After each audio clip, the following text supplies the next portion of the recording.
Hey, family. What's good? Peace and Black Power. We in the building. Let me get this link out here because I ain't going to hold y'all with this. Let me see. Let me pin that. I really was still getting stuff together. I had to hurry up and start this. I thought I had about a few more minutes. Y'all snuck up on me. But yeah, we in the building, family. What's good? Let me know what's going on. What y'all felt about this debate. Let me know if y'all agreed with the judge's decision or not. The crowd only had Taz winning at 53%. So a lot of people felt like Marley should have won, according to the crowd. Now that could have been a bunch of different factors that plays into that. It was 74 votes. Y'all know how that go. You know, people start doing weird things, so you never know. Psycho says, yeah. Let's see, what is this? God damn, I really wish. Give me 1 second, family. I really should have got this stuff together beforehand. Let's see. All right. There. This is wild. No, I can't do that. Nope. I just wanted to rock with this. All right. Let's see. Smoking I guess this is what you say? I smoke you, nigga, but I'm still your foe. You over here spitting bars.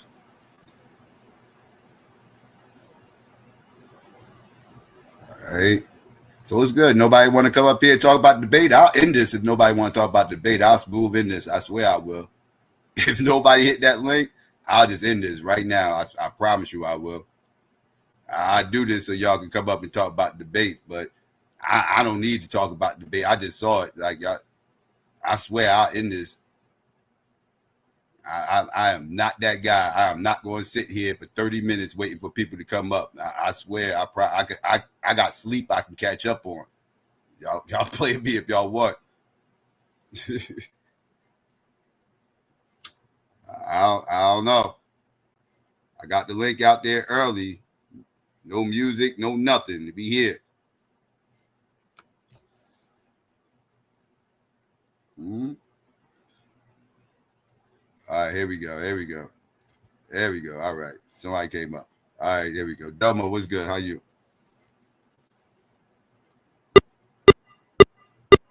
Oh, that. There's some stuff going on in the background.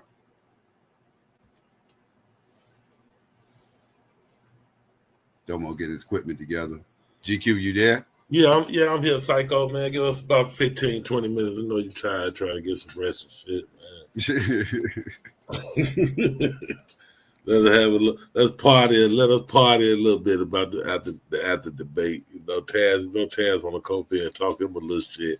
But Marley did good, man. He did better than I thought he was gonna do. He showed up, shit. I was counting him out on the show up.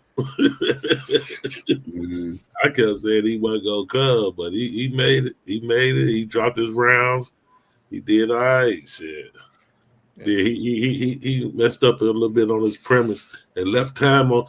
I think Taz left an opening for him on that Mexico shit. I think he supposed to use that other little 2.5 minutes just breaking that apart when he said Mexico Marley got a lot of work. Dude, Taz talking about Mexico was the best country. He supposed to jumped all over that shit. Marley got to have better command of the information.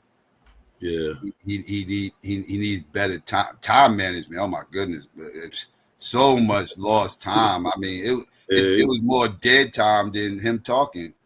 Yeah, real talk. That premise was a disaster. I gotta keep it a buck. Like, yeah, I hate even leaving so much time.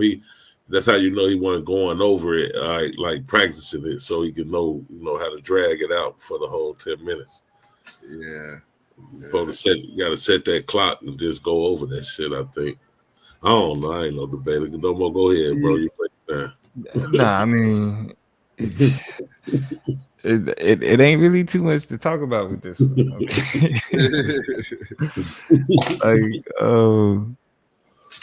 like, I think. What you think about that Mexico and that rapid fire, though? I know you'd have killed that. I know you'd have used all the rest of your time talking about how all the Mexicans trying to get over here. Goddamn it!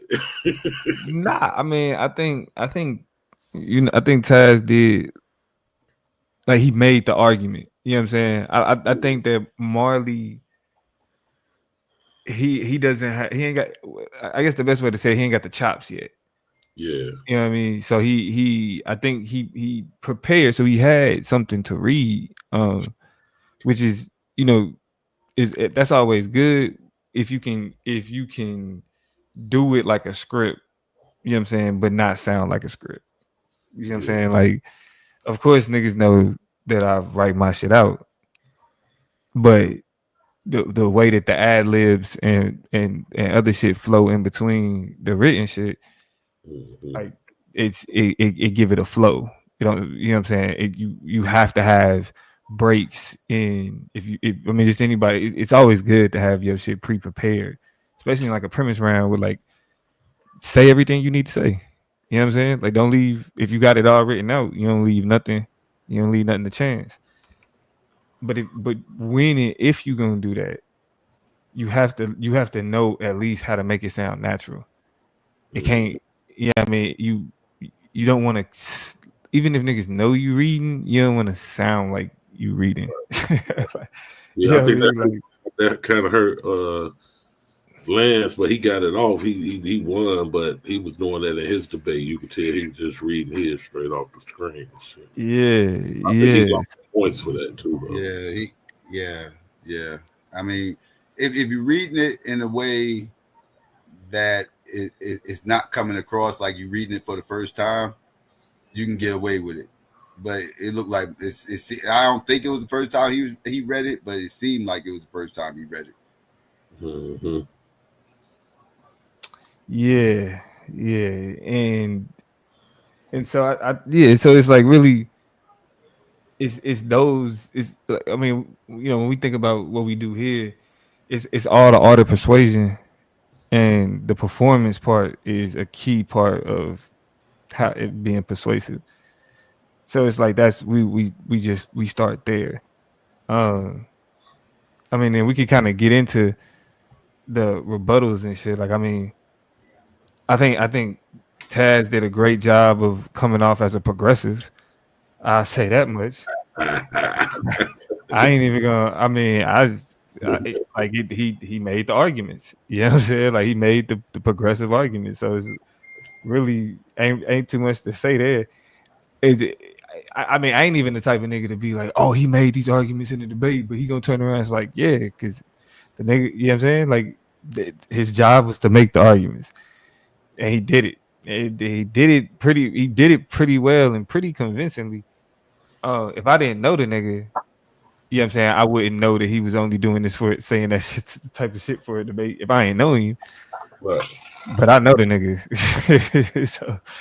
So it's like, yeah, all this Mexico shit sound good, nigga. All of this, oh, they want to come over here, shit sound good.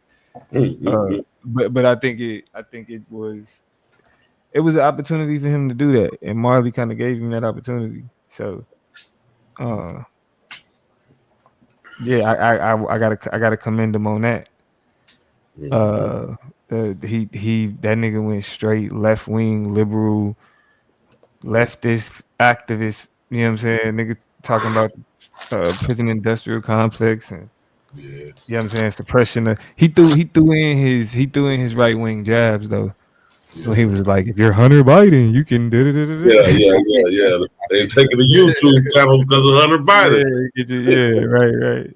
So he threw in his right wing jabs, you know what I'm saying? But for the most part, he did. That was a great impression of Well, online. he had enough practice arguing with your ass here. It ain't hard. Nah, and that's why he was saying. That's why he was saying. Like when we was talking about it the other day. Like nigga, we was talking about all the countries that the United States undermine and shit. The nigga was like, yeah, y'all niggas gotta chill. It's like, oh yeah, because like, of course, like that's the answer. Yeah. Niggas bring up the U.S. economy compared to other economies. Nigga, if you ignore transnational capitalism and imperialism and neoliberalism, which I mean, that was an example of how you can make those arguments without even having to use that type of language. Or as Arthur say, call it the empire. Yeah, I will say, I felt Taz in the rapid fire because it's like you ain't really giving me nothing to press on. Right. You know what I'm saying? Really ain't. And yeah, and I think with with Marley, he just needed to loosen up. Nigga was too tight. Well, the nigga Taz always say he returned the energy that he gets, so he kind of showed that in that debate. You know what I'm saying? Yeah, I mean, because it was like, to be honest, it was when like you he was debating a robot. take it up another notch. So you It know, it was like he was debating a robot. Like you know how niggas play chess against yeah, AI. AI and shit. It was like that. It was because like Marley's responses was like formulaic, and now where those responses came from, I'm not going to. I don't really need to speak on that. Yeah, how the tools that niggas use to help them prepare for debates Yeah, is the tools that niggas use. I will say this though. If you're going to use said tools to help you prepare for a debate, use them correctly. Use it correctly. You don't want it. You don't want to sound like you're reading off a fresh chat. You don't want to sound like that. You know what I mean? Whatever the chat give you, you take it and you turn it into what you gonna say. yeah, make it your own. Yeah. Because one thing that shows is, do you really know the argument? That's why it's like niggas could be like, oh, niggas use ChatGPT for debates. But it's a difference between using ChatGPT from a perspective of knowing the argument and ChatGPT is teaching you the argument as you saying it.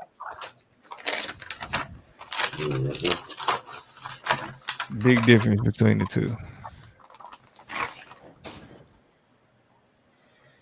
Big difference. Yeah. Who up next? Fontaine and Lance. Oh, okay, that'll be Thursday. Thursday, yep. 9 p.m. Eastern Standard.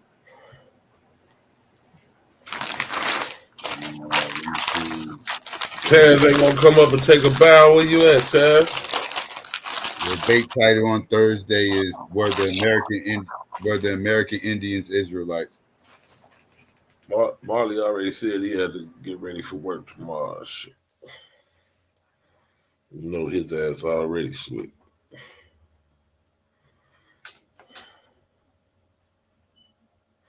Yeah, Molly gotta get up early. Yeah. That nigga be up at 4:30.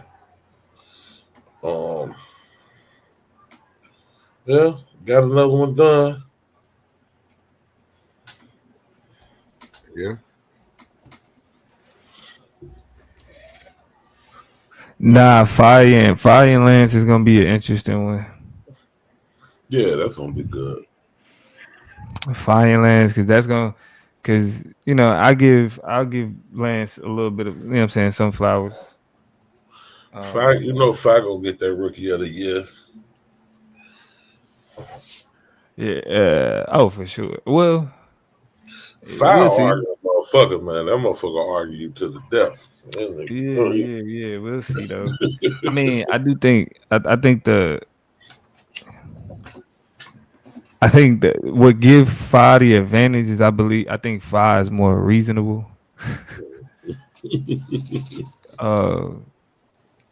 And so you know, it's I'm because I'm curious as to why Lance wanted to take the debate that me and KOT got that we doing on Sunday. Yeah, he literally, he threw that shit out there but he ain't know that y'all had that debate. So yeah, he threw it out there. Yeah. Yeah, that would have been a Yeah. battle. Oh shit, this one, I don't know. This one kind of uphill for him, but Hold on, you think it's uphill for who? You think it's uphill for Lance, uphill for Fox? yeah, Lance. I mean, because he put that Israelite shit in there. Because Yeah, what's the title again, Psycho? Were the American Indians Israelites?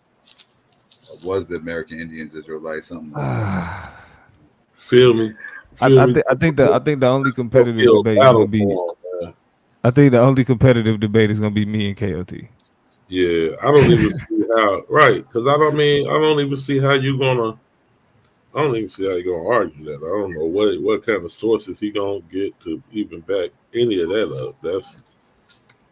I don't know, man. What are you gonna use the Bible? I don't know.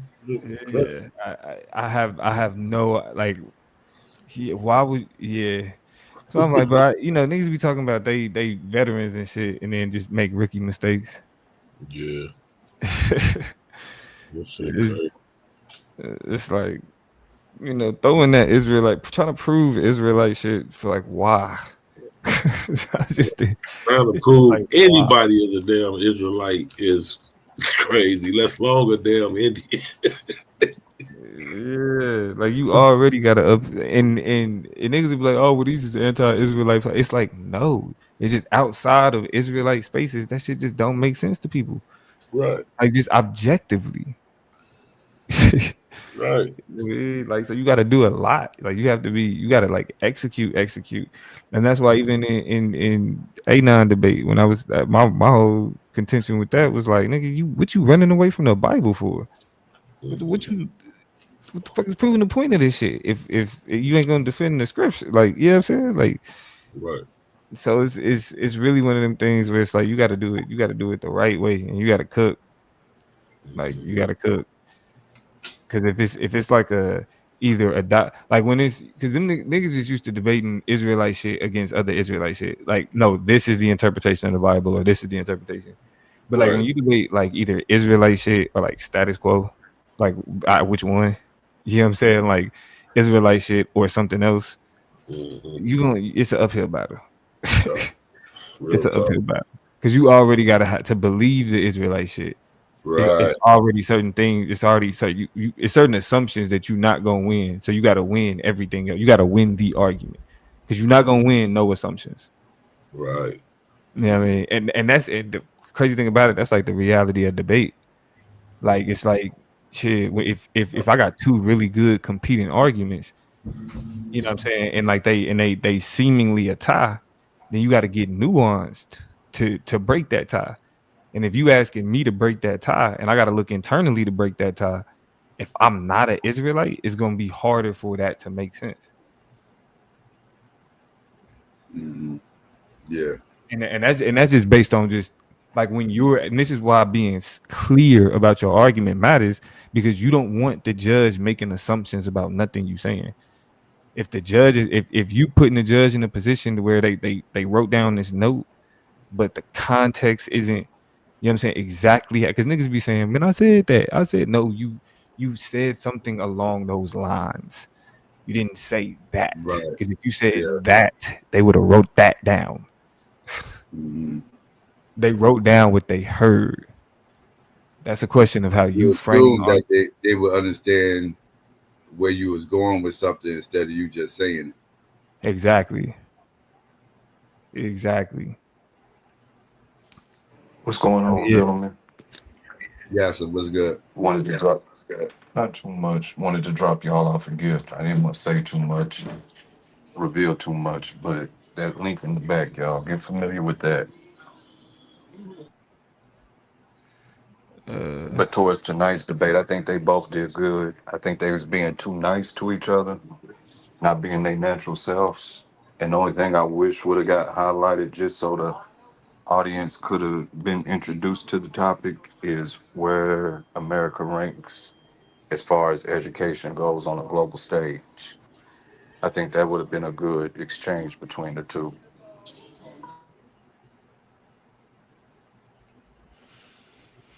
I think I don't really.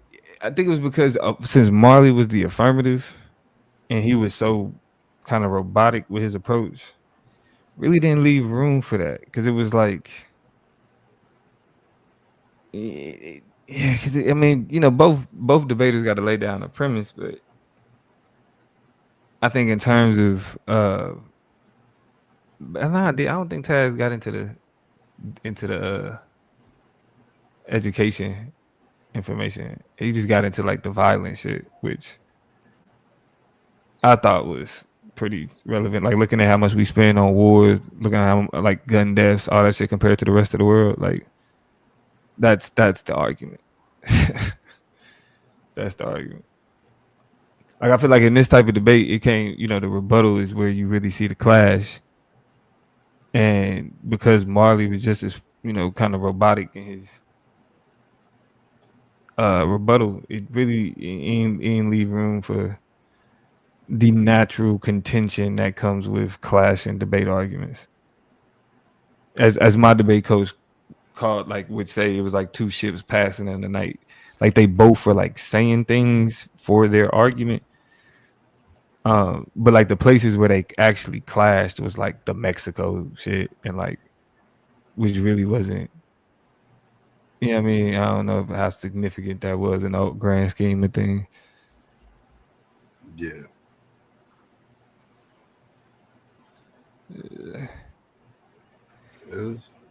Yeah, I was surprised Molly didn't have more command of the information. Molly actually knows a lot of this stuff. Like, yeah, I'm surprised he didn't have more command of the information. Yeah. He I think he relied too much on his work product. That's what I'm gonna call it. His work product.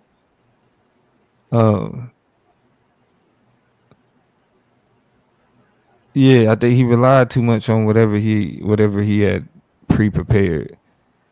And it seemed like whenever he was kind of shifting through it, like that's when you would get the long pauses and stuff like that. So it's like I'm pretty sure like in a regular conversation, Marley would have displayed a much stronger command of the information, but yeah, this is just how shit. You know what I'm saying? Like niggas get in debates and start overthinking it, shit like that.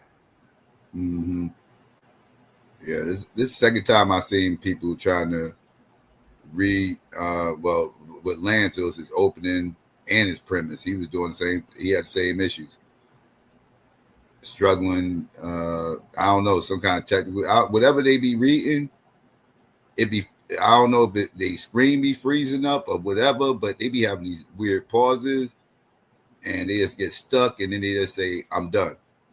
And it'd be like 2 or 3 minutes left on the clock. I should be wild. Yeah, I mean, well, look, this He was at the end. He had a line of questions, and he asked all of them. And Taz didn't take as much time as he thought he might have took. Taz was giving them simple answers for it. He just giving them straight, direct, simple answers. They wasn't having no back and forth on. So he ran out of his questions because I asked him that. He called me soon as the debate was over. Not the rapid fire. I was talking about his premise. Yeah. It was like. It was cringe it got cringe for me. Like just watching this happen. I can't jump in. Like I gotta just sit there and just watch this. Right. Everybody in the chat thought the screen froze up and everything else. I'm like, nah, that screen ain't freezing up. No, he was at least not my screen. Yeah, like y'all screen ain't freezing up. His screen might be freezing up, but not ours. No, his one. He was just done shit. I don't know, man. He ain't time it. He ain't set no clock. I mean, I think. Do you do that? Because here's the thing. Here's what happened. Not to get into your bag, but do you like when you going over your? I'm sure you do, but when you going over your premise or whatever, don't you set your clock? Yeah, because so here's what happened, right? Here's what happened. I always let them know when it's a minute left. Right. Yeah.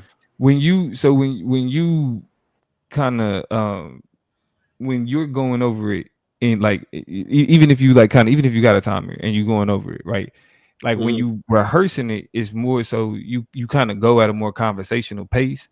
Mhm. because you're not in the moment. You know what I'm saying? And what I've experienced and what I see typically is that people typically do when they're in the moment, they end up going over their pre-written material faster than they typically would because Mhm. it's like they're trying to make sure that they get through it, right? And so it's like you end up you end up in the actual debate leaving more time regardless of how much you rehearsed it to be conversational just Oh, because like the intensity of the situation just causes you to go faster when okay. you pre-reading the shit.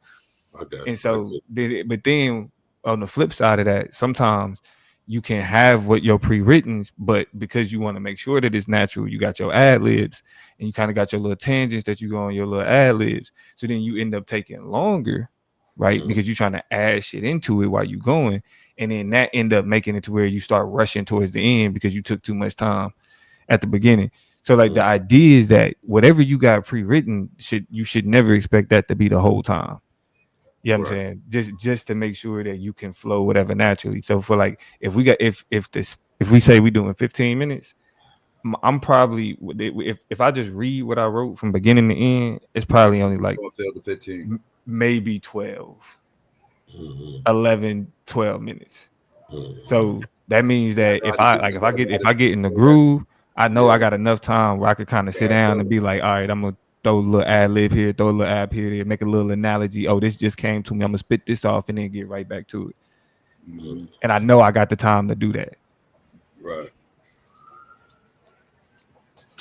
What's up, y'all? So, What Peace. up fam, with it? Yeah, so for me, with when I practiced the first time, um, I had like 2 to 3 minutes left, like practicing by mhm. myself or whatever. But then during the debate, as you see, I ran out of time. So you Yeah. got to practice it a few times at different paces. I feel like I'm gonna try and do better on this next one, but you got to practice it at different paces to really get a feel for the information. Like I think Angel said, you got to like have a good control of the information. So when you in there, you ain't caught on time. When you do hear that 2 minute warning signal or whatever, you know where you should be.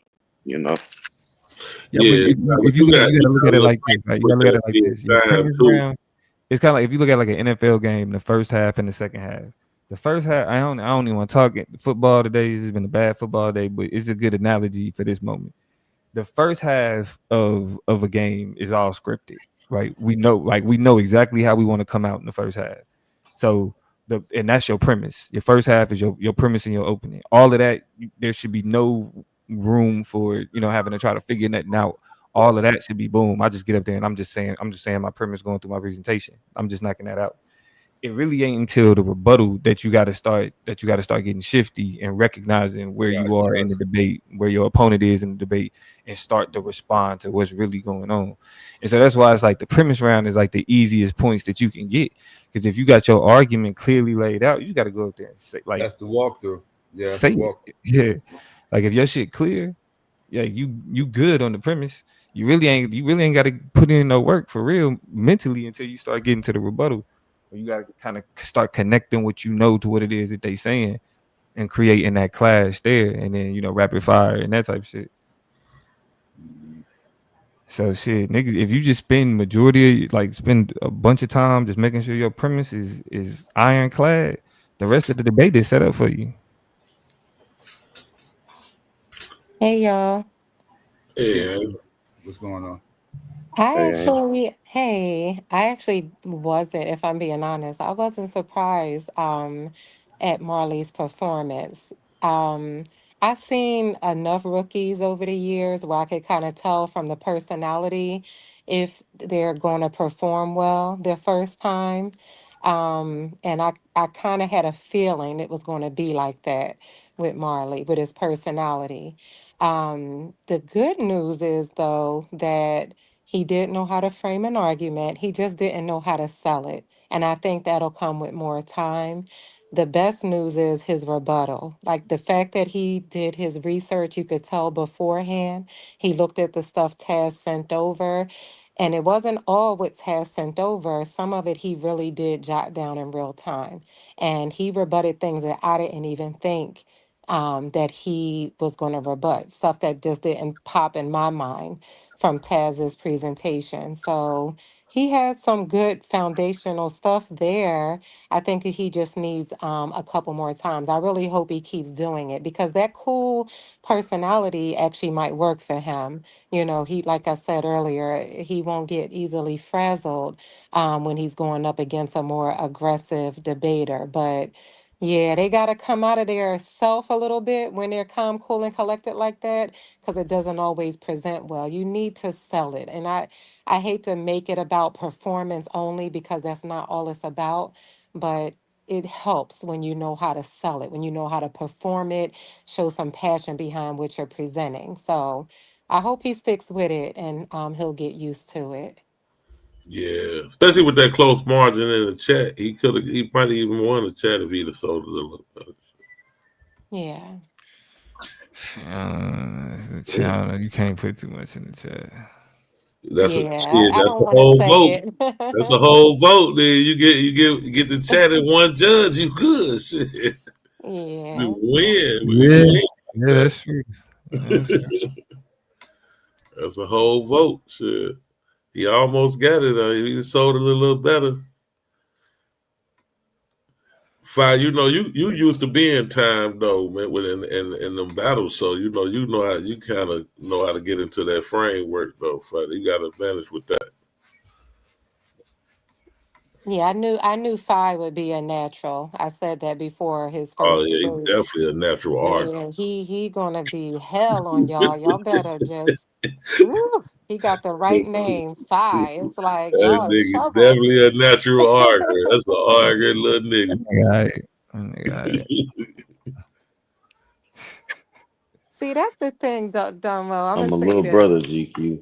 I'm gonna say this because I could tell what Domo be thinking.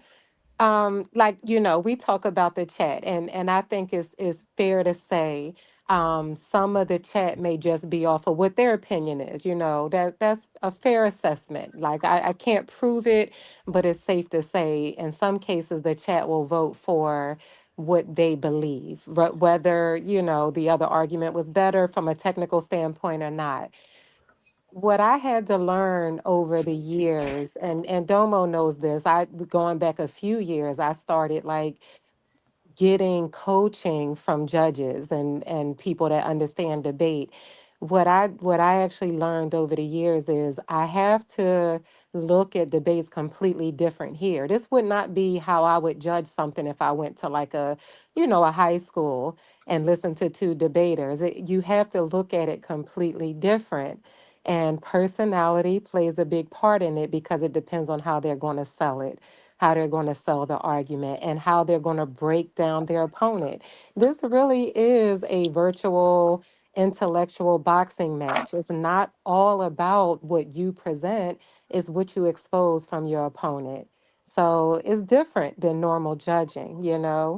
Um, that's all I wanted to say. It's different, but I could tell sometimes Domo is like, whatever, when we talk about like certain debaters. And it's like, yeah, would this look different if it was a debate outside of the internet? Yes, but we have to look at it different. We just can't judge it exactly the same. We have to see it like it's a sport going on, and we're spectators letting them convince us with certain things. Mhm.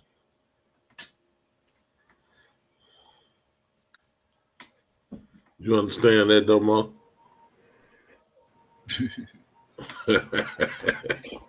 Well, nah, I mean, it's more so really. I'm a competitor, though.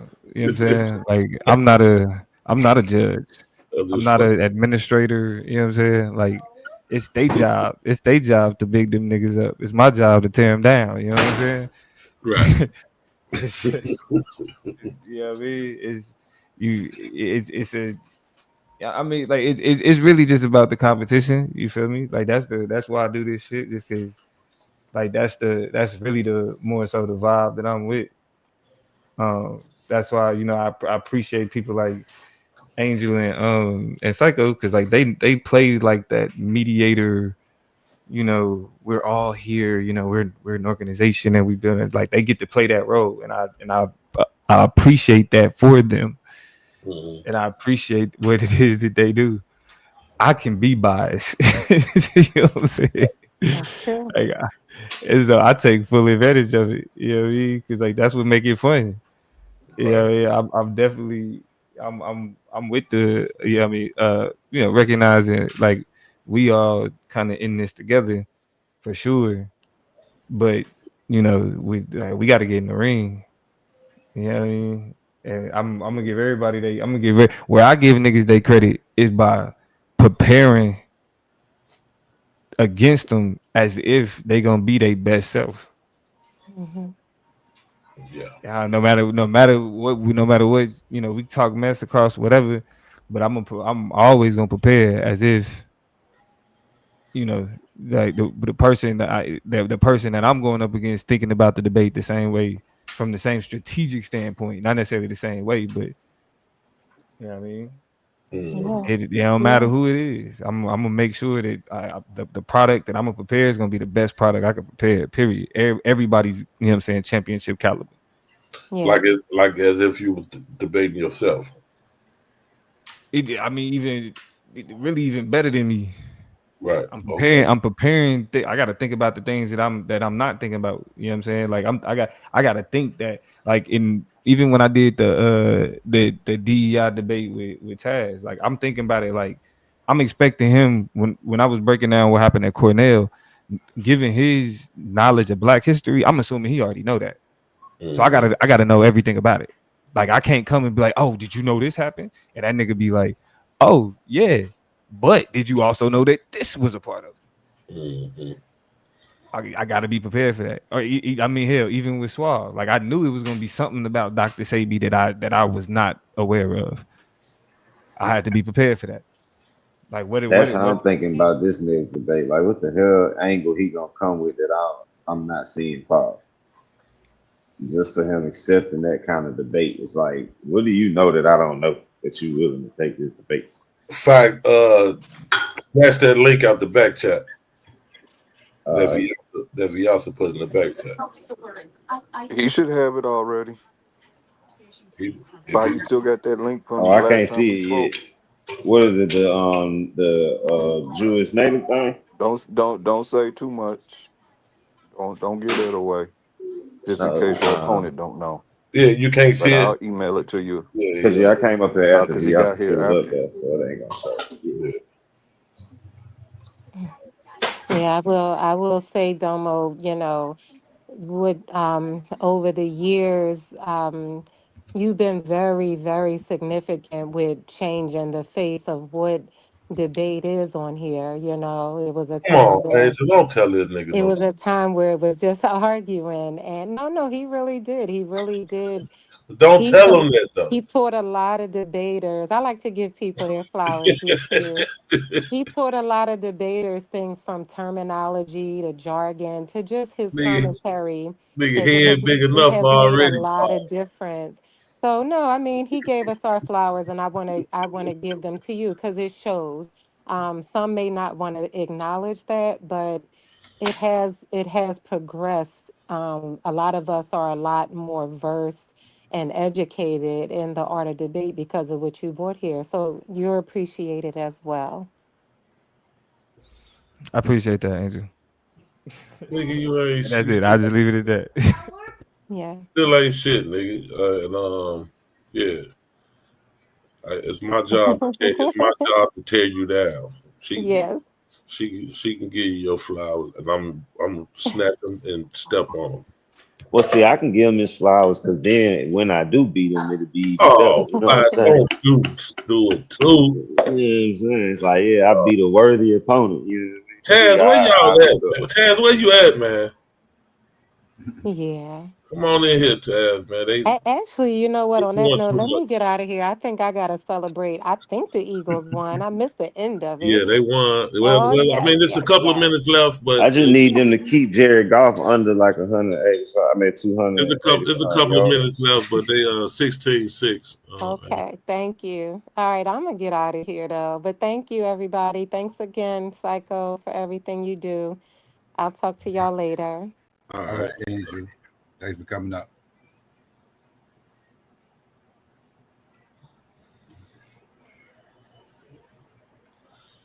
But yeah, Molly, um, It's his first debate.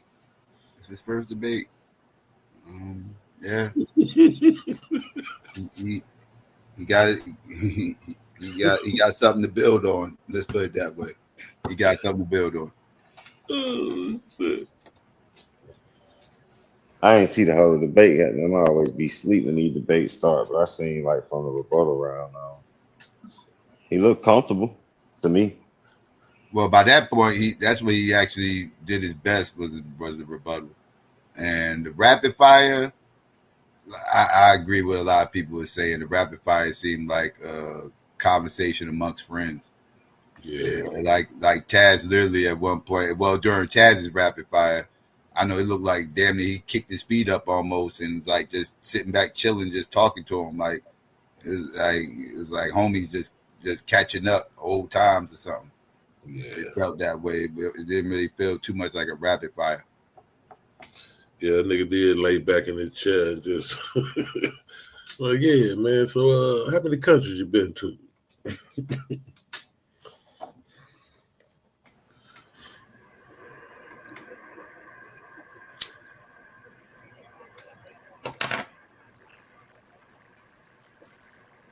Yeah. And when Domo and KT debate? What happened? Next The Sunday. they next Sunday. What, the next debate? No, Domo and KT debate. Oh, that's next Sunday. Yeah, that's Sunday. Yeah. Y'all debate on Nah. Thursday and then they debate on Sunday, and we're done with this. Next week we're done with this round. Ooh, getting close to that 500. You been working on your stuff, Si? Hell nah. Nah, I've been right now I just been Too far researching. out. Too far out. Yeah, I just been researching. I don't know, man. It'd be hard for me to get everything I'll be together fine though, too Si. You soon. know, time flies by, man. It already did. I thought I had longer than a week. Thursday will be here so damn fast. These days ain't lasting no time, man. I think these motherfuckers ain't got short. Like we getting 18-hour days around us. That's what happened to me with the blue debate. I kind of waited till the last minute, then pick up. I had to do so much different stuff. Mm-hmm. Better start cooking. Sounds to me like that's a waste of potential. Yeah, Which man. is now available on Amazon. Boo, what a bomb. It's like, drop the bomb on it. And go get that. Yeah. What Aaron just said, Bart.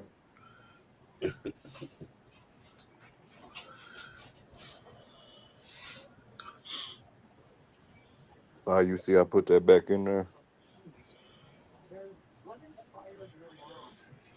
Appreciate you.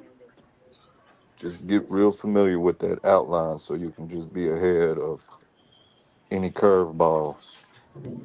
Yeah, right now I'm just looking. I can say I've been just looking at the genetics, even though I know it ain't no connection, but just looking at it. Yeah, that's a good approach. But yet and still be familiar with the arguments that may be presented. No, I am. I'm going through the whole list. I got it point for point right now. So I'm gonna go The through problem with genetics, then that go through my is next 4 points. Got like 5 points. how do you prepare for make believe You and got to pseudo get in the scholarship? mind of a make believe. Yeah, you gotta know their story better than they know it. My problem with that is even when I did follow that kind of doctrine, like when I was into the Bible and stuff, I at no point thought the Native Americans was anything related to the people in the Bible. So that's a paradigm I never came from.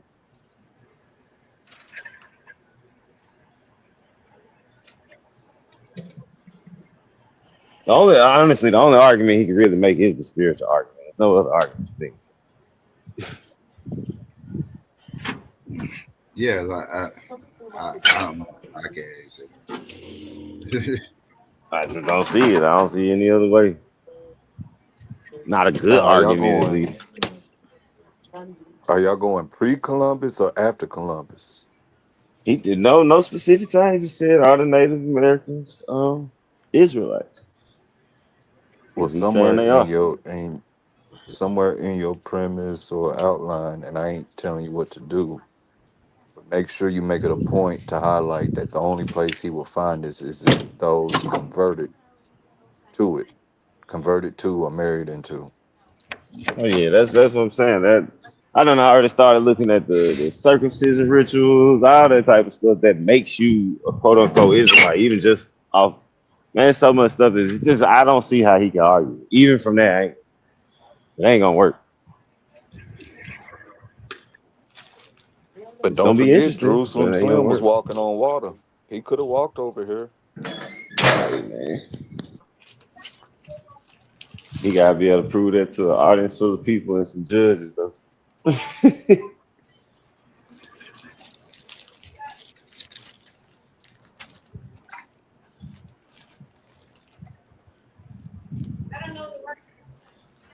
Should be interesting. See what angle we take. Hey, Psycho GQ wanted to. hmm Hey, Psycho GQ wanted to know if he could use your platform to do a Black Chicago history one day. Yeah, yeah. Who you You gonna have heard up that, there? Bass Just Reeves? GQ? What you say, Psycho? Is it gonna be you, or you gonna have like Brother Rob or somebody with you, or what? It's just gonna be Nah, me, man. I've been working on something. You know, VIC he gonna put he gonna put the fire on motherfucker. I did not ask him to ask you that, but that's cool. It's Oh, cool since he did. It's working, VIC. Now you put me on the hot seat. I'm gonna have to get busy on that, man. For real, for real. Yeah, I'm well, I mean, definitely gonna do Psycho that. I'm said he definitely gonna gonna do close the that, show if Psycho. ain't Yeah, for nobody sure, man. talking. Because I'm gonna get busy on that, man. Our name always come a up. lot of Black history there in Chicago. So much Black history, and our name always come up with the negativity. So I want to do I was so. just about to say that, GQ. Only thing I know about Chicago is the new Yeah, age gang street shit and the old mafia stuff. Like I don't know yeah, nothing else about Chicago. yeah, that crazy shit. So yeah, Chicago was founded by a Black man. yeah, we got a Hey, lot of GQ. Black history up in here, man. We was you know we was like foundational with a lot of movements that went on around the country. A lot of stuff had to come through here. You know what you say? Hey, Yes. Yeah, the GQ. Black Panthers is based You out know of. that that shit I sent you to kind of show the concept of a T-shirt Yeah. that's spinning shy into the other shy. Uh I huh. showed that to Truth, and that was the first time he ever gave me like a all-out true compliment.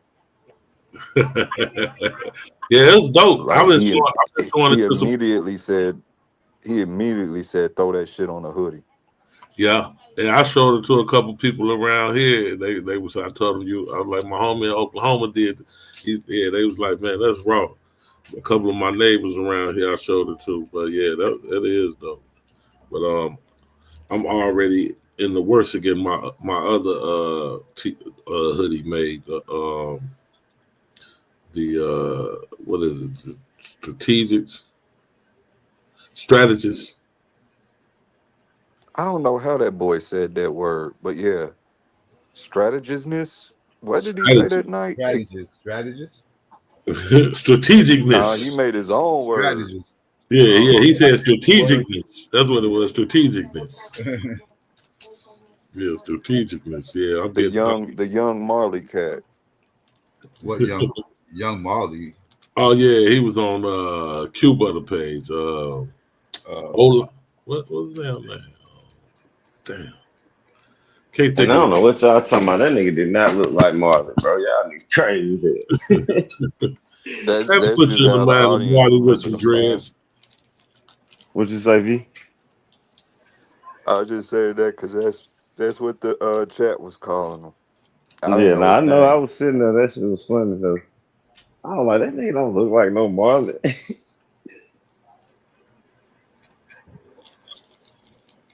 Y'all seen them YouTube shorts that be going around with that bodybuilder that just be biting shit and smiling? I think he be yelling out Nah, shark bite or some shit like that. nah. He look like Marley to me.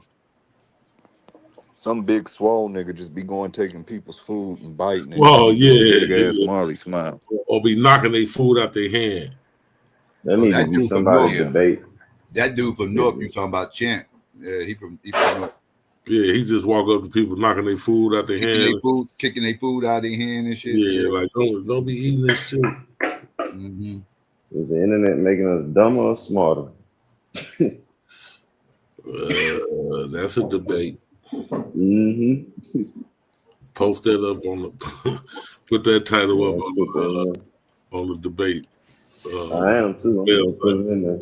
Put that Oh yeah, title. man. Everybody go put some ideas, some topics in there. Yeah, y'all got something y'all want to see debated. Y'all go to the website.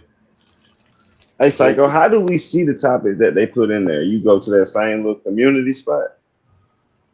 I'm not. We get it. Oh, okay. Yeah, I'll throw it out there to y'all once we get them, but we haven't Okay. gotten any though. Oh, come on, chat. We need y'all to participate. That's for the ones that be complaining about the debate topic. Yeah, no, don't suggest it. You ain't bullshit, right? That's typical. Mm-hmm. Yeah, I'm gonna put something in there with that gambling shit. Is these gambling apps detrimental to black community? I don't know. I just won $100 a day, so I don't know. I fuck with that prize pick.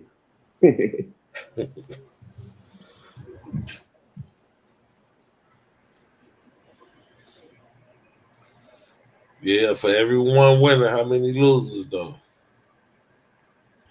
Yeah. That's why it's called gambling. Yeah, I guess we have to look the percentages up. Know somebody then did something with them by now. Some research has been done with these apps. I know I can kiss that 700 goodbye on that fantasy football. You man, please. I think I got the worst record. But somebody got to win, right? As far as y'all Yeah, bracket the world team. definitely somebody got to win. Somebody got it coming. Won't be me though, unfortunately. Won't be me neither. Yeah, Everyone. I can't. I ain't talking football today. I'm cool on it. Who beat Kansas City today, man? I don't wanna. I don't Who even want beat to talk about it. just who beat them? I ain't even paid no attention to it. I just know they. Only reason I hear the tone of your voice, I know they got beat. I didn't even know they lost. It's the Broncos. Denver, Oh, okay. that's their rival. That's division, right? Yeah, Yes, that's their sir. rival. Yeah, Yeah. Yes, sir. Well, you know how them division games go. You will that's get a beat by close the game too. worst team in your division to beat you, man. Because But nah, y'all they the play best team in the division. So they nine. They what? I think they 10-2 now. and they the best team in the Yeah, division. So Broncos been playing good this year. Yeah, that yeah, Nick that's what I'm Broncos. saying. So yeah, and the worst team in your division to beat you because y'all play each other so much. So you know the best team in the division what they gonna do. It's really like shit. The playoffs is starting to get kind of dicey. Like making the play, not even shit. Fuck winning that division, just making the playoffs is looking kind of. Yeah. And nigga, we 5-5. These sorry ass Hey, Bears Psycho, number Domo one. Five. Have y'all I know ever you thought don't want about to a hear this, Domo, cross-platform but debate? the Chiefs not making the playoffs would be crazy. But go ahead, Vios. Have y'all ever thought about a cross-platform debate where the best from this league debates the best from another platform? Nah, I don't. Kind of, kind of get still that audience type ordeal. This nigga psycho. I don't blame Psycho, man. These niggas, These I niggas don't be blame you moving either. so weird around here. You don't be want to be bothered with their ass. Shit. I give you that. Who got a good debate league? I mean, another good black debate league that you know of. You know, we could just focus on what we doing. You know what I'm saying? Just for the Yeah, because I don't see nothing else out there worthy of talking about. So yeah. I mean, it's people out there doing their thing, but we trying to make sure that we build this one up. yeah We yeah just we before at the roots with it right now anyway. It's just not yeah starting. So yeah, I feel yeah. I you. mean, it's the ecosystem is there. Yeah, I mean, we just focused on putting on the best product that Yeah, we can. You know. maybe after a couple years or something, go out to one of them colleges or something. Sure. See That's what see I'm waiting on. see who they want to put up. I did have this white platform ask me that question before. They was talking some shit. I was like, I don't think that's a good idea though. But they a bunch of they a bunch of like atheists and agnostics. They looking for like Bible thumpers to debate. Oh yeah, we don't find too much of that over here. Salute, salute. What's up, Lou? Y'all got it, man. Just chilling, man. Your boys, man, number one in the division, man. Yeah, I wish we would have took that bet earlier this year, man. Man, bro. Yeah, but I ain't, it is what it is, man. It's still like a learning curve that these dudes is doing, man. I think the best teams in the NFL is still the same teams in the last like 3 or 4 years. So, but Who was I that? like another good year though, man. Buffalo, Philly, and Baltimore. Detroit, Detroit. we got a couple teams that, like New England, they took a step forward. Look Y'all like took a Denver step taking a forward. step forward. Damn, they've been The asleep. best, like Psycho, I hear you saying, but like I don't really like look at that as being necessarily a good team. I don't think we're a bad team, but like when you ain't shooting yourself in the foot all the time, it make a big difference. And that was the biggest problem last year. We had dumb coaching That's and what I'm stuff. saying. Y'all playing good. I mean, I'll take it, man, but I know the Finishing difference, man. strong, Lou. They've been finishing strong. I give them that because he been the fourth quarter quarterback. So, from what last 3 weeks, Well, been Yeah. a fourth quarter you quarterback. got Does the NFL got most improved player? If they do, he deserve it. Yeah, he acting up. Young boy acting up, man. Second year in the league, brand new coach. They doing their thing. I've been losing my damn money. I bet against them every week. That motherfucker been kicking ass in fantasy.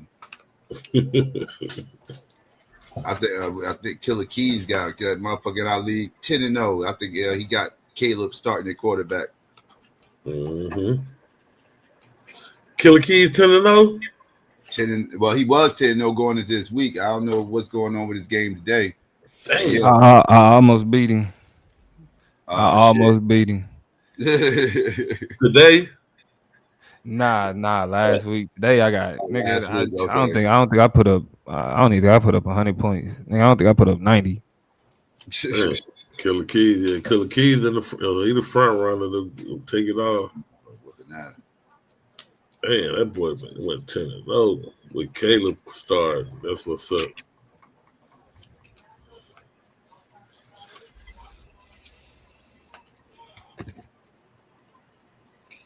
Yeah, man.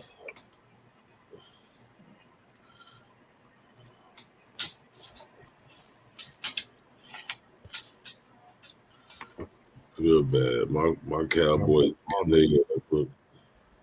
Who the hell is the lawmaker? Lawmaker. I don't know who that is. Come over here. If they worth something, tell them to come over here.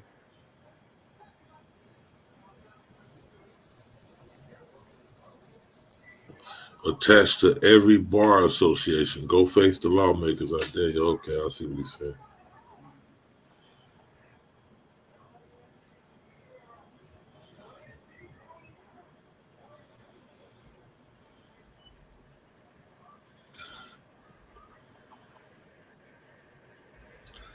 All right, let's see what we got. What we got? Y'all hear about the New York Jet player since we was talking about football. Got shot in Manhattan last night. Who? Cornerback. Damn. What's his name, man? Chris Floyd? Yeah, Chris. Yeah. Yeah, he got shot in Manhattan last night. Say he's in critical condition. Yeah. Oh no, I said critical but stable. Okay. That's fucked up. He was at a club or something? Leaving the restaurant, they say. You know what that means, restaurant, club. 2:00 in the morning.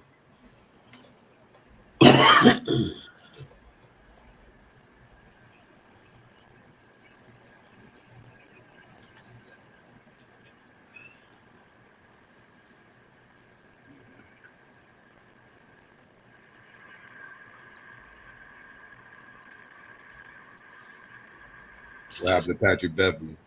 I ain't hear about it. Yeah, what happened with Patrick Beverly? Hell going on now, boy.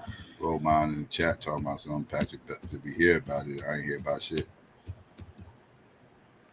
Arrested on felony assault charge in Texas. Huh. Found his wife at home along with an 18-year-old man in the middle of the night. Yeah, arrested and accused of assault. It wasn't his wife. I think it was his little sister. Found her home. Found her alone at home with an 18-year-old man in the middle of the night. That's what happened. He found her at home. Okay, that's what he said. He said he found her at home with a 18-year-old man in the middle of the night.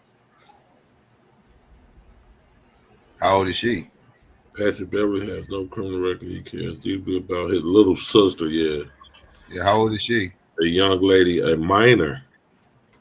The statement read, given that when he Yeah, because she could be 17. That's what I said. How old? Yeah, that's what because he's only 18. So like, we ain't talking about a super old motherfucker.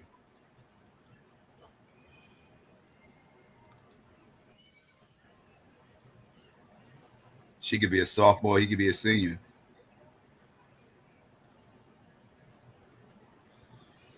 Yeah, you know they'll hype that shit up. I'm trying to see how old she was. It ain't saying.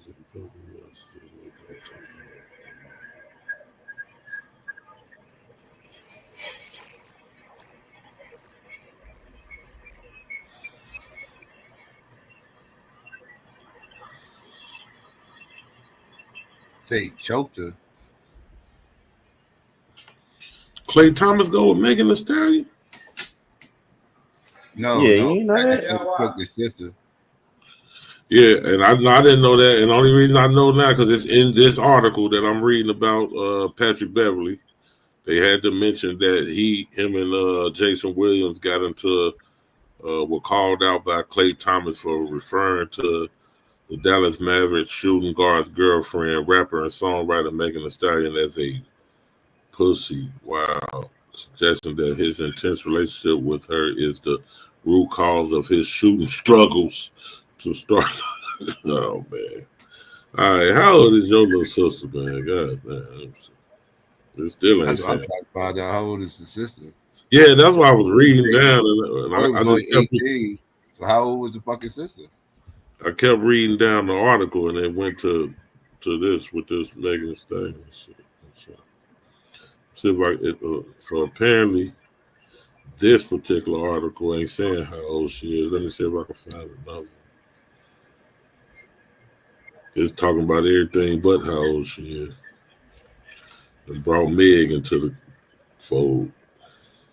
Out of nowhere. Yeah, out of nowhere. Like, what the hell? Former NBA guard. Let me see if this one will do it.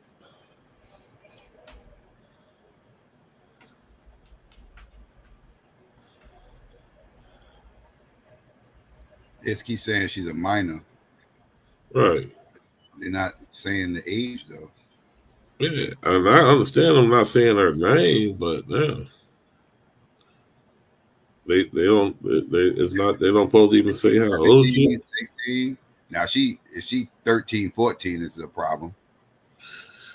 Yeah, Well, I see it, y'all got to at least be in high school together.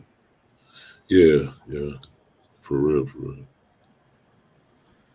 But she be 14 in the ninth grade.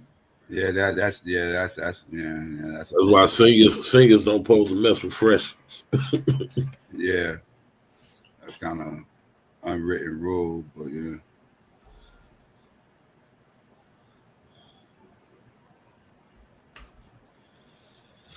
Oh, I can't find shit with her name on it. Shit. I mean, with her age on her name. I can't find out how old she is.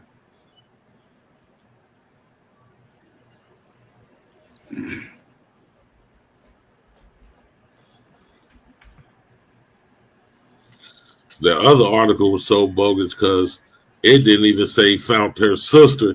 Found his sister. It just said found her at home in the middle of the night with an 18.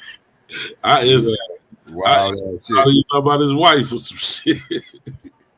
It didn't say it found his sister at home with a 18-year-old man.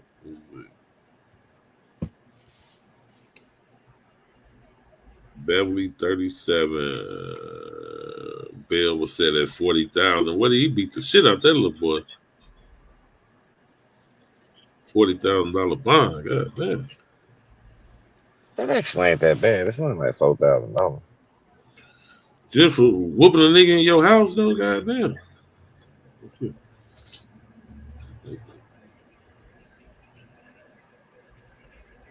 Yeah, this was just saying a minor too. Just saying how old.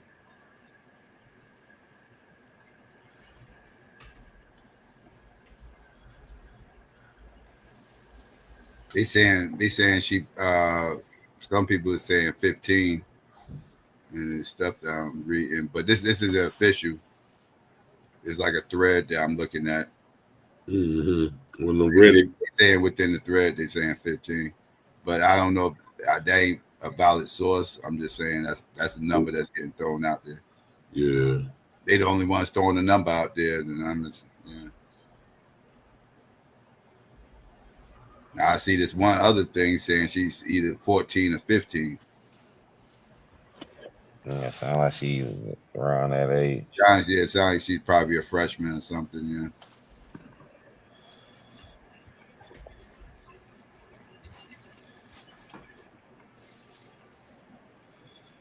Yeah, they saying it's clear she's somewhere between 14 and 15 based on an Instagram post she made 3.5 years ago when she was 12. damn. Yeah, Oh yeah, there's that. put that at 15.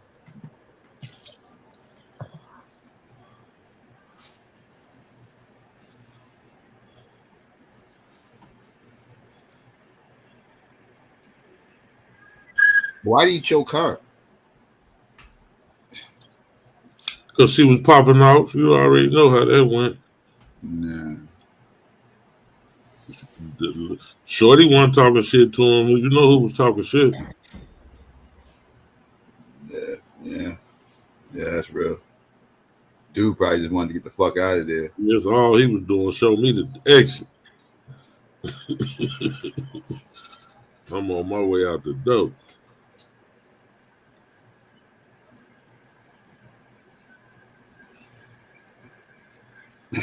Yeah, that's the awkward time right there. You 18, that's when you first guys start realizing certain girls are too young. Mm-hmm. But you should know that even before then. But I'm just saying, like, that's when shit get real, like, because you fuck around, get locked, you fuck up.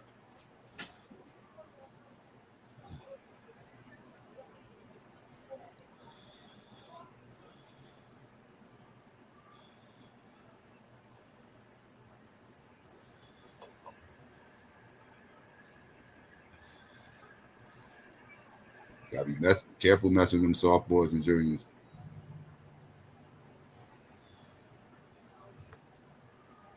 Yeah, he choked her ass out.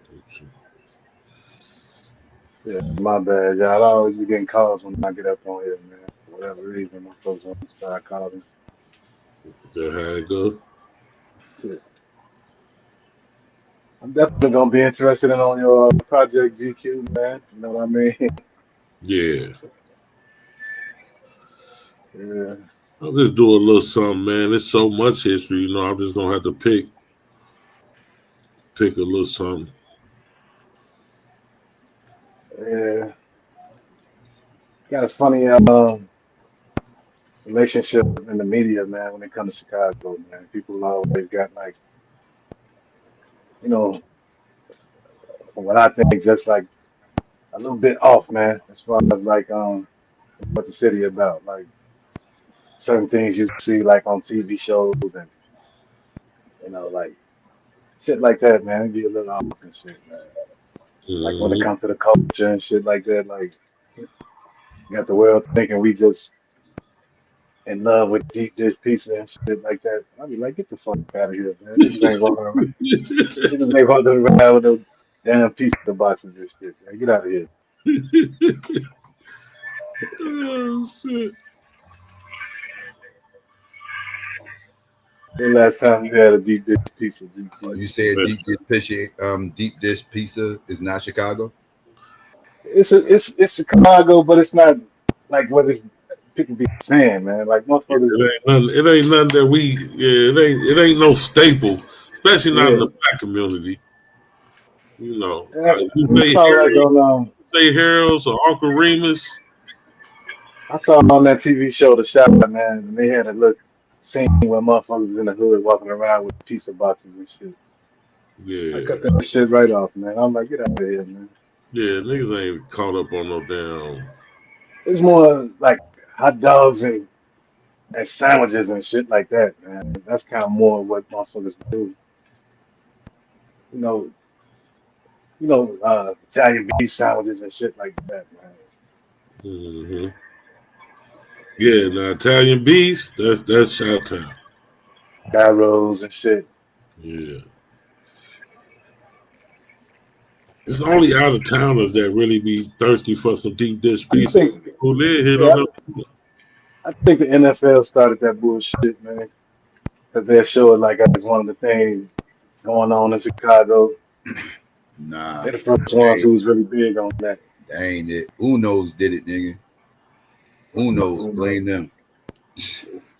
Oh yeah, they took the deep dish national. Mm-hmm. y'all like that shit. Out of town motherfuckers like that shit. Like not us. Yeah, we don't even eat on those. No, I'm saying Uno's is the reason why everybody associate deep dish pizza with Chicago. Hmm.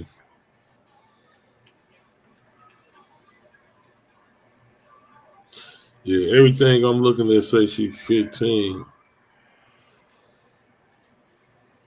Yeah, that's what I was saying. Yeah, everywhere I saw they saying between 14 and 15, like most likely 15.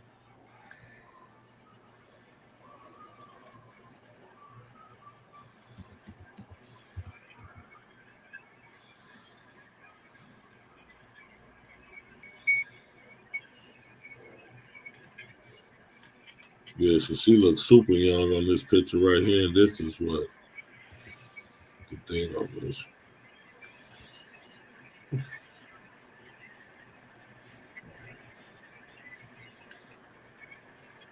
She on all the pictures, but every time you see him and his kids, she right there. You tell he raised her.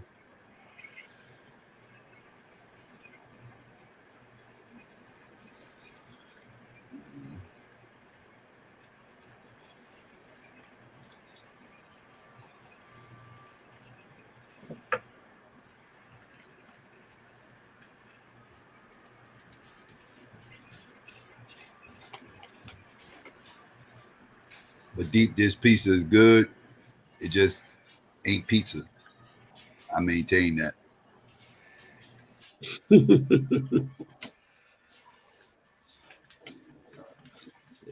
It's pizza. It just ain't deep. Damn, pie, man. Yeah, shepherd's pie. That's what that is, man. Italian shepherd's pie. That is not a pizza.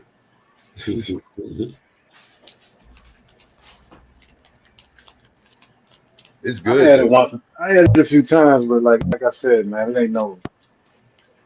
It ain't what the I media like be saying, man. I like it. Like I said, it just ain't pizza. But I like it. I I can eat. eat it every. I mean, if I eat it once a year, that might be a stretch. My sister, who live in New York, in Brooklyn, every time she come here, she got to have it. She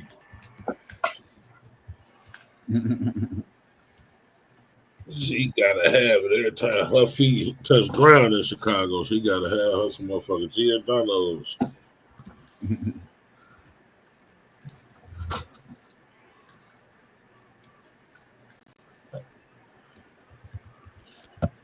Sometimes I might eat a slice of it. Sometimes I might not.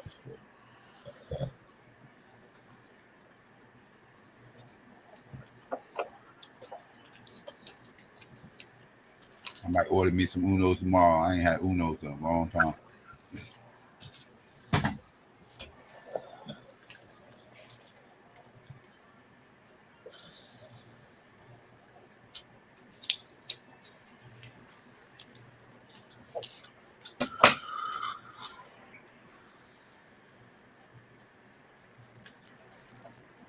Yeah, big ups Italian Fiesta, baby. That's my spot.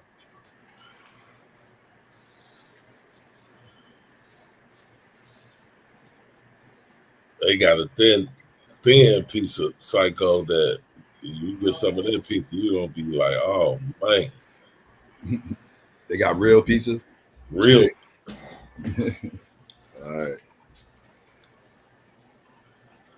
Beggars, Psycho sleeper. beggars and Italian Fiesta, them about the two best to me. So. I Psycho would sleep trust on Chicago. Chicago pizza. Boy. I would trust Chicago pizza. I don't trust everybody pizza, but I would trust Chicago pizza. I would expect Chicago pizza to be good. Oh yeah, they know how to do pizza. So we got the real Italians in this Yeah. Hey, GQ, how far do you stay from that stuff I dropped in the back chat? one. Let me see what you got. It's one link, but the address is underneath the link. Now you put me in Atlanta, I ain't eating no pizza in Atlanta. I don't want none of it. I'm cool on Atlanta pizza. I'm cool on Texas pizza. Anything below the goddamn Mason Dixon line, I don't want none of their pizza.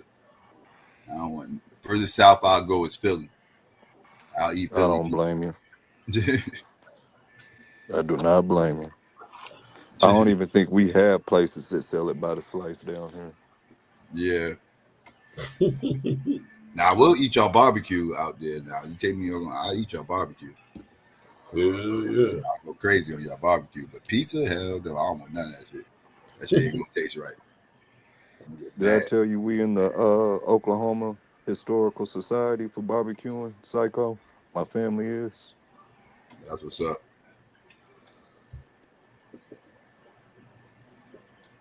Yeah, barbecue on the thing in Oklahoma, Texas, Kansas City,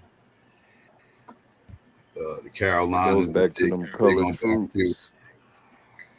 It go back to them Chicago colored take their troops. barbecue serious. The legend is that when them colored troops was going west, they would smoke their food early in the morning, leave, go do their shift. So when they got back, their food would be done, and it just grew from there. Mm,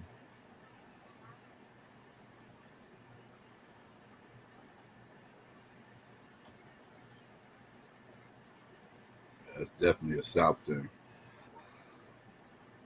Yeah, so that's downtown.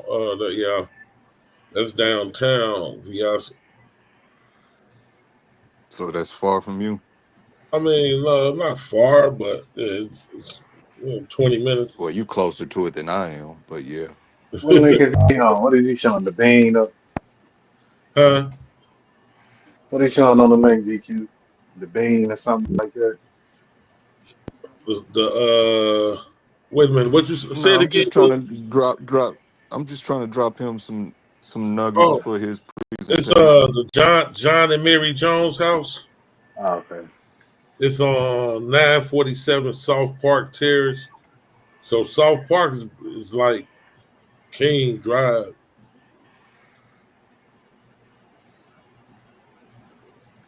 and 947. So that's it's right there in the loop.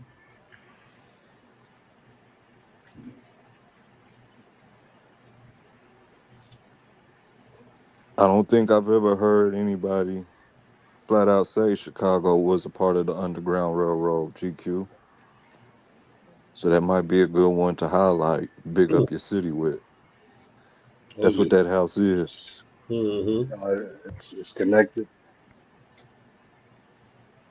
I never had nobody speak of Chicago when they talk about that.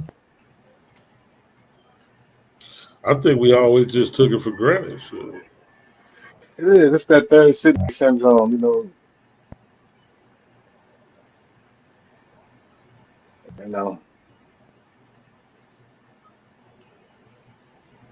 The reason why Our everybody up here, underground, our Underground Railroad went south. We was going to Mexico. We wasn't going north. there's a reason why everybody up here from Mississippi. Shit. And it wasn't organized as well as the northern one. Wasn't no conductors, wasn't no stop points. It was kind of every man for himself. But we had one too. You would run into Mexico.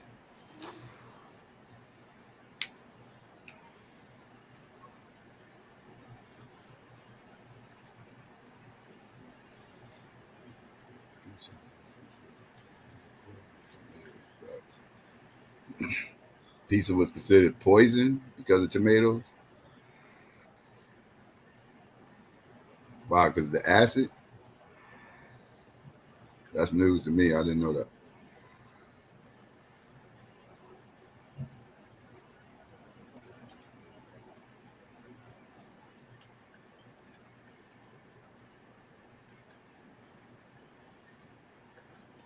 Mhm.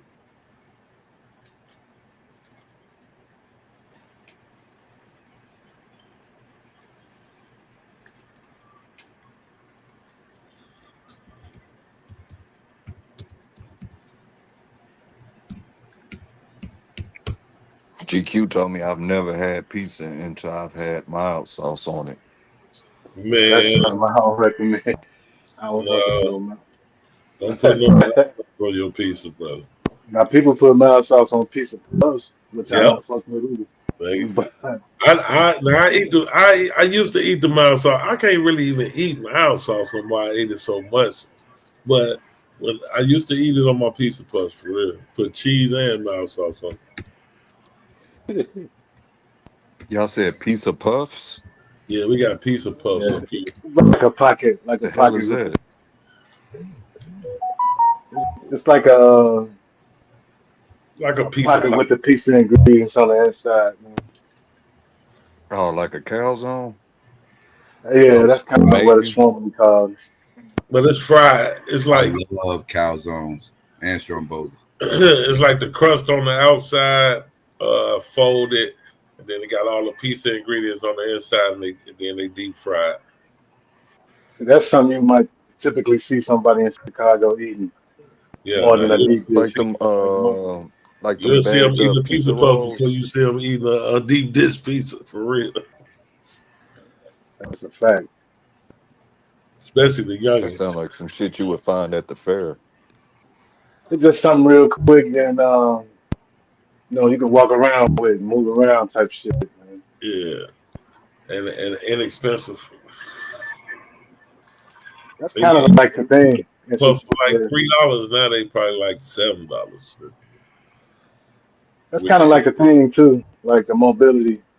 I just kind of realized that shit. Hmm.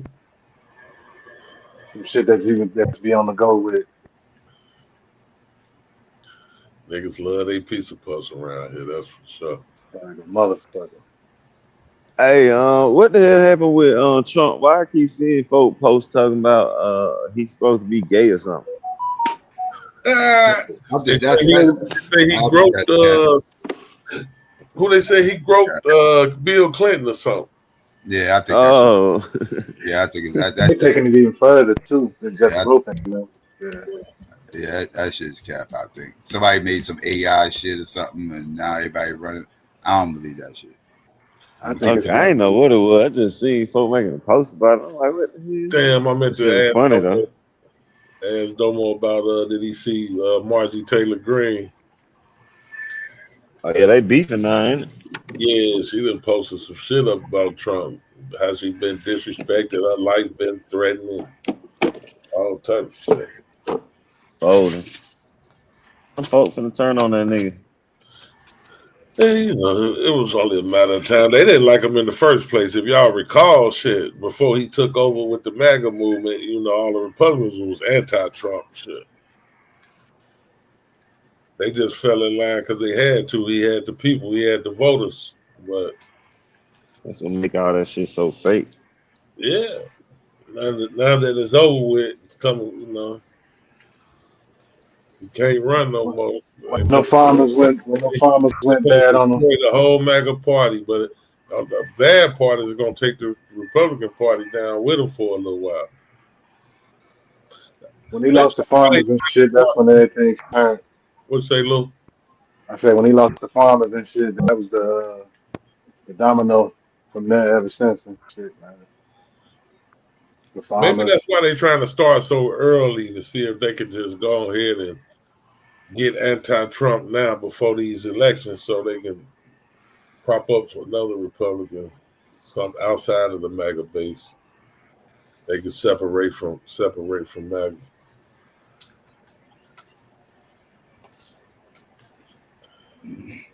Yeah, I'm reading right here. Yeah, just like I said, this shit. There's no credible evidence or factual basis to support claims that Donald Trump and Bill Clinton had a sexual relationship or that Yeah. either is gay. Speculation about this topic is primarily stemmed from recent unfounded online rumors and misinterpreted email related to the late convicted sex offender Jeffrey Epstein. Yeah, that's it. Because Bill Clinton and Donald True. Trump was both mentioned in the Epstein file, so now people took that and they just make it. Now everybody's gay, kind of like how he did Diddy and shit. You know, Diddy got in trouble. Now it's going to be 800 celebrities and freak offs doing all kinds of. It's just online rumors. Mm-hmm. Just And run. Meek Mills and all them, Yeah, all and this stuff. hollering in the room and screaming and shit. Yeah. Ain't no basis behind that. When I first heard it, it sounded crazy. I'm I gonna was keep like, that okay, rumor alive. yeah. He probably knocked Hillary though. Probably knocked her. Now, I think he was messing with young girls. I don't think he was messing with Bill Clinton. I think he was messing with young girls, though. Oh, he definitely was messing with a young girl. Yeah. And Bill Clinton was too. Shit. Yeah, he could have been Nah, too. they hit each other too. That's what we going with. They hit each other too. Nope. Ain't no telling Fi over there now. You over there on that Epstein Island, they were telling what was going on, man. They were having the real freak outs. Diddy just was I ain't hear about no gay activity going on at Epstein Island. I could be wrong, but I ain't hear about no gay activity. Young girls, but not gay activity. Yeah, that's what I'm. That's what I'm gonna say though. I don't care. They lie all the time. You niggas is gay.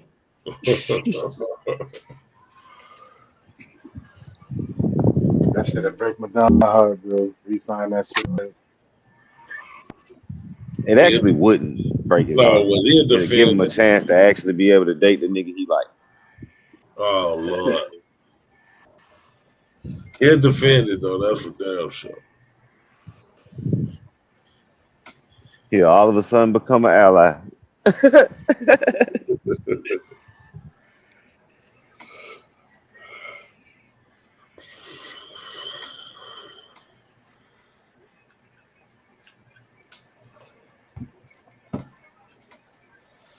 He's been killing them.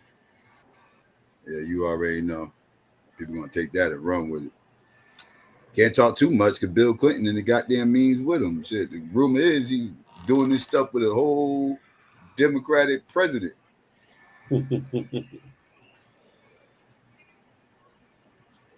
Yep, them motherfuckers gay too. Shit. Come on out y'all closets. There's a lot of gay ass Republicans. A whole lot of. They're just not allowed to say it because they People stand. They know they can't even people ain't really gonna. associate the gay stuff with the left any motherfucking more. Because so many right gay motherfuckers. That's why when I was up here arguing with somebody one day and they try to make it seem like if you Democrat, I mean if you support gays, then you Democrat. I'm like, so what about the gay Republicans? They got a whole movement, man. Are they Democrat? Yeah. Are they Democrat? They call the log cabin Republicans and shit. Like, literally got a whole That's a pause. Log cabin Republicans just sound gay. David Rubin, who's these Brokeback Mountain Republic. Mm-hmm. Blood clot. Gays for Trump and everything else. There's a whole bunch of fruitcakes over there on the right wing. A whole bunch of them.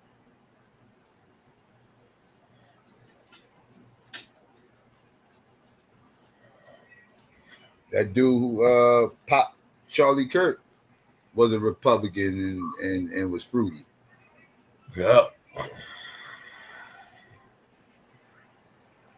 It seems like the information about that dude they just covered that all the way up. You can't find out no more Trial ain't information coming about up that. yet. His trial ain't come up yet.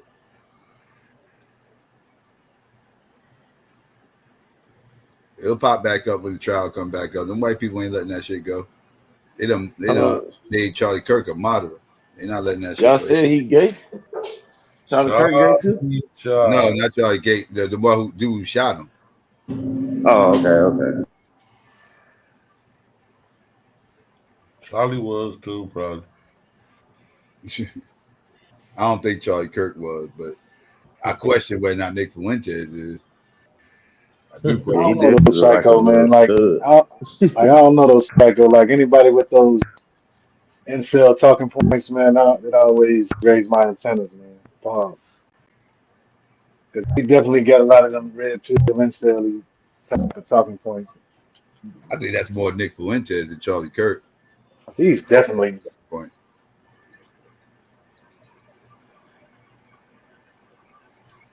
Nick Fuentes is more about pushing back against the Second Amendment. Obviously, supporting police, more police authoritarianism. He that really wasn't his thing though. But he was definitely against like women in terms of I mean, yeah, he's not as hard as Nick That wasn't his main Fuentes is, focus. but I'm not saying he didn't have yeah, certain positions. I'm saying that wasn't yeah. his main focus. I would agree. I would agree. Like not, and when you compare him to Nick Fuentes, definitely. Yeah, now that's one of his main focuses.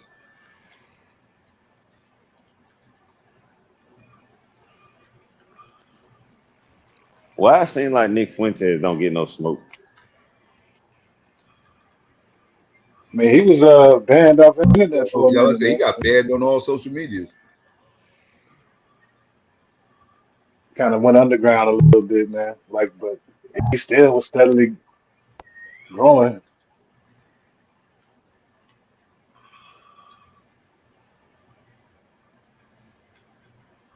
Because I knew his name way more than I knew Charlie Kirk now. I ain't really know nothing that I seen Charlie Kirk before I heard his name, but it wasn't like that. But Nick Fuentes, I heard his name. Wow. Still He's Yeah, more do. Nick Fuentes. controversial. Yeah, that's what I was just gonna say. Charlie Kirk was more palatable. He'd go to the colleges, try to have debates and shit like that. He was more palatable than Nick Fuentes, who was a lightning rod. Right, you hear Dan Shapiro, Charlie Kirk.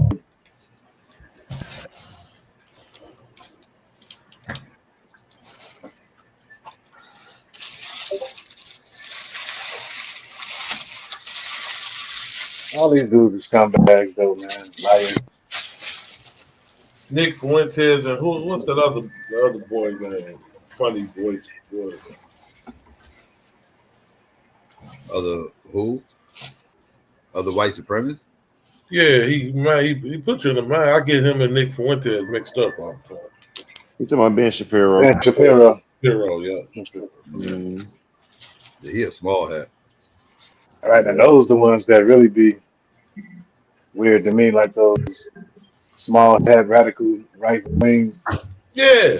A Now lot of the these white motherfuckers, man. nationalists don't like y'all. Like, what the hell It's is a you lot doing? of the motherfuckers. I be trying to tell people stop making it seem like all these Jews are leftists and all this other shit. This, that, third, man. The motherfuckers know they all not leftists. They all not Zionists either.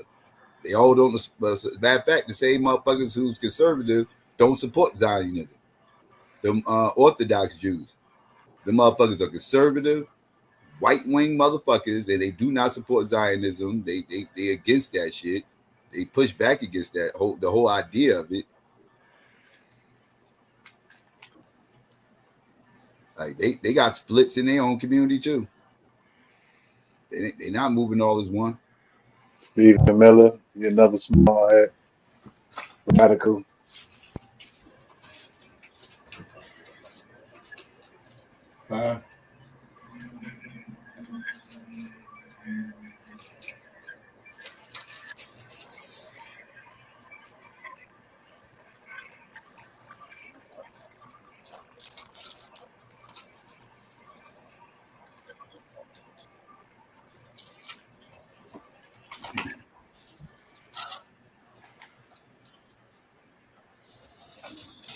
Yeah, that's kind of crazy though for a damn Jew to be a right winger like that, because you know the damn white nationalists, they usually anti-Jew, all them Nazi skins, the motherfuckers. Ku Klux Klan, ain't none of them like the damn Jew. Can't we say the same thing about black people though? Black people shouldn't be conservative for the same reason. Not far right. I mean, you can be conservative. I don't equate conservative with far right. No, they different. Yeah. But black people definitely shouldn't be far right. Hell no.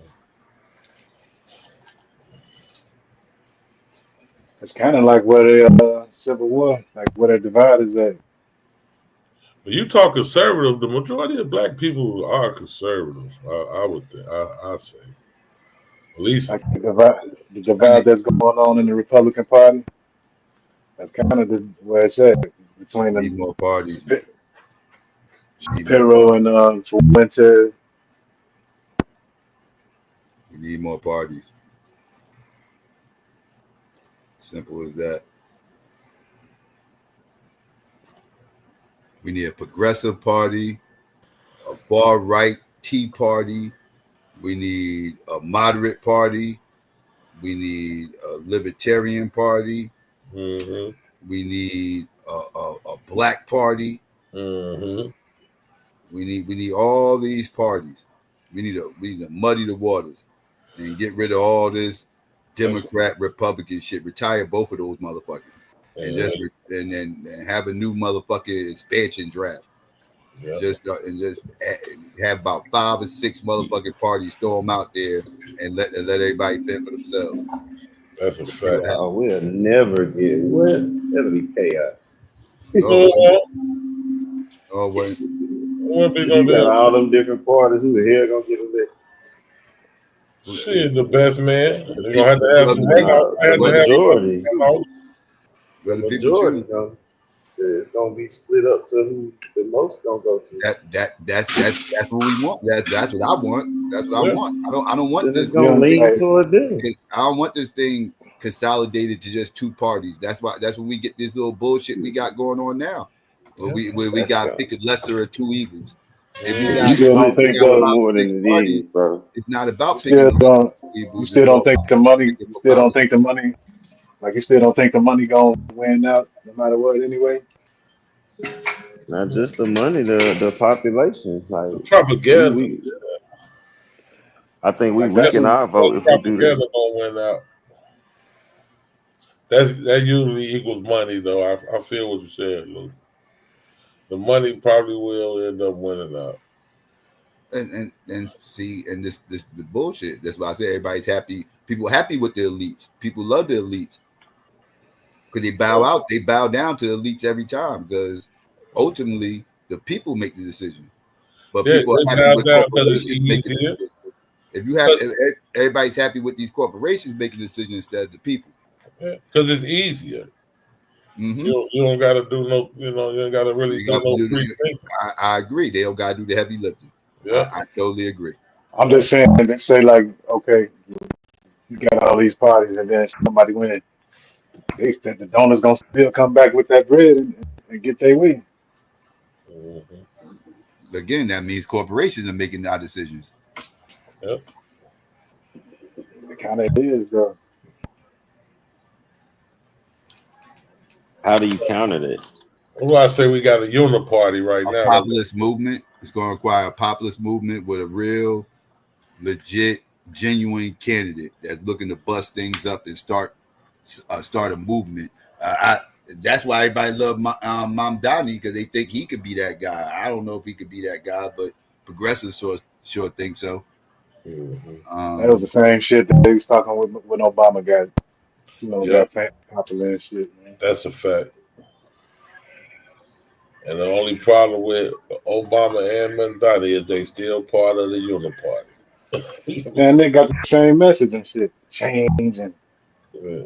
like, man, get That's the why I fuck out said of I've here. been sold that before. So wake me up when I see it. When I see it, then I'll start believing it. But until I see it, it's just talk.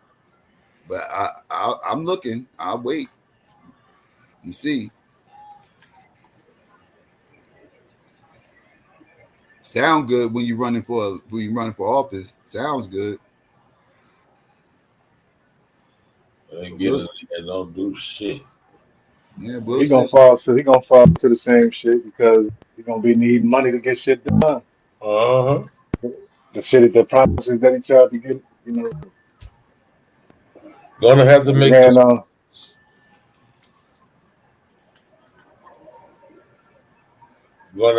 concessions to get that money. You can get this, we can help you with we do this, but you're gonna have to do this quid pro quo. Mm-hmm. Exactly.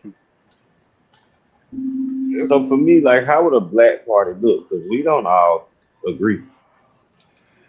So No, like, with the black party, like, what would they be like? I'm just saying because like we don't align with these other parties wholeheartedly. Like, you know what I'm saying? So if we was to have a black party, we don't all think conservative and we don't all think progressive. Like, no, but we I all think down there different. it's universal things that most black people agree on. Mm-hmm. Let's list some because I don't agree. He said, "Listen, You don't think most black Like, people agree with like healthcare? no, a lot of niggas don't think we should have free healthcare. The majority do. Yeah, I think the majority do. Yeah, but you get some of these.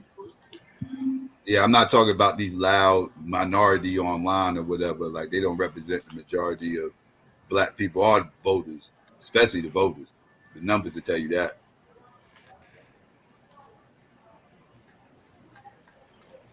I just don't see a black. I don't know.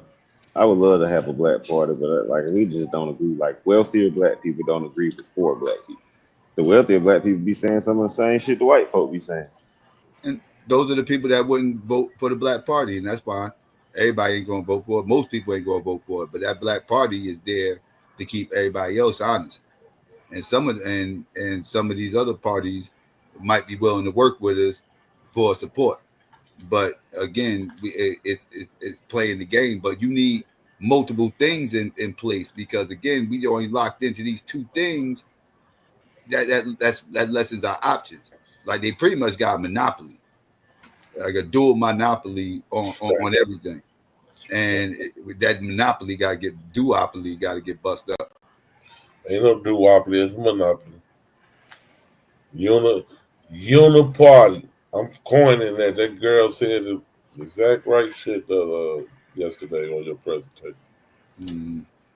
Uniparty around this motherfucker.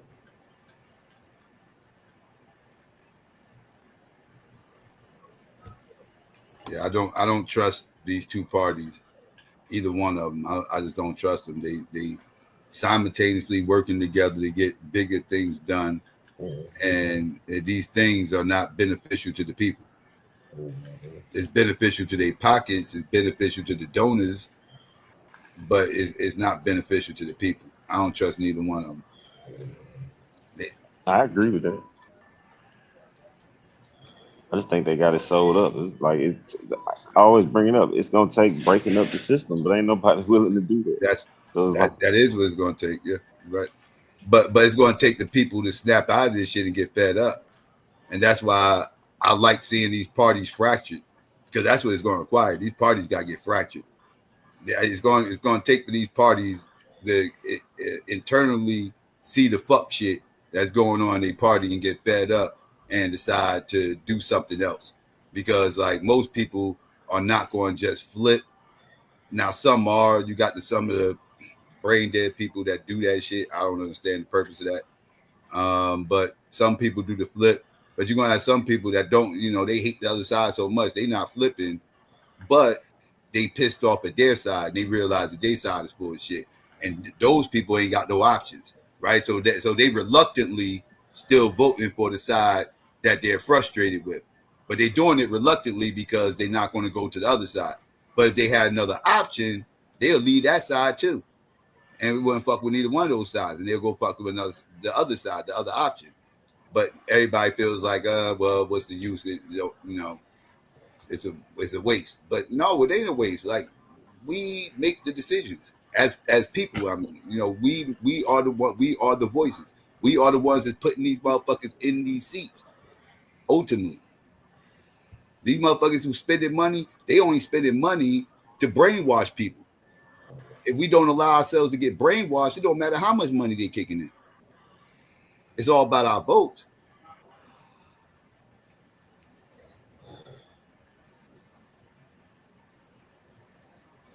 What's going on, Chris?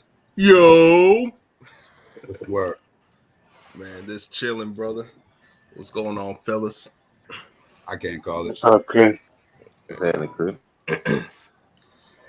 Oh well, sounds like y'all ready for a First Amendment change. Hell no. Why not? First Amendment? No, I love the First Amendment. What do you mean? First Amendment, I'm my ass off this goddamn website without the First Amendment. I love the First Amendment. I mean, because unless I'm taking you out of context, but I heard talk about like the corporations, basically all behind the scenes, making decisions and things like that. Am I correct on that? Yes. Yeah, you gotta change the First Amendment. Why is that? The right to petition the government. Yeah, I'm not saying we should make. I mean, they're not doing anything illegal, obviously. Even though I would argue that's bribery. I would argue it's bribery, but it's loopholes there where they can't hit them with bribery. But I'm not even saying like whatever they're doing illegal or whatever. I'm saying we need to understand that even with all this money, like I said, they kicking out these campaigns and all this other shit and everything else. What are they giving them money for campaigns for? They try to convince us so they can have more money to try to convince us to vote for them. That's Like right. I said, we got to stop going for that bullshit. Like, fuck, if everybody just said fuck all these advertising and fuck all the campaign shit, fuck all the debate shit and everything else, everybody just got on board with a candidate that they had no donors and that third, and everybody just got on board and chose them. All that money they kicked out meant nothing. It's Kamala Harris. It'd be like Kamala getting billions of dollars and nothing to show for it. That's right.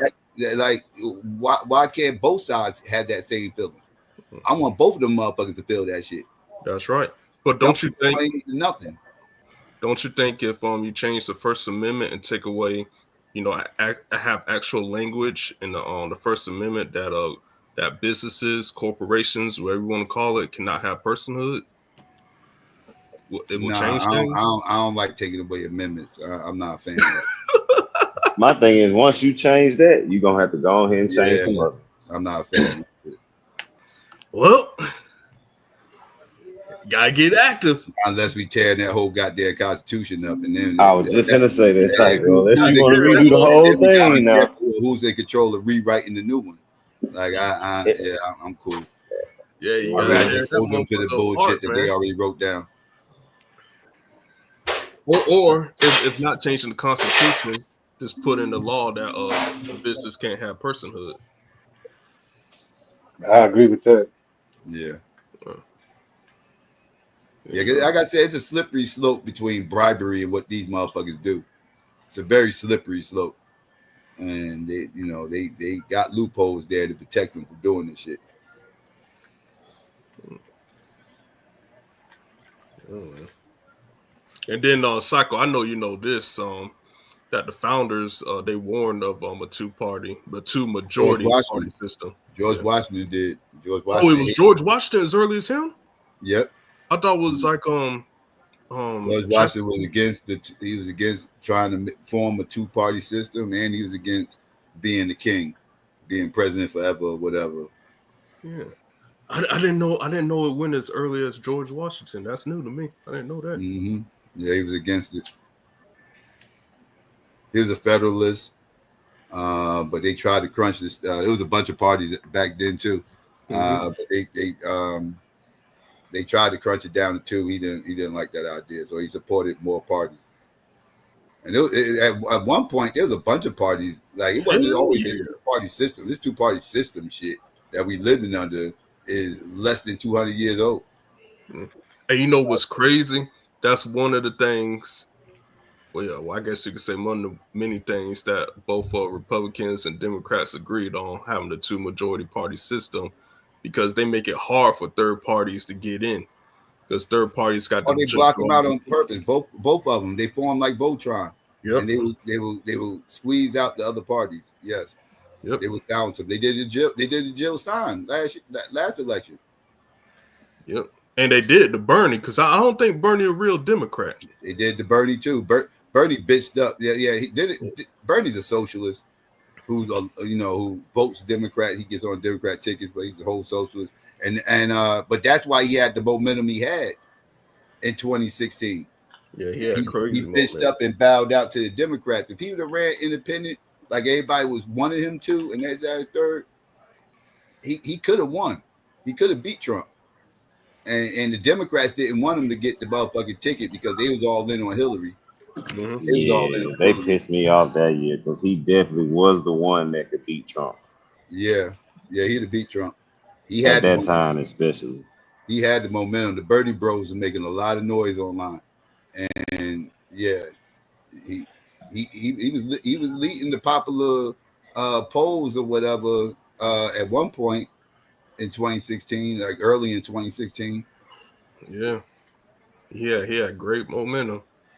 Like I didn't understand, you know, they had the delegates that he won all the delegates, but then they came up with the slap talking about super delegates. I'm like, what the fuck? You remember that? Mm-hmm. Yeah. Yeah, I ain't understand what Yeah, the they hell that pressured him was. to drop out because they didn't want he hurt. They said he'll hurt. He'll split Hillary's votes, and then Trump will win. Hillary should have been the one to drop out. What Yeah, about that point that Taz made in the debate with the electoral ballot system? I hate the electoral college system. I'm a fan of ranked choice voting myself, and that's why I think that's another thing that will bust up the two party system. If they actually do have ranked choice voting, that mm-hmm. will bust up the two party system right there. And I think the whole electoral college shit is what keeps people trapped in this two party mindset. So yeah, I'm a fan of ranked choice voting myself. Didn't California start the ranked choice system, or was that a different New state? York does it. It was New York. Oh. Cali might do it too. I don't know, but I know New York does. All right, then New York. Hey, so what about just burning this motherfucker down, Psycho? What's up? God damn. Like, let's go in, man. Fuck this shit. Now. I don't We, want to pick another we ain't got the president. guns and soldiers to talk that type shit. Wow. Yeah, I'm as soon as you saying run it out of ain't gotta bullets, be. I think we got enough white people with us, though, right? as soon as Nah, you run out of bullets, it's over. not to Nah. be fighting with us. Hell no. Damn. White motherfuckers pissed off for different reasons. We pissed off. So we just gonna keep undercover voting, wishing we had enough guns. Nah, I'm not wishing we had enough guns. I wish we get a little more wits with us. We You wait. might have. The That's a shit you fact. talking about doing, that shit ain't gonna happen in my lifetime. That shit ain't gonna happen in your grandkids' lifetime. Shit you talking about. Listen, man. You can have enough That's a guns, but you fact. ain't got enough drones, though, do you? Mm. I get it. I'll probably. I don't know. What am I wrestling with? Hey, just burn this thing down when I'm old and feeble, about to die. Nah, we gonna set this shit out tomorrow, man. Oh man, I want to enjoy my life, man. Hey, things good over here, man. See, I got shit to do. What?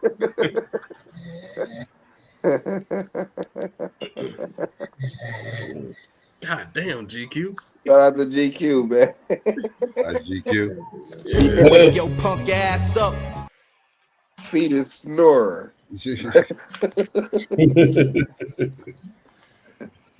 Bitcoin to $1 million. Oh man.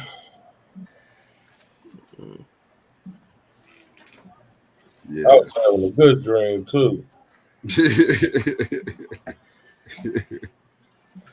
Man, I don't see how GQ be falling asleep that fast. Like, bruh, he be talking for 1 minute and then 30 seconds later he's asleep.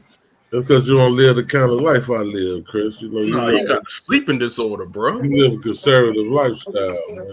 My old space partner used to be like that, bro. My old space partner, that motherfucker started dealing.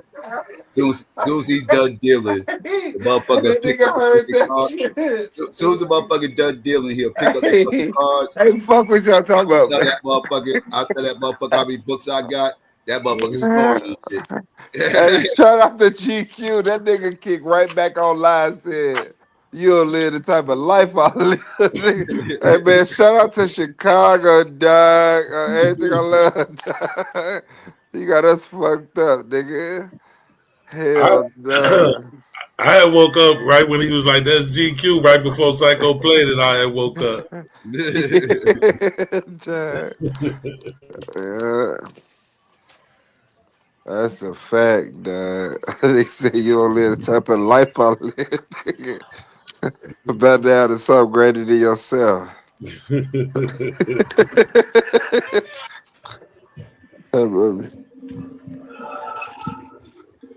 Shout out to the league, though, man. Nigga sleep in spurts. Hey, Psycho, you think one day, when it comes to the debate league, you're gonna You have reach a out good to night. other platforms to expand it? What happened? I can't hear you. God, yes, I was saying, do you think one day with the debate league, you're gonna reach out to other platforms to expand it? I'm really trying to reach out to other platforms. I'm really not trying to reach out to other platforms. Oh, there I goes. don't know, man. Psycho is an Outside. OG. I ain't trying Psycho, to an OG do no streamer, man. confusion and none of that other shit. Yeah, I'm cool. Go to other platform, they start talking about, we want to see if you're handsome or not. Yo, I caught some of that replay. That was wild. I didn't know what was going on. Like every time I kept rewinding it was something new. Yeah, it was something weird. What y'all talking about, bro? Man, What's up? You Nothing. missed That that. was I weird. can't even tell you. I don't know. It's a long story, Swaz. Yeah, I I'm glad missed I it. don't know about it because I don't know what y'all talking about either. yeah. I Man, don't even when want y'all to was at Saturday. revisit. Yesterday. Shit. Hey, but I man, I don't got know love about with Don, man. That little motherfucker funny. That nigga's asshole. That motherfucker funny to me, man. If stupidity is funny, then he's hilarious. Yeah, I ain't even fucking with him no more, man. I'm through fucking with him. GQ It was that bad? GQ used to be the one like pulling for him, bro. Like Yeah, yeah. He kicking the told wolves off him, the kicking the old wolves folks off him. what the old folks say, Lou, he tore his britches with me. It was that guy. What you talking about, Madonna? Yeah, Yeah.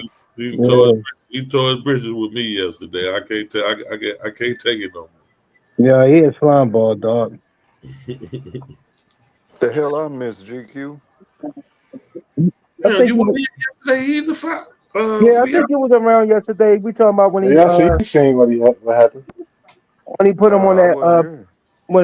when he signed up on that man page and he set him up. Man, let my boy live, man. We need the jokes. Damn, Hold on, he did something new. Oh yeah, man. No, You wasn't that fine? You wasn't that fine yesterday? Nah, I ain't seen that yesterday. Ah, man. He oh straight up. man, He straight up turned groupie for one of them West Coast dudes. Like, you remember that dude who was trying to Yeah. get Psycho to come over and debate? He kept on pushing for Psycho to come over there and challenge him against the Muslims and shit like yeah, that. NOY Yeah, I guy. remember. Dude is he's an old school West Coast rapper and shit like that, man. And like Madonna, like Psycho went over there. I'll let him tell it, but the shit is bad, man. It just didn't look good at all, man. My thing too is like if you're from one of these cities, man, like you know, a highly populated city, I think that's kind of got something to do with it too, man. It's like like I don't know. I ain't gonna speak for him, man. Psycho, like he got thoroughly cooked on it though. You know what I'm saying? All the brothers was over there, even sisters was jumping up and there, checking his ass and shit. It just looked bad, bro. Yeah, Yeah, y'all you on this know it nigga. look bad when Angel got to go over there and defend. You know what I'm saying? Got to get. Well, she wasn't defending, but she basically, you know what I'm saying. He talking crazy about Psycho over there, West Coast Cam, because Psycho didn't want to cam him up, so he can start calling Psycho agents and all kind of shit. And Marley over there laughing and shit. You know what I'm saying? Like it's funny. He asked, Madonna, you mean Not Marley, Madonna? not Marley. he's like Marley, that's Madon, the man. He like Marley, Madon. that's the man. Marley, I've been on this That's Madonna platform. from Yeah, you keep GQ. It's saying Madonna. Marley, Madon, nigga. Yeah, Madon, not Marley. yeah, yeah. Madonna, GQ, not You you just Marley. want to My sleep. put that fault. on Marley. Damn, shout out to Marley, not Marley. Madonna. Yeah, Madonna talking about. I'd have been on his platform, but he an atheist though. You know, so he He just Oh talks basically too damn, he cool, giving man. us a bad name. yeah, he basically just sat there and let the man call Psycho agents and shit and all that shit. Didn't say nothing. You know what I'm saying? Talk. No, the He's on some thing was groupie shit. Then the the nigga thing. over Talking there about he over there talking about, man, I want you to cam up. I want to see your skin. I want to see, I want to see if you're Yeah. handsome or not. Psycho got the clip of that. whoa. You need to play that clip. Psycho. I told you you should have made. You didn't hear me God, because you I'm had got so off. I know you don't do short, Psycho, but you should make that a short for real, for real. You should really make that a short. No, father. The problem was Uh, the dude asked Madon did he mess with like did he bang with Psycho and he didn't say yes. No, he didn't. mm, mm, mm. He kind of like paused and was like, I be on his show, I be on his panel. I'll be on this page and Yeah, he didn't say yeah, that's my guy. Like I be on his joint every time. And he just was like, Mm-hmm. So yeah, he is On this slime bitch ball. faithfully. yeah. And that's crazy because Psycho, the main one to vouch for him after Mhm. Yeah, his Dang, I missed interrogation. that. I Did told. y'all play the whole video to get the whole But I've context? been telling y'all that boy's a Ain't no parasite. context. You know what I say about the nigga, so I Well, make. yeah, I know Vyasa want to choke him.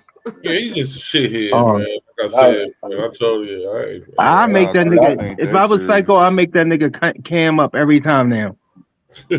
nah, I make that nigga pay his way, nigga. Every time you get up here, nigga, I need money, nigga. What's wrong yeah. with you? It ain't that serious, Chris. I just want him to grow up and show some integrity as a man. Nah, Yeah, you wanna choke that But real nigga. That talk. nigga still live with his One day mama, you Oh, got man. man, you Y'all wanna ain't peeped choke that him. yet. That nigga still live with his nah, mama. Yeah, brother yeah, Rod, though the brother level, he Rod, didn't have any brother personal Rod, the beef one that with want to put Chris. hands on him and shit. Brother Rod, brother Yeah, Rod said he see I him. don't feel the passion from He, Rob the way I did on nah, Vasa. Rod want to put hands on that man. Boy. Yeah, Rod really do, man. Rod done told him if He wish he could really see him. So Man, leave my He boy just felt alone. Rob just gonna be crashing. Brother Rob want to go 79th Street on that date, man. Hey, yo, A9 kind of close too. He kept calling him a liar. Yeah. So yeah, A9 played it back though, you know what I'm saying? yeah. Like, Psycho, you should clip that that little clip you got. You should make it a short, man. That'd be cool. Funny. I know, right? I should. Yeah, I might upload that shit. You should really. I know you don't do short. That's one short. Definitely. Here you go. I can't hear it. You got to mute it, Psych. I don't know why I didn't play. Give me 1 second. All right. I heard my dog in fight. Y'all finna see for y'allself, man. But Madon, you did not hear that, Chris.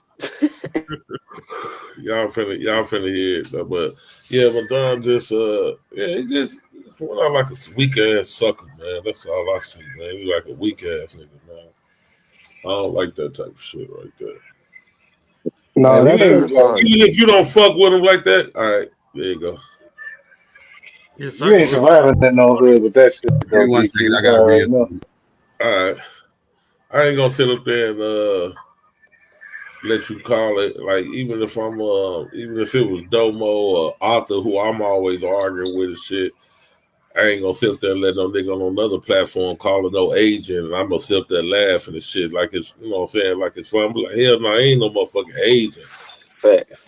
It might be some Democrats, but ain't no motherfucking agents. You know what I'm saying? They might be some Democrats.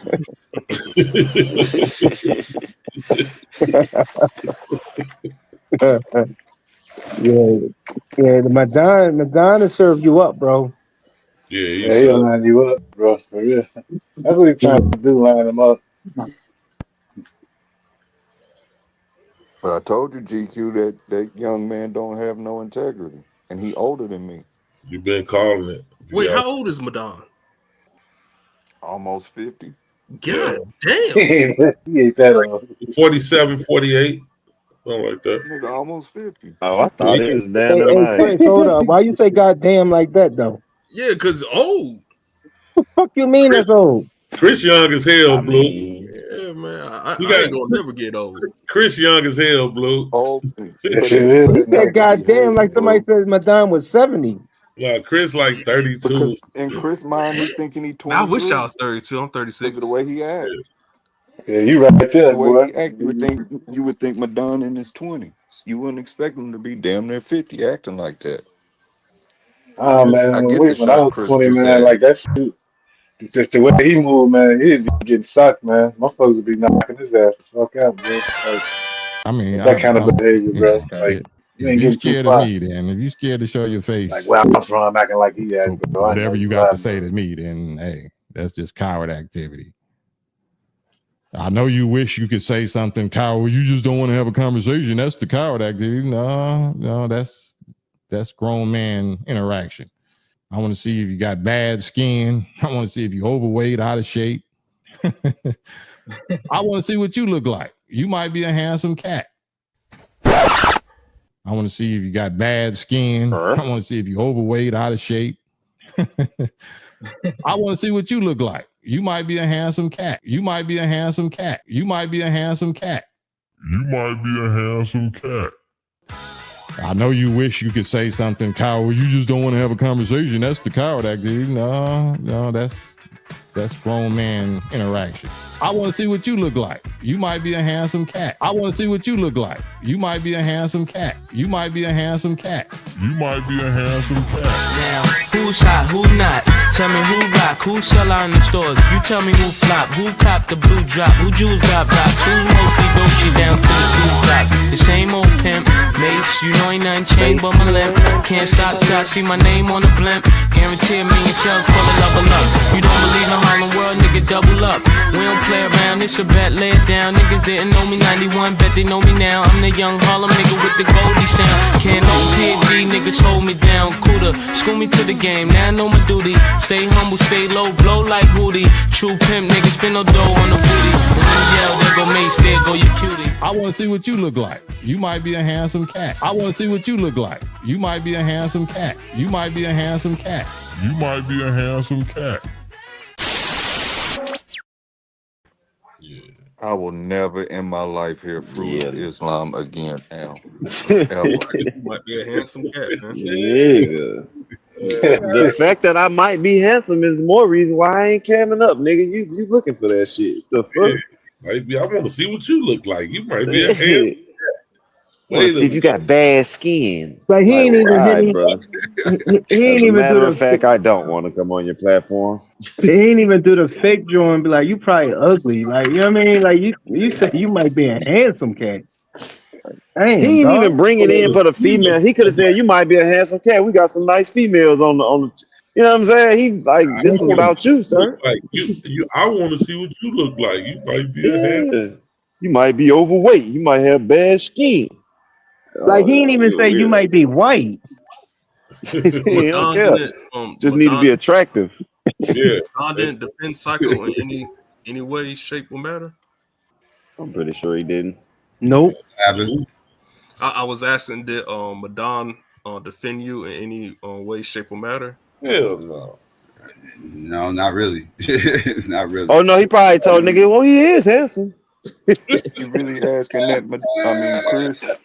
Yeah, like I tried to watch the replay, but it was all over the place. Like I didn't know where to begin at. Right after the presentation. That shit kicked off right after the presentation. Yeah, I didn't rewind it that back because y'all were going in on them for hours. Madon is only loyal to who's giving him attention in the moment. Yep. Man, Y'all come on, man. That man live with his mama, bro. He come on here to have friends, bro. Y'all gotta stop acting like y'all don't Hold know on, that shit. That hold boy on on. the spectrum, man. Because the other boy we found out lived with his mama too. Now Madon better Smoke. not Madon better not let his mama slip up and come in that room. Who y'all found out live with their mama? He talking about Mook, man. Mook. oh yeah, Oh well, Mook yeah, was that still makes sense young though. though. But Mook in his 20s, he can get away. Yeah. No, he can't. He said he had to put his thing on mute because his mom came in his room. I was like, oh shit. I mean, that's embarrassing, but from Mook, this is what I expect from Mook. I expect it from Madon too, but he just talked too much shit. Madon better not ever in his entire life. I ain't gonna be the mayor living with your mama. If y'all really don't realize he live with his mama, bro. He Y'all don't. don't He see how can't. much he references mama. He references his mama how all of us reference our girls and wives. He better not live at home with his mom, bro. Man, y'all nigga crazy as hell if you think that man. He always when he talk about his little car collection, where he say it's at, where he say he go to his mama house and his mama backyard. He always talk about his mama, bro, because that's where he live at. Y'all crazy, bro. Man, Madon's still the final boss, man. Hell no, what? I've been told y'all nigga that nigga ain't Go, shit. Well, who's gonna tell the jokes if he not here? go ahead, Yeah, Chris. the boss of the He gonna crayon set. He gonna box. line your ass up too. Pause. He gonna be like, yeah, come on, Chris, come down to Mississippi. Hell no, I ain't going there. It's cool. It's cool until he's like when you're trying to get like a decent conversation going. That's the part I don't like. Like keep interrupting shit, like and throwing the conversations off. Yeah, with dumb Like shit. like the way we talking now, it wouldn't be a problem. But yeah, we throwing like off some serious conversations sometimes and shit. I'd be like, man, bro.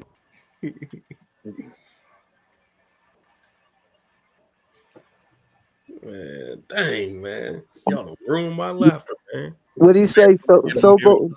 So goes the white man. So goes the Negro.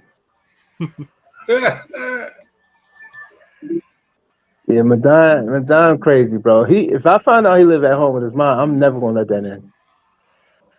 Yeah, you already found out. No, I I'm was not. just I gonna mean, say that, what if GQ. he's taking care of his mom? That might be different. No, that's a huge. Yeah, that's hugely. That's definitely different. That's honorable. That's not no That disrespectful. Negro ain't no caregiver. Chris, Right. stop. Damn, I'm trying to give my boy Stop, some Chris. hope. Stop while you ahead. Yeah, Trying to that give him some hope, man. if so, he the wrong caregiver. He be on everybody panel. How he taking care of somebody? That nigga couldn't keep a cactus in the desert alive, Chris. Let alone a human. I would feel bad for his mom if that's her fucking caretaker, boy. Yeah, Madonna was over there. I'm looking at it now. He was over there today. Cam was live 2 hours ago. God dang, What's man. the That's boy? his new home. What's the dude page? Oh, no, matter of fact, Like Beyonce said, anywhere he can get attention. no, that's right now. He live right now. It started 2 hours ago. He live right now. Madonna over there right now. But What's the that's name? What's the yeah. name? I told I'm him about that to go last. over there and cook Madonna in the I'm chat. What's about the to name too. of What's the name of that it? page? I told him that last You night. disloyal fool, eh? No, he over there because that's what I told him when you know what I'm saying. You sit up there letting the man talk crazy about Psycho, man. You should be over that. You know that's your man's over there. You know what I'm saying? He Hey, has you. Psycho, do you got that clip? That you disloyal fool made bitch. Every time he come over here, you need to play that clip. No, what's the name of the dude page? West Coast Cam. West Coast West Cam. Coast. Dang, Cam man. with a K. I'm Cam about with to I'm about to go over there and cook this nigga. yeah. He over there right now. He live right now. And Madonna right there on the panel with him. You're gonna have to turn your camera on, Blue. You got to It's turn all your right. camera on. No, No, I ain't going on the panel. Roofing to get in the chat. I'm getting in that chat. I ain't getting on the panel. He don't need to see me.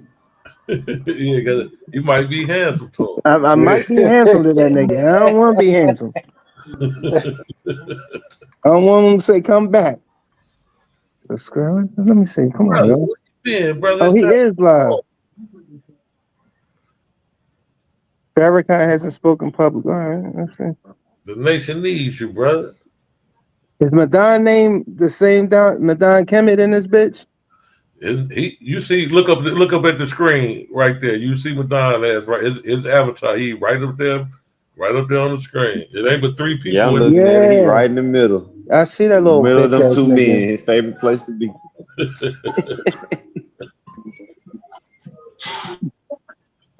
He got like a 75-year-old talking right now. Yeah. Let me see. That man looked like he had a Jerry curl back in the day.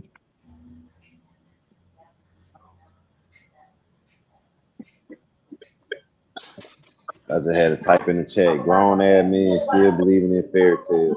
Oh shit, Fontaine. Hey. I'm, I'm about to say Madonna's a bitch.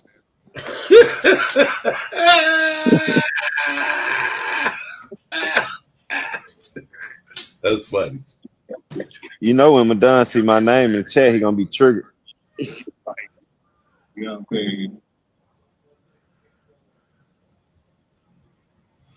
Dang, man.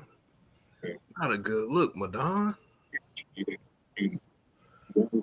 That's shithead Jones. Hey, Fi, you see what I said? Nah, it ain't showed up yet. On my Yeah, they end. done blocked you already. Who, me? Nah, Blue. They better not. I just got in. It's my first ever comment. Oh yeah, Yeah, I you don't see no coming other in. comment but mine. You gotta probably refresh. I see yours. I'm right under you. It says grown ass men still believe in fairy tales. And Yeah, they blocked you quick as hell. I said Madonna's a bitch. Yeah. Yeah, your comment didn't pop up. You got blocked. Damn. Maybe Yeah, I I don't see refresh. your shit, bro. I refresh and everything. I'm gonna say Madonna's a nice guy. You probably got certain words that like Yeah, auto. that algorithm words that get you out of here.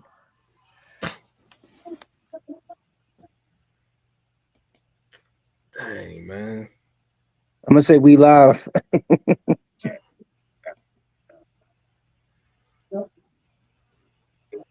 He's speaking about Madonna.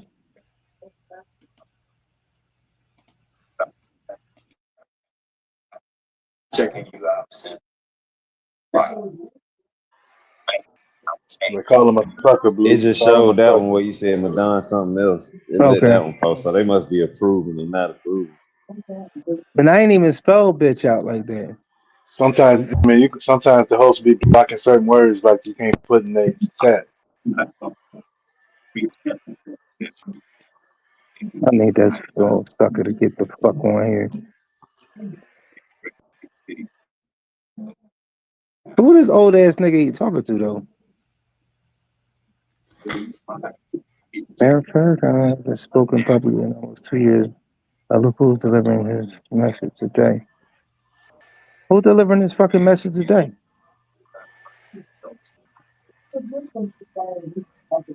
Psycho called it a couple weeks ago, man. It's personality worship, man.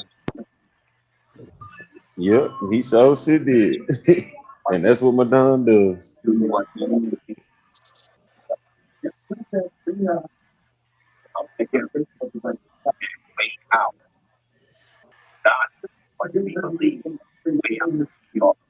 He saying not what we believe. He fucking their whole thing up.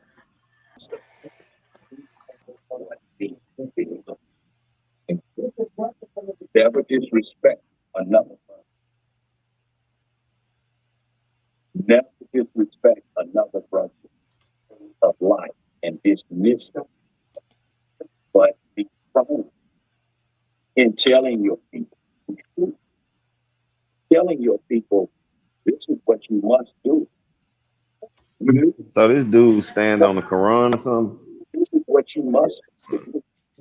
This Cam dude. Yeah, I think he FOI or NOI.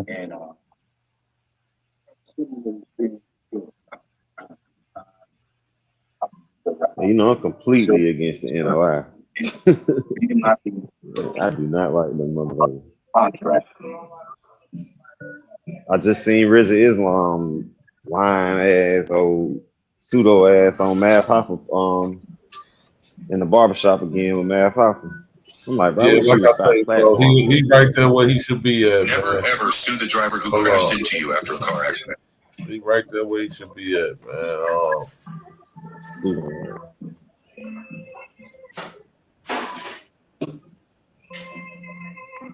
He already showed me his face before. I already talked to Madonna personally. Because check this out, right?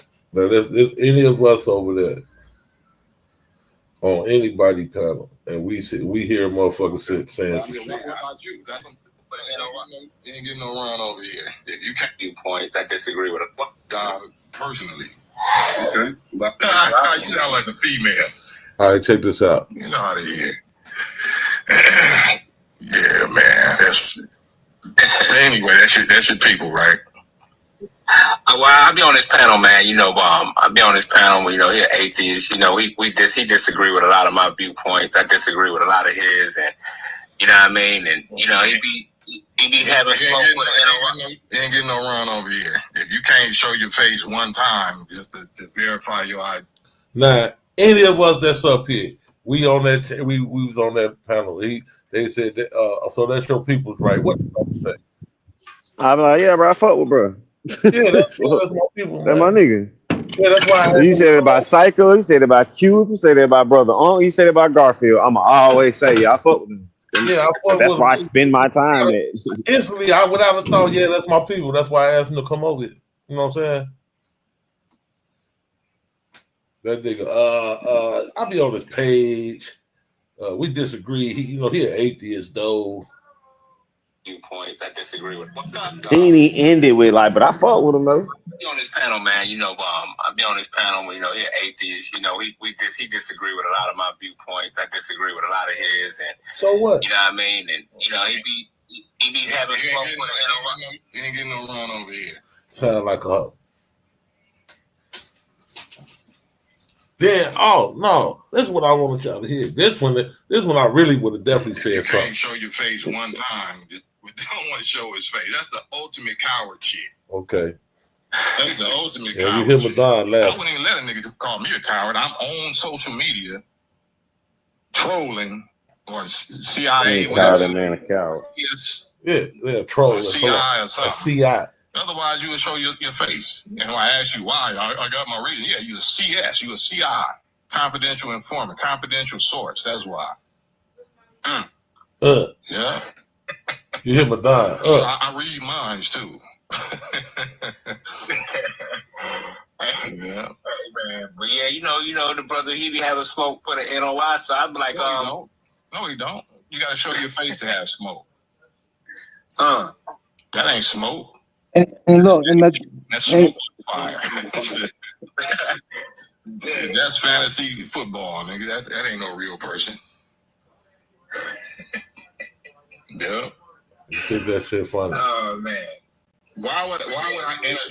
You a CI? No, he ain't no CI, bro. I'd have said that is no, he ain't no CI. Yeah, I was just about to say, I'd be like, bro, I can leave out to, bro. He a real dude, bro. Like, I just came out, like, yeah, I be on this platform all the time. Like, we disagree and shit, but bro, let me speak. Yeah. You know what I'm saying? He defend me amongst these other niggas.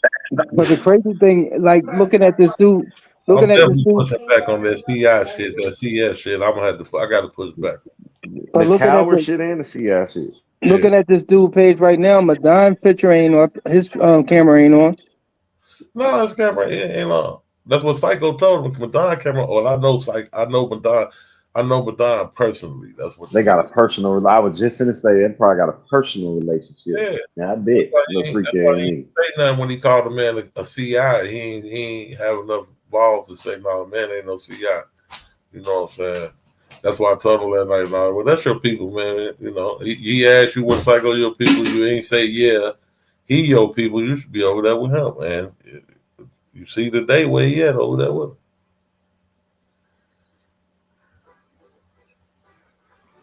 You don't let him call a CI and all that. Ain't no motherfucking CI, man. I'd probably crashed out right there. Like, nah, ain't no motherfucking CI, bro. Man. We ain't gonna do that. Even if it was, like I said, even if it was Domo or fucking Arthur, motherfucker, tomorrow, he a CI, I'd be like, no, he ain't no CI, man.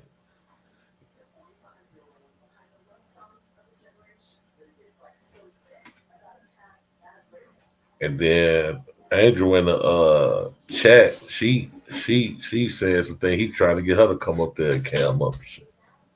That's the only person that's gonna get me to turn my camera on. God damn. I'm turning that thing on immediately.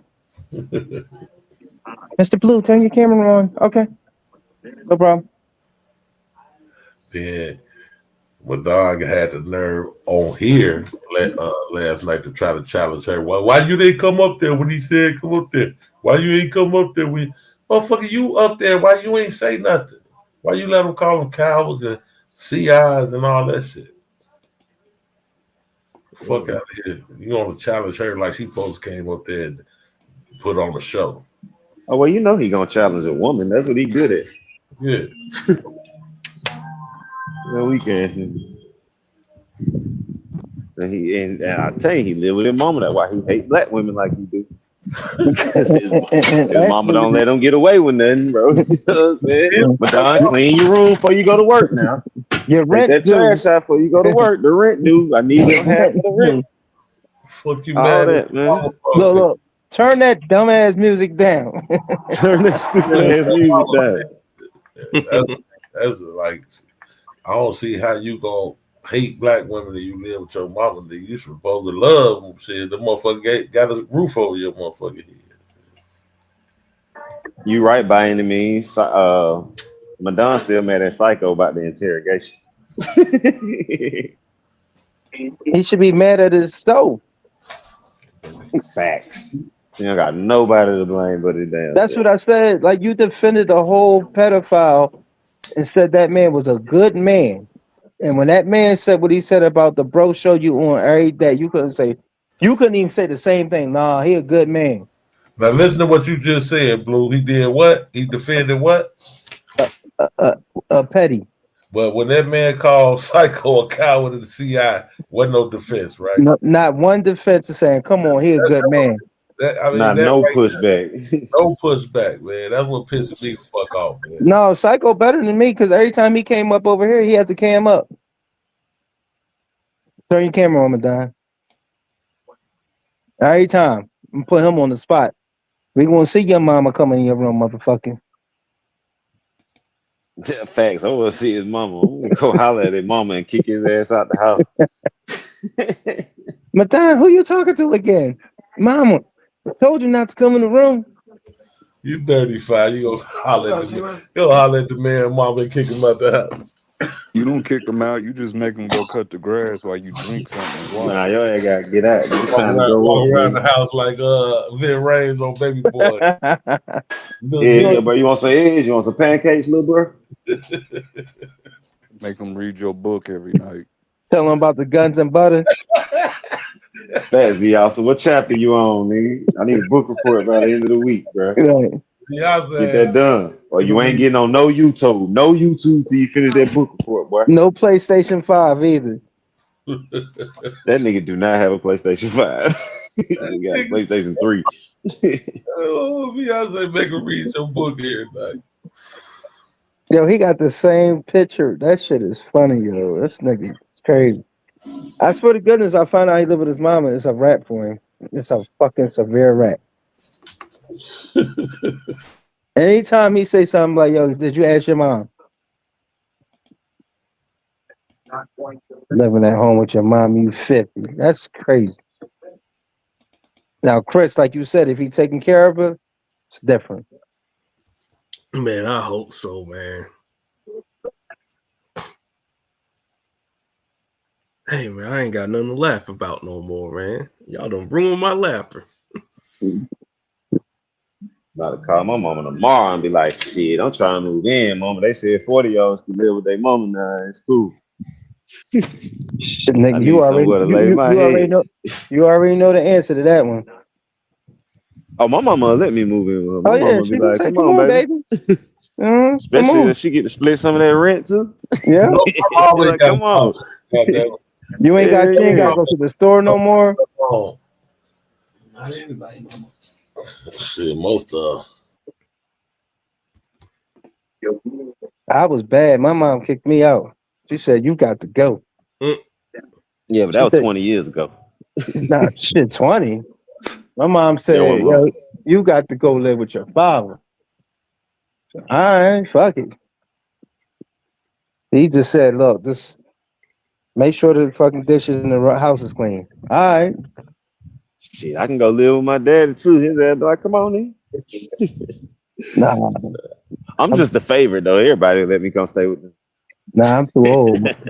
My pop almost 80. My pop in his 80s. I ain't trying to live with that nigga. We'd be fighting. Nah. My dad got a whole studio in the back of his house and everything. I'd be chilling at my dad's house. Nah, I'm too old for that. Fuck around. That's the problem. That's it right there. Nigga too old. Nah, fuck around. He had to come live with me. Nah, my dad ain't coming to Atlanta. He gonna be like, nah, y'all got too much going on.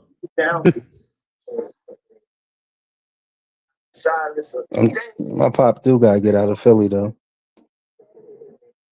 But Fire, you say your daddy was in the music game. What he was doing? Yeah. My dad basically R&B. My dad been making beats and producing and singing my whole life. Straight up. Yeah, that Squabble Up beat. That Squabble Up. Yeah. My dad actually made the original beat that they sampled, and he sold it to whoever the lady was that bought the beat. Oh, okay. Yeah, my dad used to fuck around. that definitely was up. Being in the music business back then was a blessing, man. Yeah. His ass missed so many opportunities being arrogant, so he'll sell shit without give away all the rights basically for a little bit of money. When now he could have still been making money from it, but he felt like shit, I'm gonna make some more, so fuck it.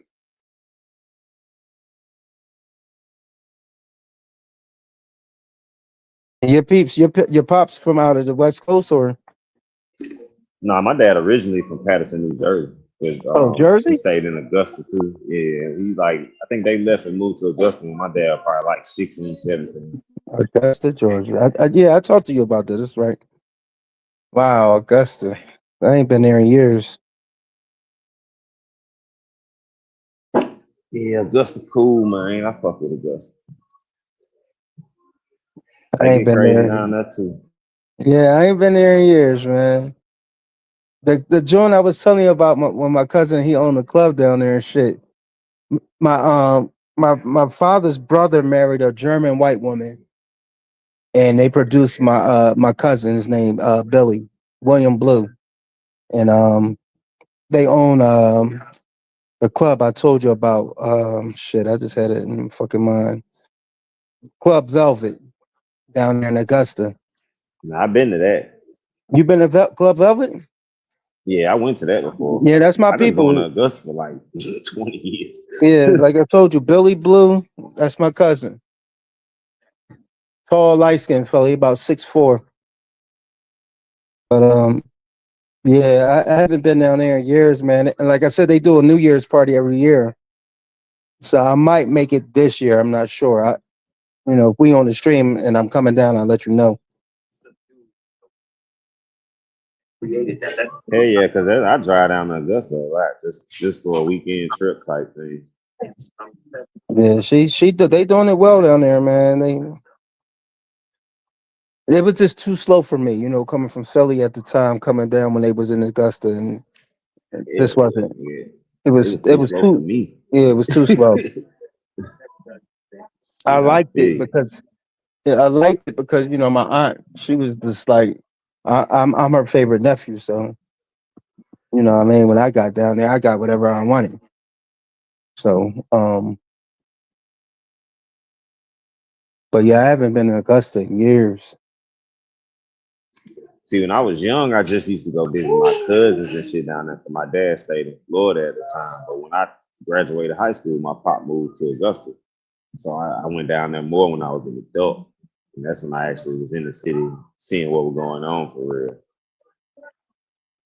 Yeah, they moved out of they was in Fayetteville for a while, and then my uncle, he was in the service. He got stationed in Georgia, so that's where their final destination was. And like I said, I haven't been to Augusta. Phew. She just actually texted me too. It's like, yo, you better come on down here this year. I'm like, oh shit. Like, we'll see my aunt.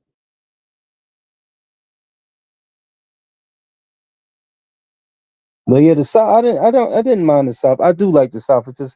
It's slower for me, but it's cool because I'm older now. It's cool.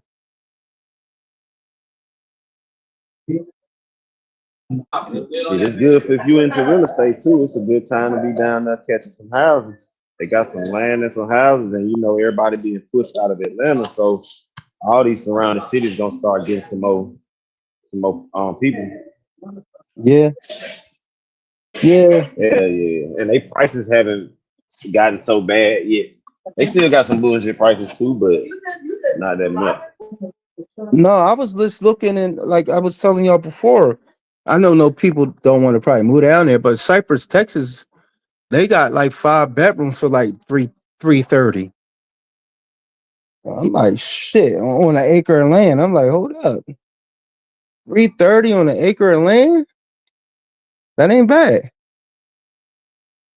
5 bedrooms, a pool, but then you got to deal with comes with that Texas bullshit too. What part of Texas is Cypress? I don't know. It's like outside of Dallas or Houston. One of Nah, them it's outside of Houston, bro. outside 20, of 30 Houston. minutes outside Yeah, of Houston. there you But go. bullshit.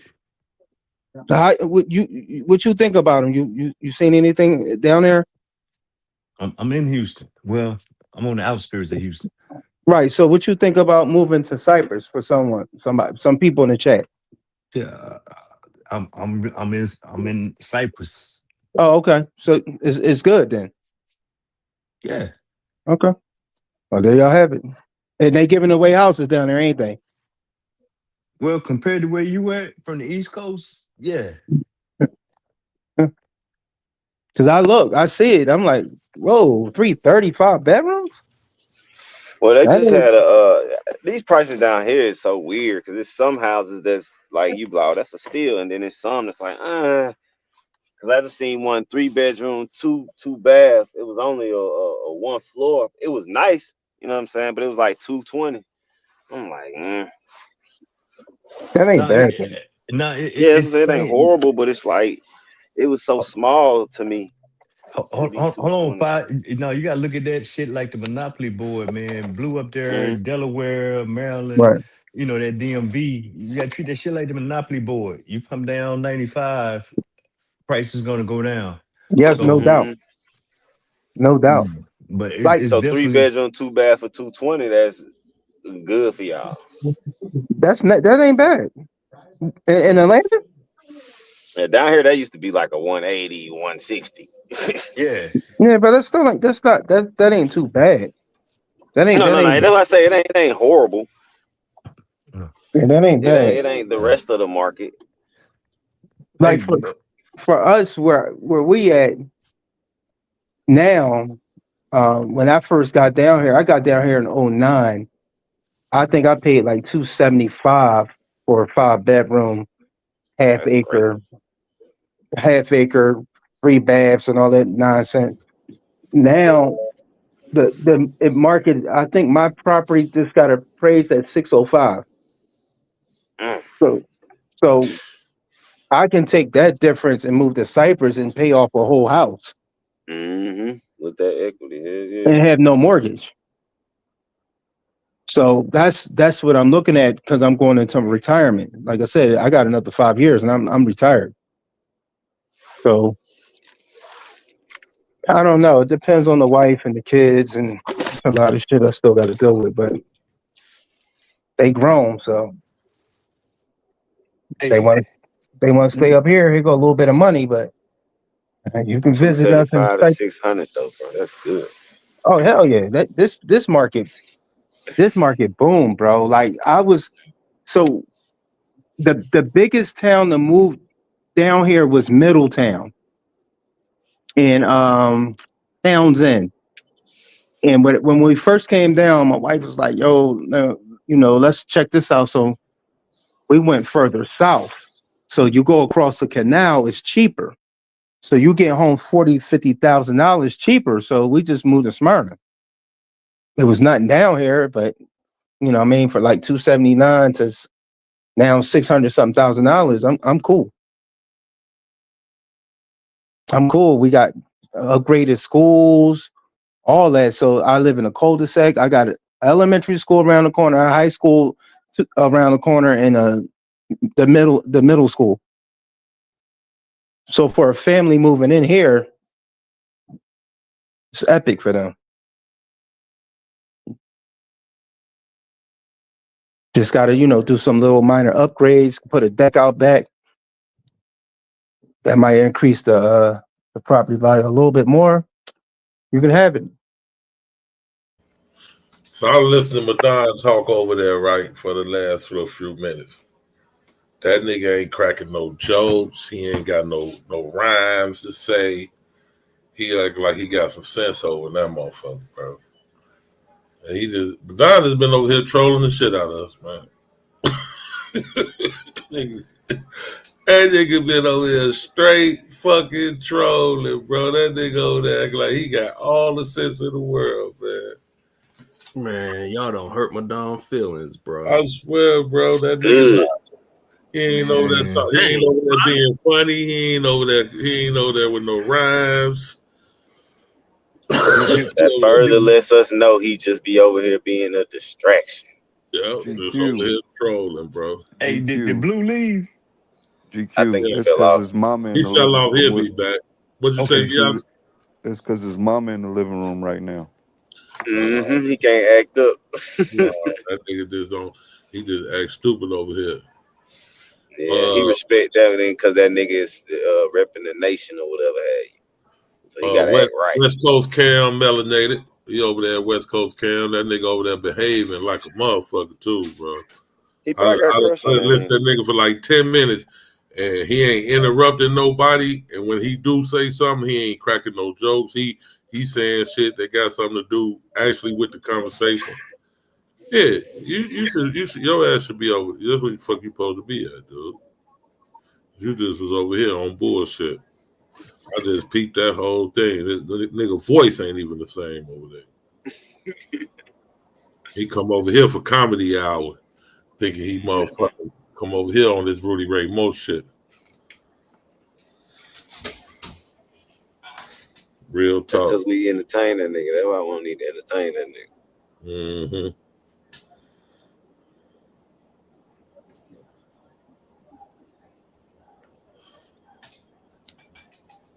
Yeah, over there paying full attention, like Lou said.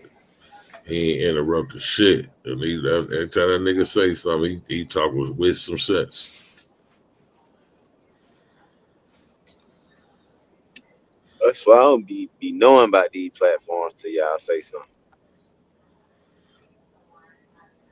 Y'all know But what to no, do. today the first time I ever been on that channel. And I really went over there to I didn't even know he was live. I was going over there to get that get the recording from the other day when he asked Madonna, was that his man's?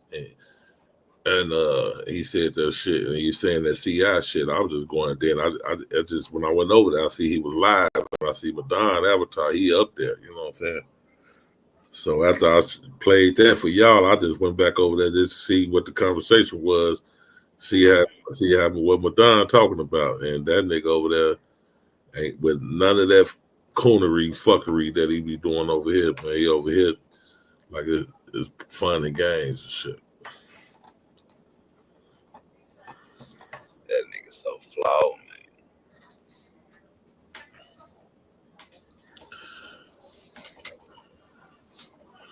Yeah, you see what type of time a nigga be on, man. Cause that's cause he really, subscribe to that shit too. He, come over here. He really paying attention to that NOI shit. He love that shit. He brainwashed. He indoctrinated. One of Cam know he a Hebrew. and a Mormon. And a Mormon. Fucking Mormon. Did you tell that man you was a Hebrew and a Mormon? Why you over there acting like you in the nation? Well, like, goddamn Hebrew Mormonite.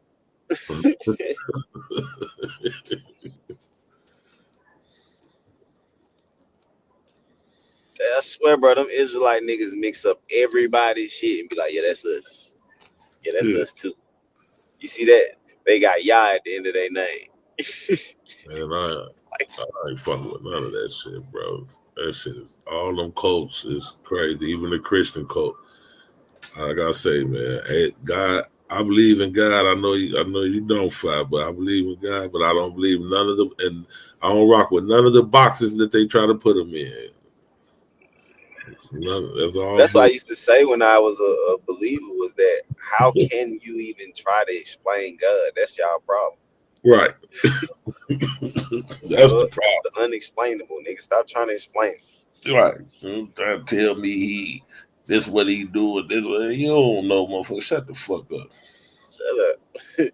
And I tell niggas all the time, my God created all these worlds and kept going. He wasn't coming back to my, hey, make sure y'all do this. I created you, nigga. You got everything you need. Right. I'm on to the next galaxy. Right. I got other shit to do. Yeah, nigga. Not over here on just Earth. All these galaxies and shit. I'm sitting here concerned with humans on Earth. Man, fuck y'all, dumbass nigga. Right. Not concerned about niggas like Madonna. I made y'all like me, motherfucker. I ain't. If I made y'all like me, y'all the last motherfuckers I'm concerned with. Yeah, I'm good. Y'all good. I'm more worried about the birds than you, motherfucker.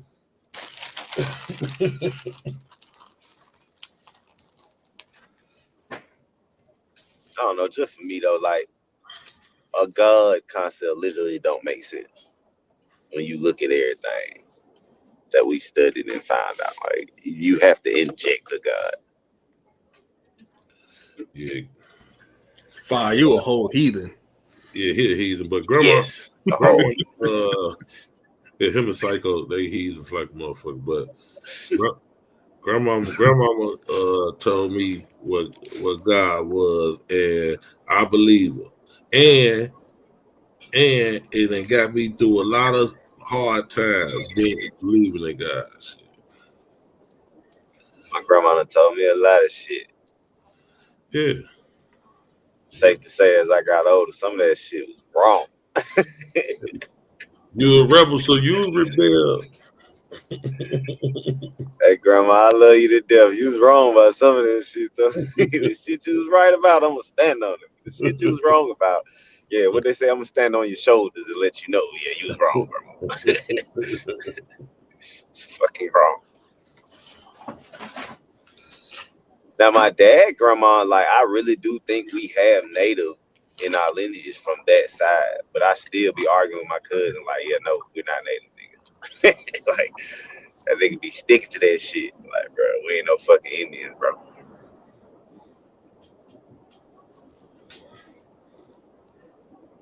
But Grandma said, Grandma be lying, cuz. You remember what she said about Uncle James? Yeah, I told her she be lying.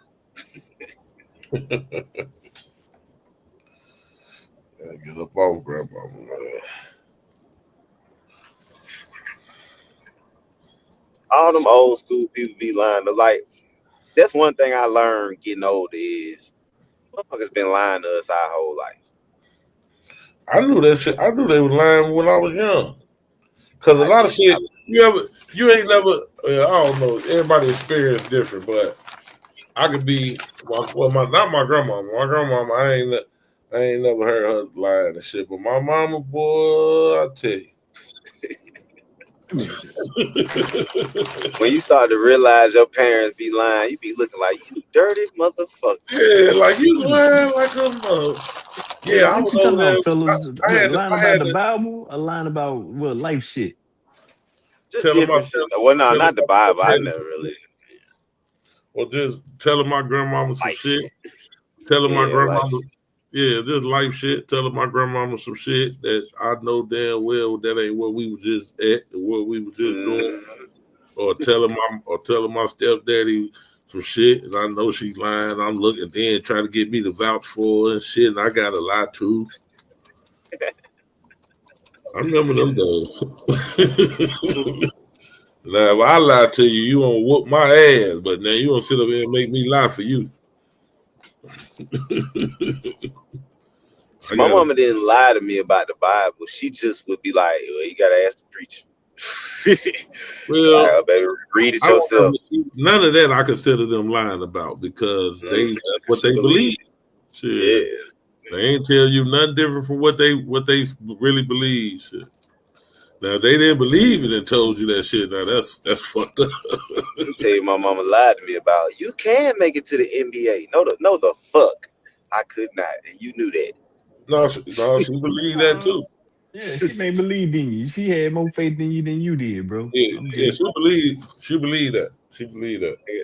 My mama knew I But was not gonna you be her baby. taller than 5 You foot. her motherfucking baby. She believe you can do any goddamn.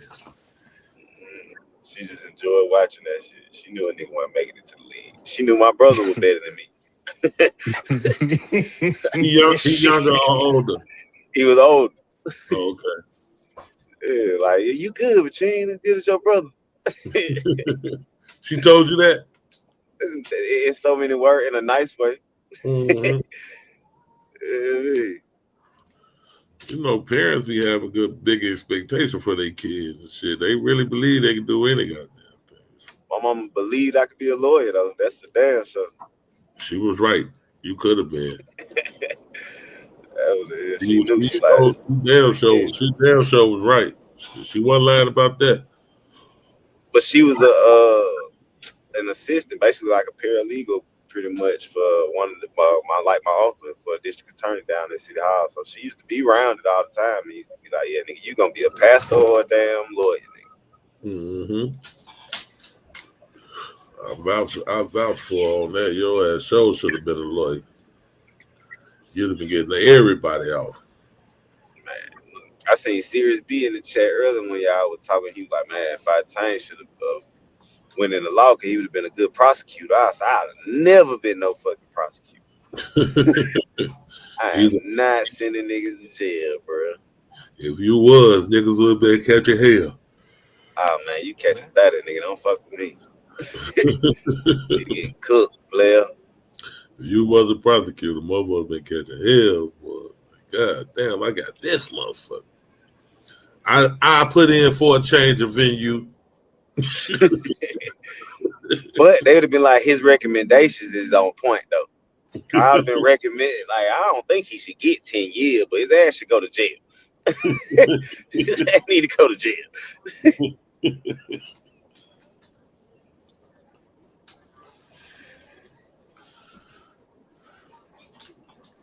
That's what I'm trying to push my daughter toward. Then I'm like, she like that shit. My son still don't know what the hell he wants.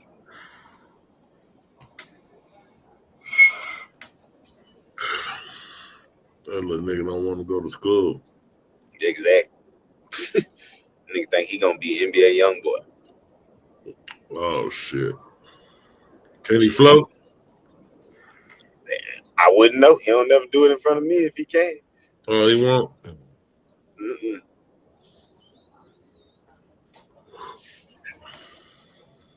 And he know I do music and all that shit though. Right. I figure you've been the first one he came to with it. He'll hide it from me. Give him about 2 more years and he'll come out and say something about it. When he think he good, he probably don't think he good enough. Mm-hmm.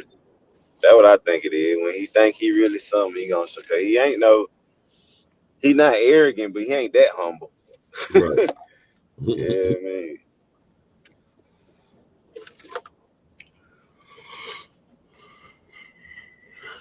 I talk to him tomorrow. I'm just gonna be like, you know that nigga NBA young boy trash. I'm just gonna see his reaction. Oh man, my nephew. Oh Lord, that little nigga love NBA young boy. He was salty when they canceled the Chicago concert. Oh, he was mad in the mud. Cause Chicago fuck with young boy. Oh yeah. He loved young boy, but you know they canceled the concert. So it was gonna be violence and shit. Cause you know, young boy been in tour with the OTF niggas and shit. Yeah, he the main op outside of they regular beefs. Yeah. And that's I was thinking about that shit earlier. That whole shit is really based on nothing. Nothing. Literally nothing. What was it? Talking shit on the internet. So internet shit, really on some Instagram talking shit type shit. That's what it's all of it is. Like some nigga could have really linked up and made some money off that shit. Mm-hmm. Like a whole tour. You know what I mean? It really made something of it. Cause I think Vaughn was really just fucking with them niggas, like, cause he used to popping his shit like that. So he was really just talking his shit, you know what I mean? And then it escalated to some real beef shit. Mm-hmm. Yeah, they were just popping their shit. Quando Rondo, NBA young boy, just popping their shit. Them niggas, you know, motherfuckers start hating, talking crazy, back and forth, couple back and forth. That's all it takes. Everybody want to be the hardest nigga in the world. So yeah, then once the fans get involved, it's over with. Oh yeah, the fans and the media. So when they start reading them comments, boy, it's a wrap. Them motherfuckers, they gonna send it all the way up. That pride and that ego gonna take that shit to the next level. Plus, and then you add the drugs to it. Mm-hmm. I'm geeking, nigga. What? And you said I'm what? I'm scared of this nigga, man. What? I'm pulling up to Chicago right now. Yeah. I got money. I got access. What? I'm on the way, nigga. And you do a video. I'm out here right now. Do a video right now, nigga. Do a video at 7:30 in the morning on a Sunday. Yeah, I'm out here. Not me, but young me, bro. I went to Chicago at 3 o'clock in the afternoon, my nigga. Like, bro, I'm walking down the street, nigga. Nigga would have been killed me. Hey, nigga used to hate me when I was young, bro. If I see your bitch, if I see any man, what, nigga? You finna hate me, nigga. Yeah, it's all the way up. Two things don't come together is youth and wisdom. That's for damn sure. You do all kind of crazy shit at your youth. Shit you look back on like, God damn. I know I was doing some dumb shit. Yeah, man. I had the Napoleon syndrome, so I was always jumping out in front of shit. Jump first. Jump first. I'm little and light skinned in a town full of Big black niggas. gotta Little prove light, myself. Every day I gotta fight. little light skinned nigga in a town full of big black niggas. I'm telling you, bro. I swear me and my brother and like two other niggas was the only light skinned niggas in Atlanta when I was growing up. I don't know where the rest of these niggas came from recently, but where y'all niggas was at earlier. Yeah, Need help, nigga. yeah, they migrated that to that motherfucker. Chris up here. Oh, Chris gone now. I about to say, Chris, tell him all y'all niggas was dark skinned back in. Chris a big old nigga. Yeah, and they ain't no little niggas, bro. This country niggas, you know. Yeah. Country corn fed ass nigga. Yeah, man. Cornbread eating motherfuckers.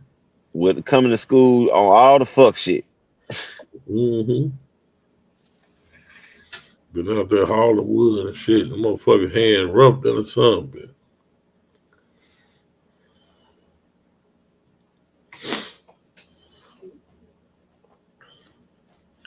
Well, listen, I used to have to get up at 4 o'clock in the morning cutting firewood and shit. Yeah, I ain't that kind of country. I'm the real country nigga. Shit. Y'all ain't I country. like that type of shit though, but Y'all I ain't never had to y'all do city it. country. Y'all just y'all southern. Y'all ain't country. Y'all just southern. We went over to the country niggas to buy our firewood. Oh, y'all already chopped it up. Appreciate it. Let's buy this little bundle right here. Thank you, sir. That fresh fruit, fresh milk, all that. I ain't have to farm it myself though. Hell no. I miss that fireplace though, boy. That's man. Roasted peanuts, all that shit, but wow. That smell like that fireplace. That's that fireplace is shit, but especially with the certain wood you get, bro. That pine. Yeah, boy. That Georgia pine.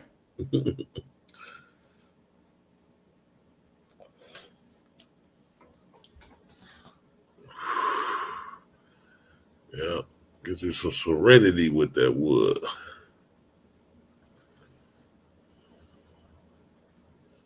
I'm finna say that to my girl tomorrow. Girl, you want some? I give you some serenity with you. Let me know. You know I'm a rapper first, goddamn. Yeah. Serenity with this wood.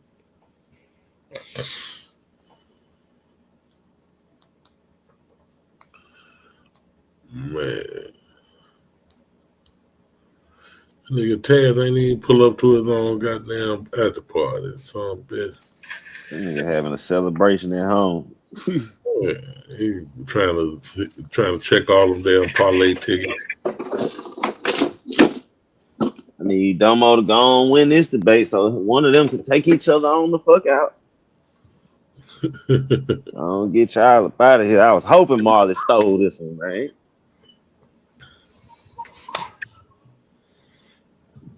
This nigga Lance up out of here and deal with Rio there. Rio just in the cut chilling right now. Mm-hmm. Formulate him a good lie.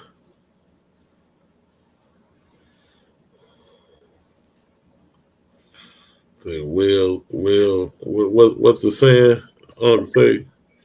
A well-organized lie defeats a disorganized truth every time. Ooh, I know the whole shit. Every time. You know, I made them a pseudo killer song. I put that shit on the beginning of it. Oh yeah. Yeah, you be playing it on their platform. Okay. You know, I'm like, you know, officially unofficial pseudo killer. I'm a member, like. Right. That's the game. That's why I hate when they like him and QB at each other head. I fuck with both of them platforms. Beef with everybody. He don't know how not to beef with nobody. He do, bro. Me and that nigga used to bump heads on shit he agreed with me on. Right. You A agree whole with you agree with you wasn't agreeing the right way. Yeah, everybody sitting but back he like, like Unc, this me. nigga But ain't even saying that. yeah, I think that's probably why I got such an affinity for Unc, bro. Because he remind me of me. Me and you could be sitting there arguing, and then you'll say something, and I realize the whole time I've been agreeing with you. Y'all remember? Y'all know how I be. I be like, oh, hold on. Well, now that you say that, I get what you saying. Like, but at first you was talking crazy, nigga. I don't give a fuck what you saying. Right.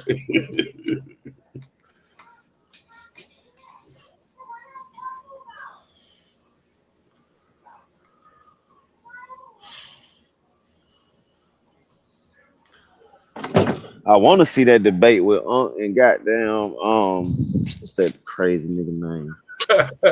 Turkey Jerky. What's that nigga name? Dr. Inky. But you know, I don't Oh put no yeah, money in the old boy platform though. they just had a debate what about a week ago.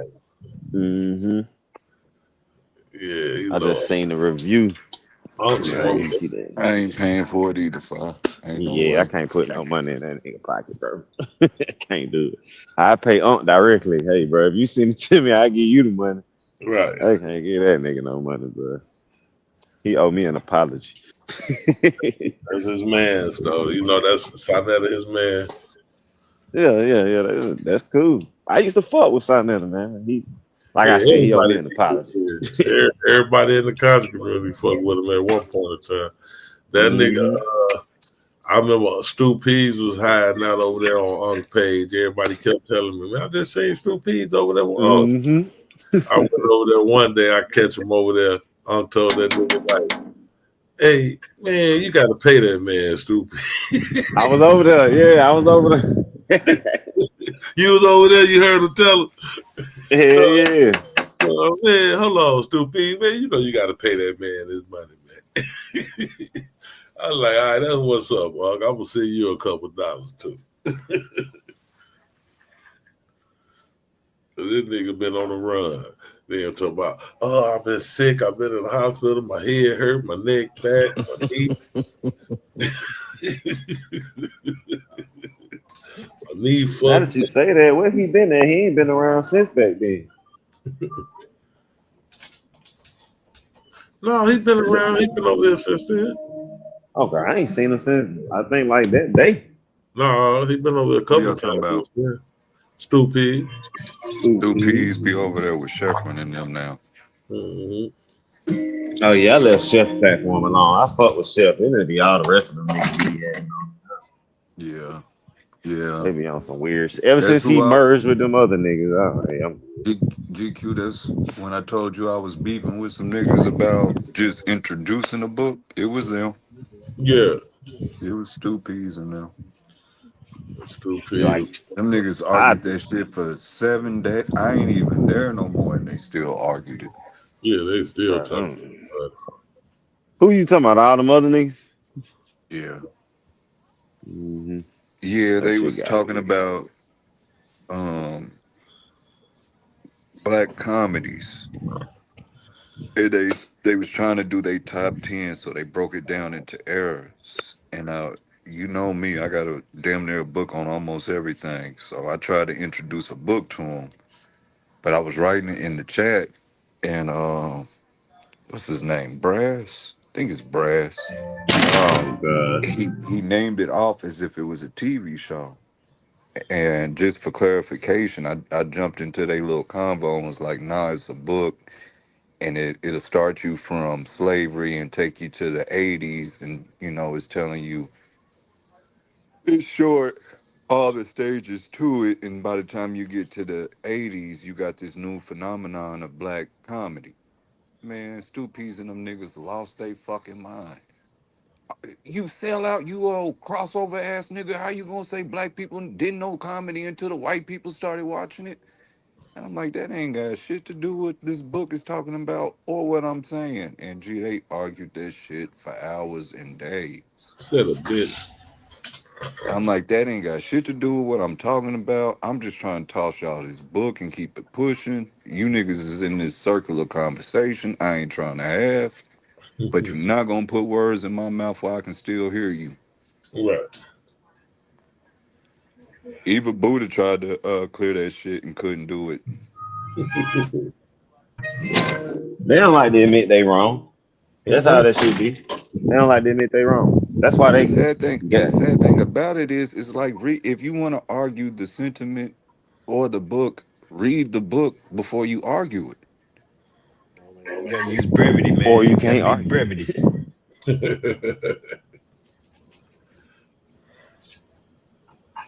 A little bit of brevity. Because it's like I told him, I was like, man, this is a 600-page book that I'm trying to give y'all a synopsis in one sentence on. Like, what makes y'all think that's the totality of what this book is talking about? They weren't trying to hear it. I was just gonna say because they don't want to know the totality because then they have to formulate an opinion based on facts. Right now, But they just want to everything, tell you what they think. And they fuck but around had to read a book or something. They don't do all Yeah, that. you. I gotta read it. That why, man. y'all, That's why they split with Aunt them because they wasn't no real pseudo killers. They just were pseudo. no, y'all know what they do. They put the title of the book and what do y'all use? Chat GPT. Chat Am I saying that right? GPT. Yep. And ask it Chat to G. give them a summary. That's crazy, bro. That's fine to do if you just want to know if you want to read it or not. But if you're gonna try and tell somebody about the book, then yeah, you might want to read it. Man. No. Oh, and to y'all's two back and forth while ago about a God that's not associated with religion. Study the unmoved mover with Aristotle in them. Y'all are like that. Or the The analogy of the unmoved mover. yeah. Or the analogy of the clockmaker. Now that I've heard of the analogy of the clockmaker. I heard of that. Okay, we'll look into the unmoved mover. There should be links on it. I'll check real quick. Let me mute up and see if I can find something. Yeah, I'm pulling it. I'm trying to pull it up now. That's why I like Fi. I don't have to do all that extra shit with him. I can say some shit, and before I'm done talking, he got it.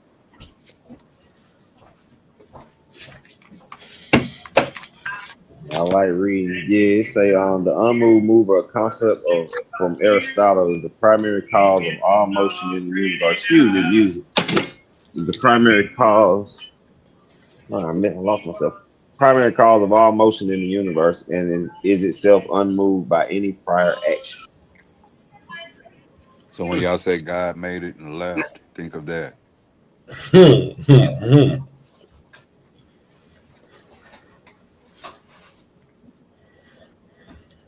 That's kind of what the Big Bang is. Exactly. That's what I was thinking, Fire. The immovable object and the unstoppable force. Yeah. I keep telling y'all the schism is two questions: why and how. How is your science, folks, and the whys is your theologies.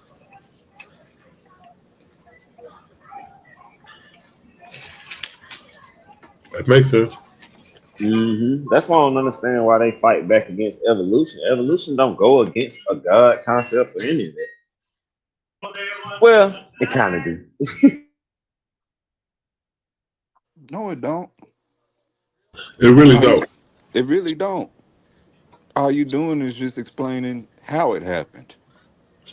It just That's the go part against they them. not It go catching. against some bogus ass religions. That's what it goes. You could argue the shit from both ways.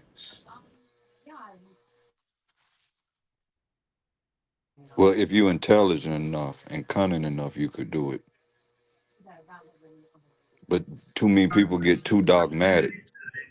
Yeah, and I just think it's like the Bible concept of God wouldn't fit because the animals popped up instantly, but it don't negate a complete God concept like any of them.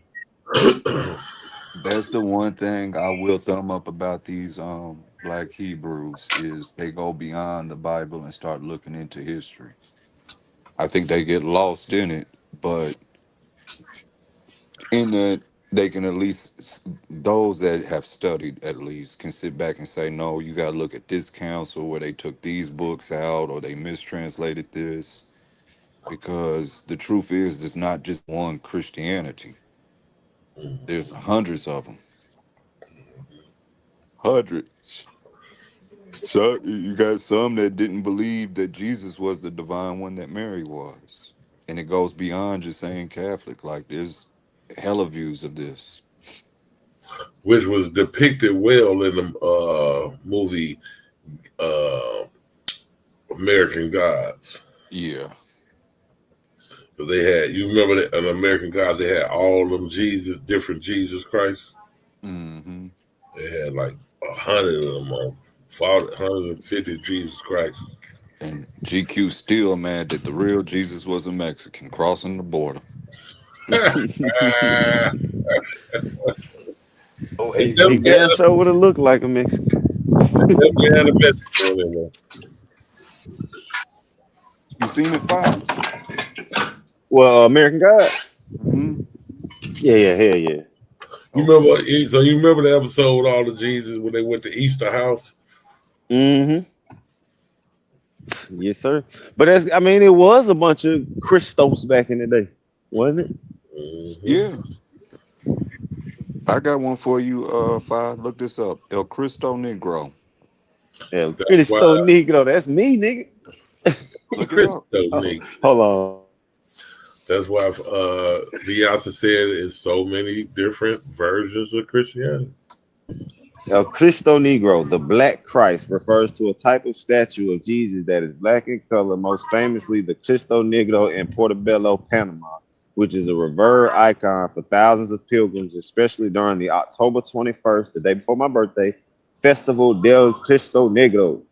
Other Mm. important examples include the Cristo Negro in Esquipulas, Guatemala, the origin of the tradition for Central America, and the Cristo Negro in the Metropolitan Cathedral of Mexico City. These statues are often associated with Afro Panamanian identity, resilience, and a history of colonialism and slavery. Y'all notice that shit always attached to Pause. colonialism and slavery. Shout out Pause. to Panama. Pause. With what you just said, what they not blatantly saying is it ties in with your maroon history and syncretism. Hmm. And I would argue that it was King Miguel de Barrera that started all that. And what he did was he set up a church type ordeal, well, a Christendom type of body of politics in his Columba. But every Christian part, so you got a bishop, he had an African presence there, but it's masked as a bishop, if you get what I'm trying to say. So you got a preacher, but the preacher is really a griot. But when the white folks come around, he on his holy father there. When the nigga leave, he keeping the traditions alive. Y'all get what I'm trying to say by that?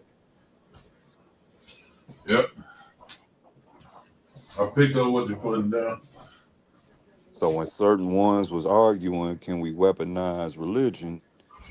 That's what I was alluding to when I said if you do it in a political aspect. But it's gonna be hard to do with something that was designed to oppress you. Hmm. Those two, and that's why what was that, yesterday, the day before? Christianity and Islam, majority of its inception is how do we get advantage of these Negroes or the world, these heathens. Hmm. But I guess that goes into that saying of it ain't no fun when the rabbit gets the gun too.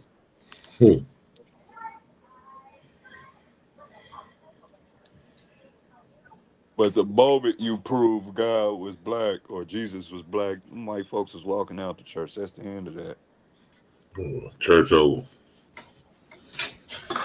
Be the first time y'all see Joel Osteen not smiling.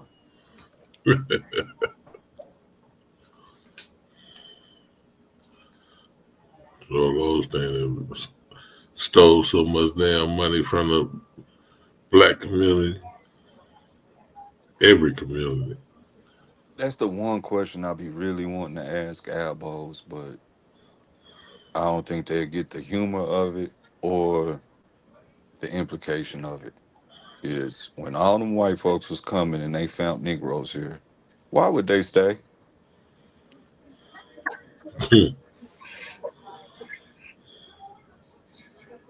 Why would they stay? Let alone how'd y'all get y'all's ass whooped? Why would they stay?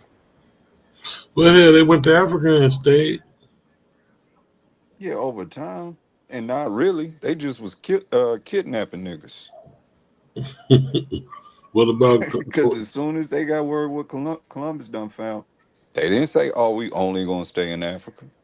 They went to the New World. Mhm. They colonized it though. Shit.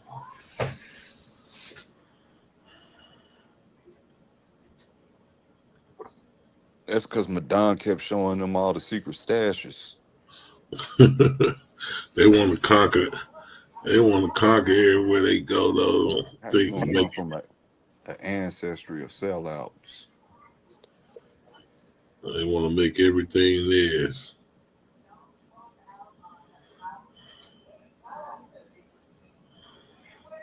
They want ownership of every goddamn thing. That's how they trick the natives out of signing all them land rights and grants and shit over land rights over that because the natives like shit. We ain't think nobody can own the land. They gonna pay us. They gonna give us something for some shit we don't even own.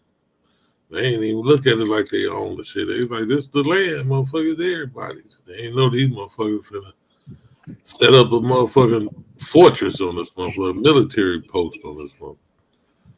And tell you got to pay to come on that motherfucker. Yeah. White man, a Yeah. bold motherfucker, bro. That nigga went around the world, took everybody's shit, still running around like, yeah, what y'all gonna do about Yeah, it? on straight up bullshit. Still trying to take some shit. They ain't getting shit that been took. They trying to take again. And then tell you if you try to come take some shit, you wrong. You stealing. They can steal every goddamn thing. We liberating them.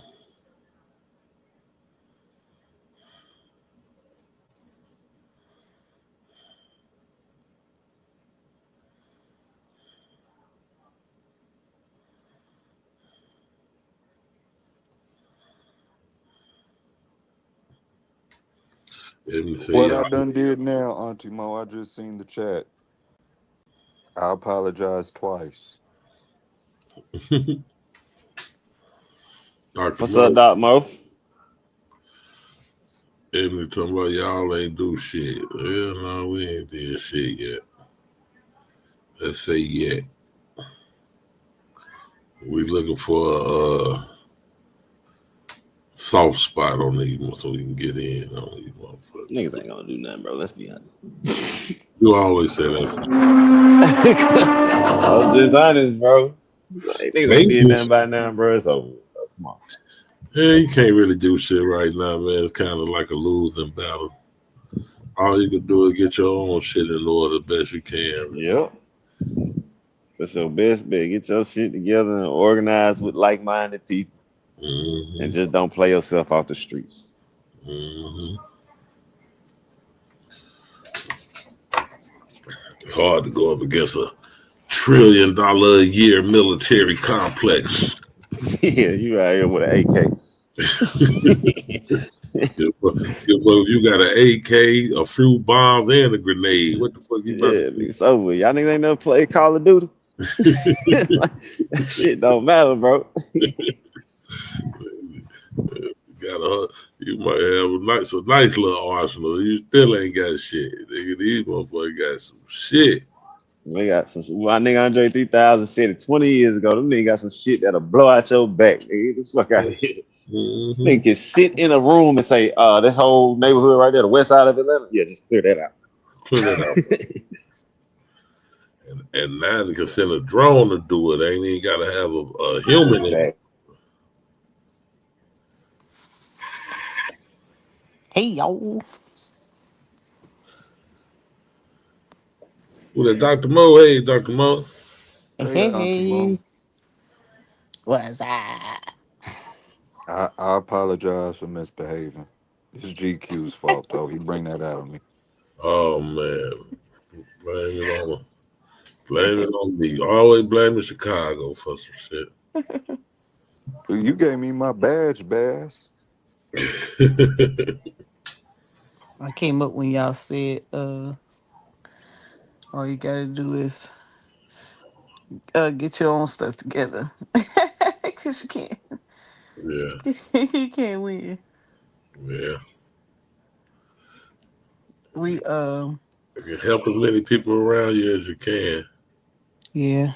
We bidding some contracts right now and we can already see the changes and how they're trying to manipulate to the contracts to make way for probably somebody they want to, but they messing up the contracts, and they're putting them out like soon as you bid them, somebody protest them, or are you on? They only putting them out for 1 year or 2 years, which is highly unusual of what they normally come out. They normally come out one base year plus 4 option years. Hmm. Now you're putting companies in a situation to bid a 1 year contract, purchase all that equipment or whatever you need to be successful in the contract to come out in a year. Now you're putting somebody in debt. Like oh man, ugh, it's Making it horrible. making it harder for startups. You already gotta have your shit established. You already gotta be in that lane. Even think about being on the contract now. Well, Can't you just have Now to have y'all know what that's about. you got to have an alternative approach. So if you if you seek a federal contract or any contract of that sort, then you have to have an alternative idea of what you would do with those assets if that contract is no longer existing. So basically, you just have to plan it out. Well, if I can't use it for this, I need yeah. to be able to use it for something else. But when you're trying to match up contractual services, that's where you got to be super savvy. What can you match it up with, or what can you use? So in our case, it's vehicles. So we're gonna convert.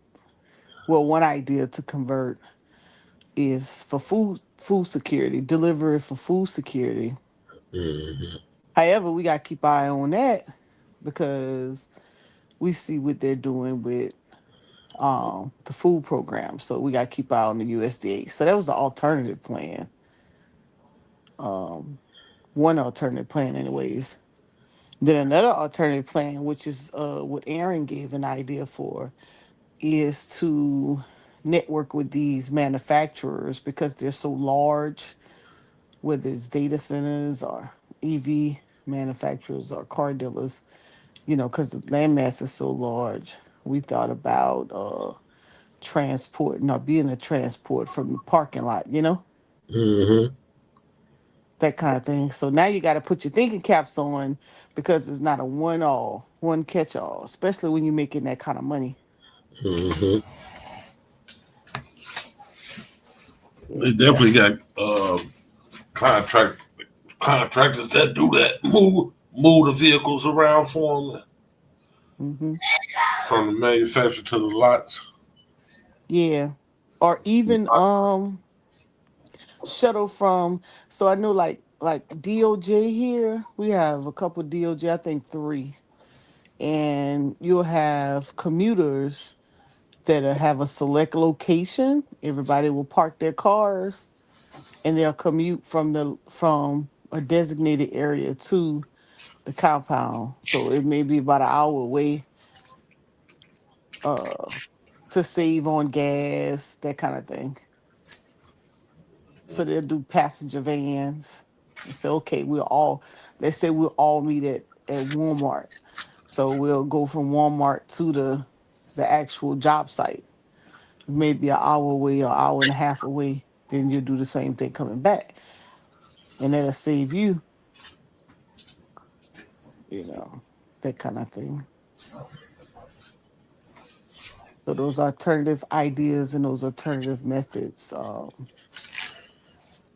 And I was speaking with a grantor that's under DOE, Department of Energy, and they were saying that there's a lot of Fontaine. This would be good for you to know. A lot of foundations that are picking up. So remember, I know you guys were talking about it a couple days ago. How Jeff Bezos, X, were giving out funding to the HBCUs, where those foundations are not just given to HBCUs. They're shifting funding out to many different directions because they know that a lot of organizations and even companies were benefiting from government programs that are cut now. So those are some areas for you all to look at. GQ, your folks as well. Mm-hmm. If DOL start cutting those workforce programs, start Yeah. looking to see what foundations in your areas is picking up the slack. I was supposed to hit you earlier to see if you was available for the Zoom call, but they didn't ever give me the invite or the time, so I ain't hit you. Oh yeah,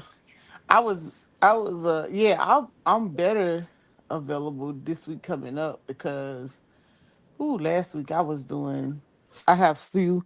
Matter of fact, the industry that you're interested in, there's two companies I'm involved with that are getting audited.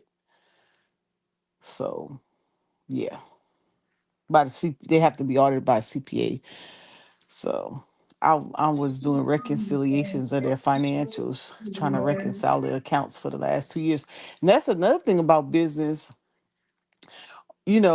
If you have a business and you've been in business a while, GQ, Fontaine, y'all out there that's doing business. Oh, Fontaine, I got your book too. Oh, that's good to hear. Thank you. I hope Look, you get the chance to crack it open. yeah, I messed with it a little bit. I was like, "What is this?" And then when I saw it, I was like, "Oh, that's the book." So yeah, I'm gonna go through it. Um, there, one of the things that they're gonna be doing is so you guys, I don't want y'all to get caught slipping, is to make sure that if you are a business entity, that you have your proper documentation. Your annual filings, you probably up on that, you're up on your licenses, but that's some HR documentation, like your operating agreements, making sure that you all have visited in those documents within the last 12 months, making sure that you have policies, even if you're a sole owner, you one owner or one member owner, um, the same policies that you would normally have in a regular company, or that you would go through with orientation, that you have that, and that you have a handbook at a minimum. You know, don't get caught slipping. So yeah, they're gonna be they're gonna be as they go through their um I like to say their shakedown phase. It's gonna start to come all the way down to eligibility qualifications in business period. And so you want to make sure that you have your stuff. So yeah. So I think I'm gonna put some generic copies on my website so people can download them and then edit for their liking, because you don't want to get caught without that stuff. So like my friends who are going through their residential seat audit right now, they panic. But because the audit list is so long, so long, and so they're not used to it. It's their first time, and so they're probably gonna get their hand slapped for a few accounting principles, or some HR stuff that they just not aware of, as it relates to overall business. So yeah. So I probably start doing some lives like I used to do in the past, and capture some of that information like within an hour, and just kind of break it out. Uh to help y'all out. But that residential, that's a very lucrative lane. And if you going veterans, Fontaine, if y'all going veterans, That's yeah, the goal. yeah, that's not going away. There's several ways to approach it because you have the landlord concept. Depending on you in Georgia, right? Yes. Yeah. So you have the landlord concept where you have a house and then you just have to have dimensions of the room and common areas and things of that nature. And then you have where you're building units or you have individual units. And then you also have the support and services that you can bill for and so on and so on. I know here in the Carolinas, they said we had to connect with HUD first. And because HUD housed the HUD VASH program. So the VA is the easy part because there's too many veterans that need support and help. So you'll always be able to get a veteran referral. So the first line or the first department or agency you need to be trying to figure out is your local. Are you near the VA in Atlanta? I wouldn't even know, to You be wouldn't know. honest. They would know, like the rest of the team would know, because they are older than me. Yeah, yeah. To is the HUD van. So there's someone that's in I think in Alabama that's closer to you.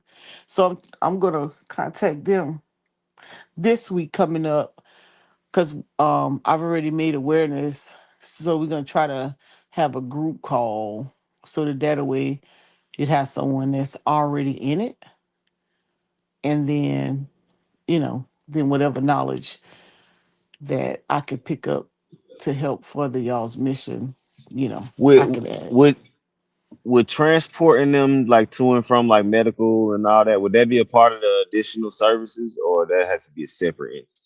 That's contractual.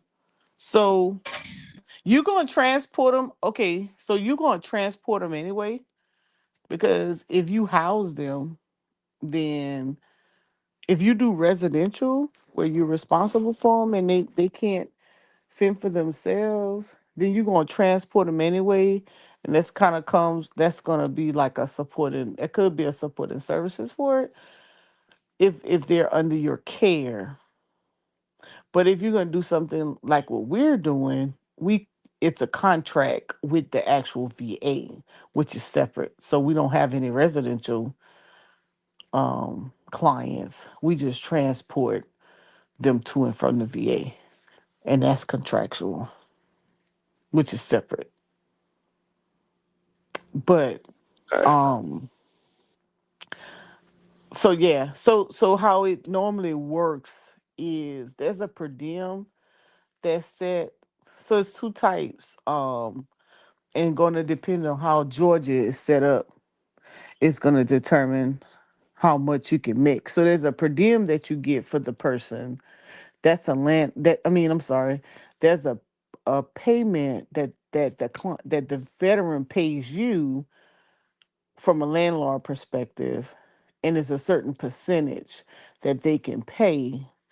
And then there's the vets that may need additional services. So it's several ways to approach it.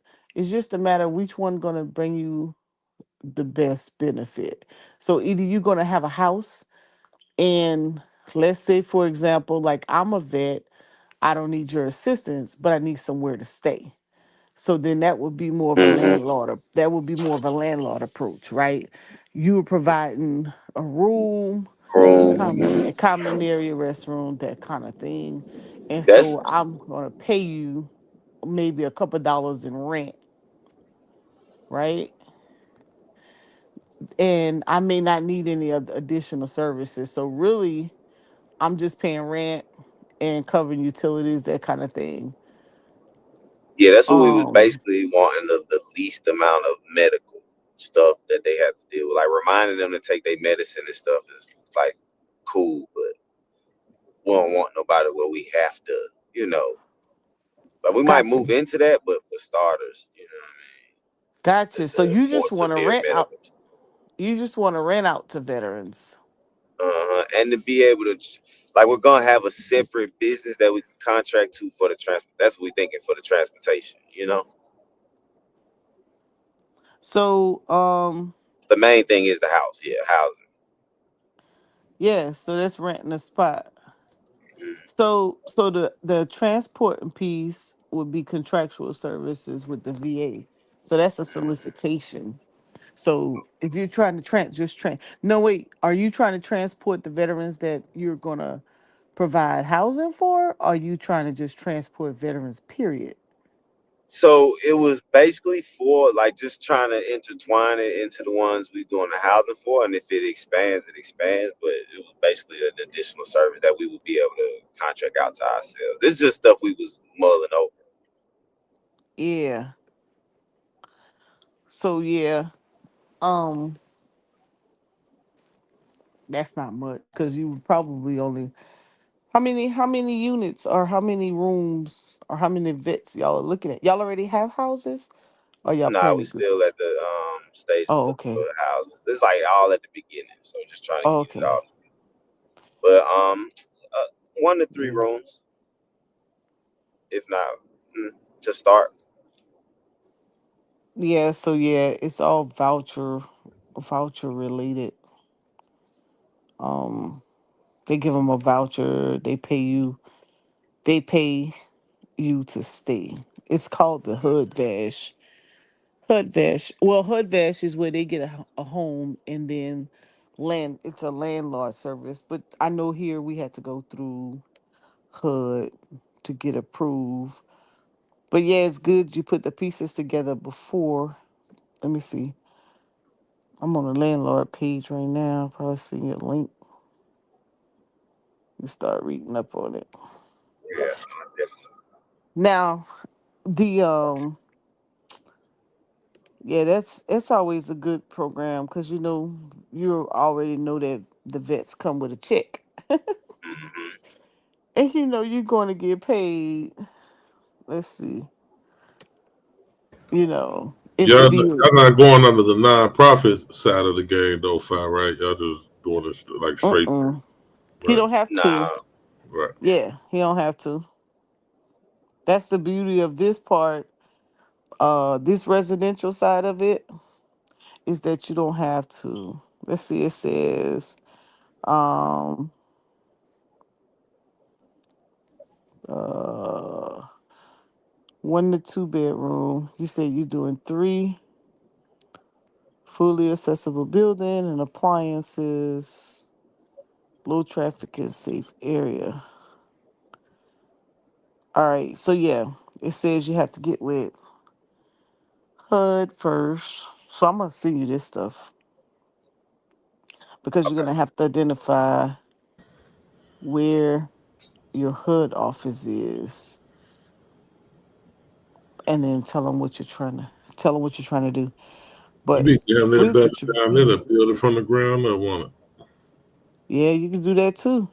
Matter of fact, um, depending on where you are, you could get funding. The grants come out. Sometimes the grants come out to build veteran housing. That Mm-hmm. from 100,000 to 500,000. Mm-hmm.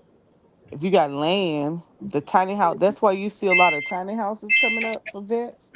The little bedroom, like a little loft type.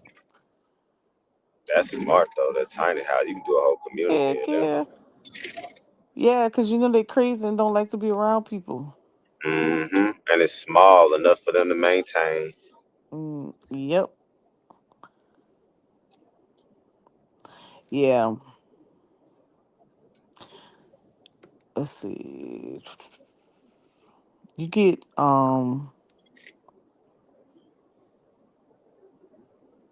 yeah, there's some you definitely want to read up on it. But there's a lady, she's been doing it for a while. So I'm gonna try to make sure that she's on the call. So we've been crossing over into intellectual disability residential and then these veterans. That intellectual Intellectual disability, disability. Like Yeah, autism those. or something. Yes, now that's some money. I ain't gonna tell you no fears. Woo.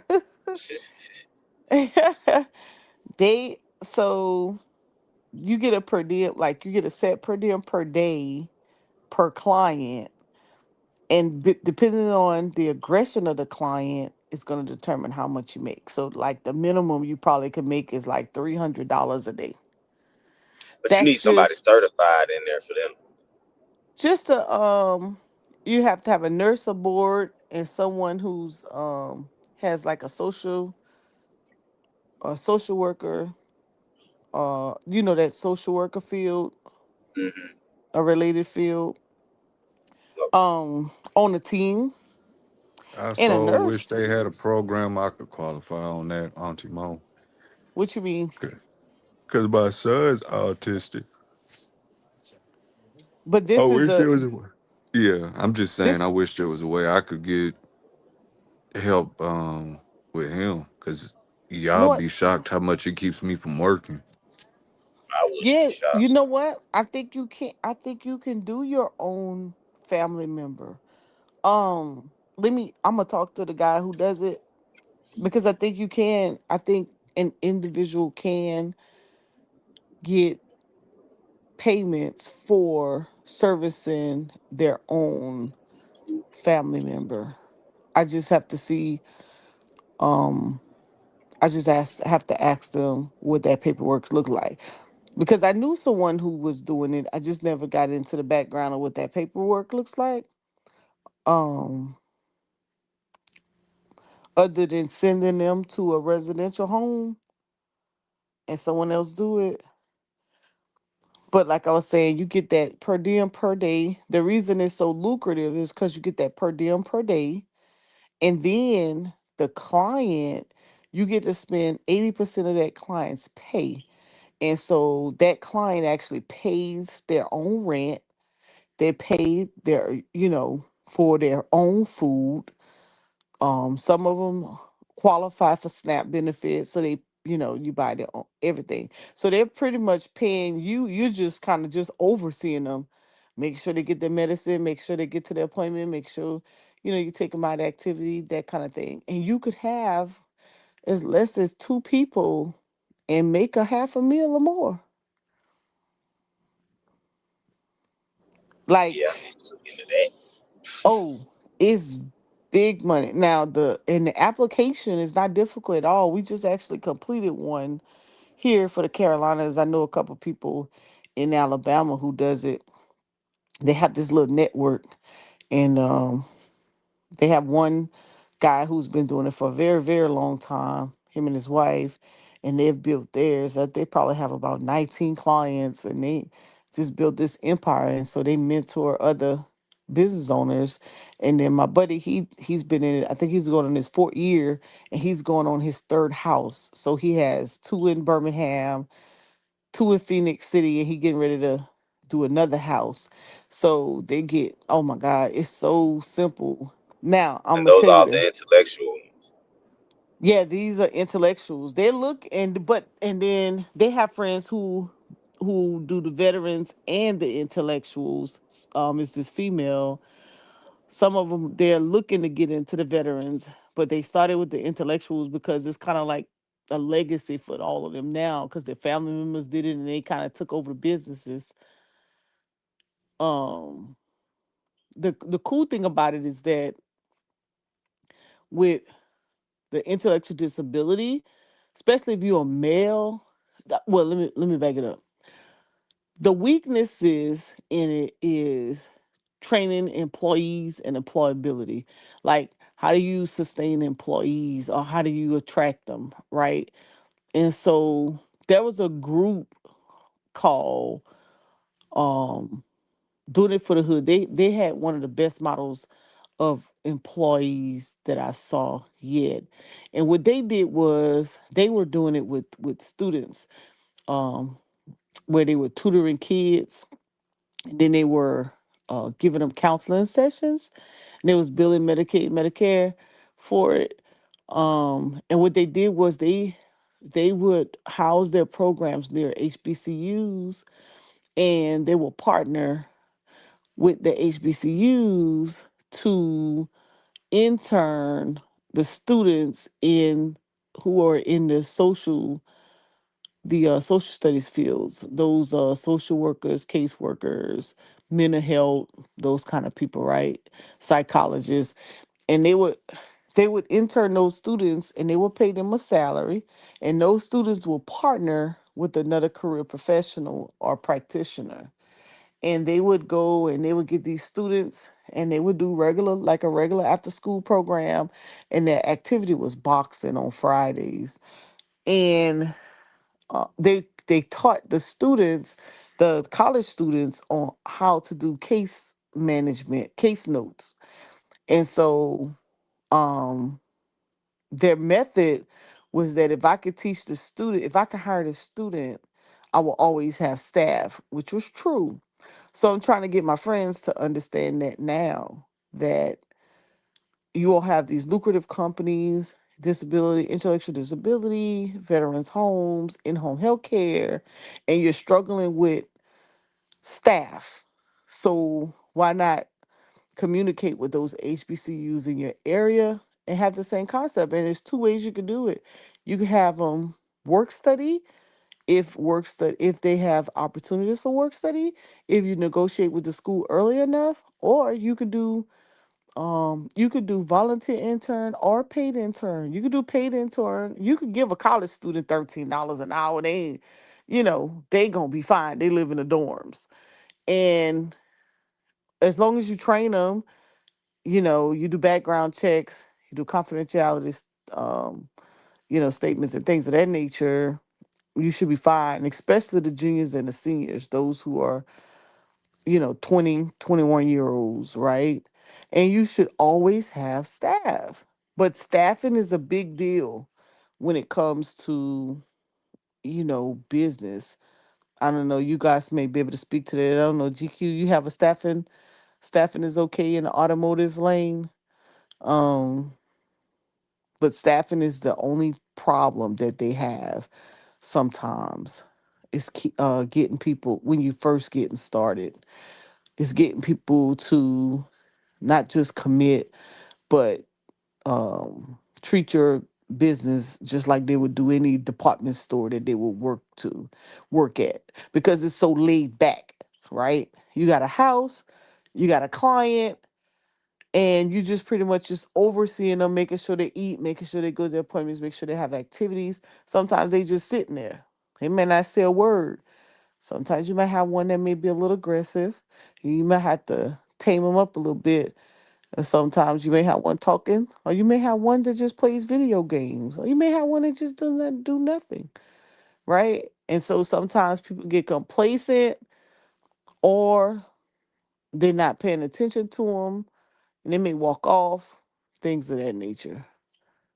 So sometimes, and sometimes the staff and become be a problem.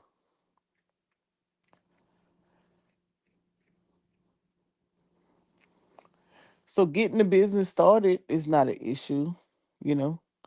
It's very lucrative. You're gonna make money, but it's how to sustain those employees and keep them, you know, doing the right thing. Yeah, I was thinking about that too, as far as having somebody at the house to deal with them. If you Mm-hmm. got people with medical issues and stuff. Right. Now, starting off with just the residence piece, with just being a landlord, could be cool, because you just providing the house Yeah. and just making sure you inspect it and it stays clean. They could do whatever Hmm. they want after that. Like I said, there's a lot of veterans just need a place to stay. Yeah. You And they know, don't need all the medical assistance and stuff, the no, care. right. You won't have to. You don't even have to be bothered with that. You're just a landlord. Now, some of them may not have a vehicle. Some of them may do, and that's where you may offer your services to them. But more than likely, a lot you may have some vets that just need some place to stay, and then therefore they just pay you rent. And I think Mm. for starters, that's mostly what we focusing on. And then like if we can expand or grow, then we'll look at the different options. Yeah, especially knowing how they inspect you, for audit purposes, because it's all about, staying in compliance when it really comes down to it. When you're dealing with these federal programs, and Yeah, provided that red tape. well, not necessarily red tape. The red tape comes into play when they try to disqualify you, but the other compliance piece, the safety piece, those are automatic. So those requirements would be something that you would want to have. You know what I'm saying? The safety measures, the emergency plans, contingency plans, things of that nature. You want to have Hmm. that, because as soon as you don't and something happens, then what was your risk assessment, Yeah, So usually a lot of it is really just regular business. Um, it's only when they trying to wean you out, or maybe they trying to add a requirement that don't exist. Now I could tell you the case management piece of it. Case management piece is really easy if you keep your files, like anything. Like this consultant used to tell us, government a consultant used to tell us, anything the government requires you to do, they always give it to you. All you got to do is copy and paste it and mimic it. But as soon as you try to do something different, is when you find yourself in a situation. So, files, when it comes to case management, it'll tell you exactly how to keep your files. If you keep it that way, you won't have no problems. If you get away from it and you wait till last minute to verify your information, then you're gonna have a problem.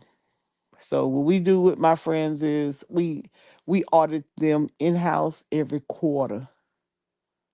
So that way, every time if they go through their files, their case files every quarter, then they'll always be ready for their audits.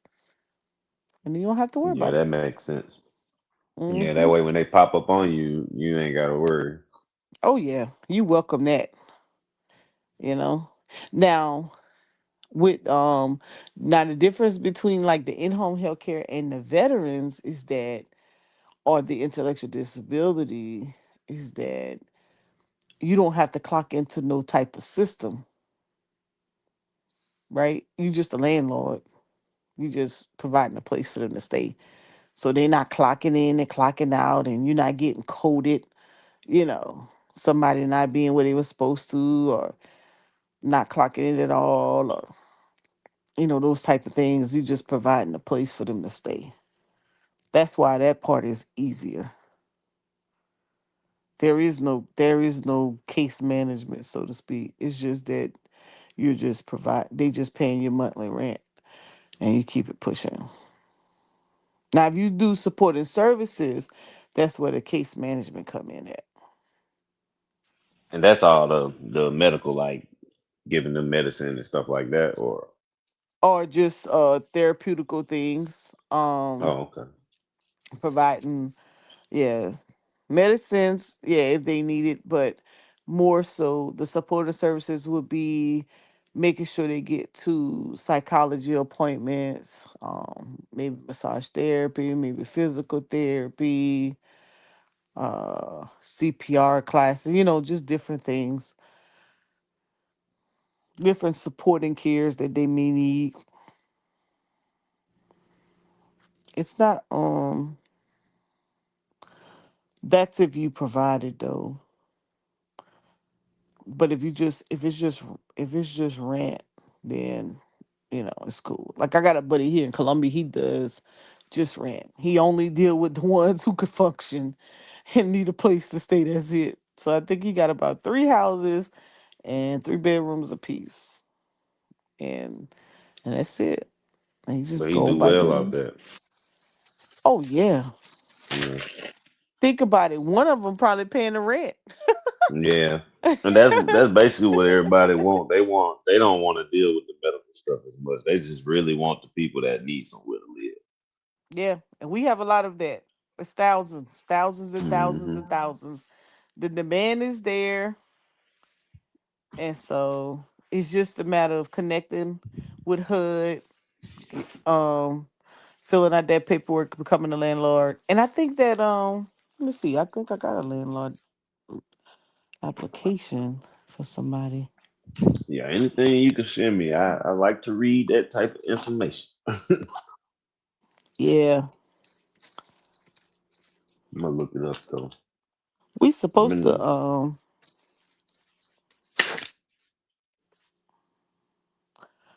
see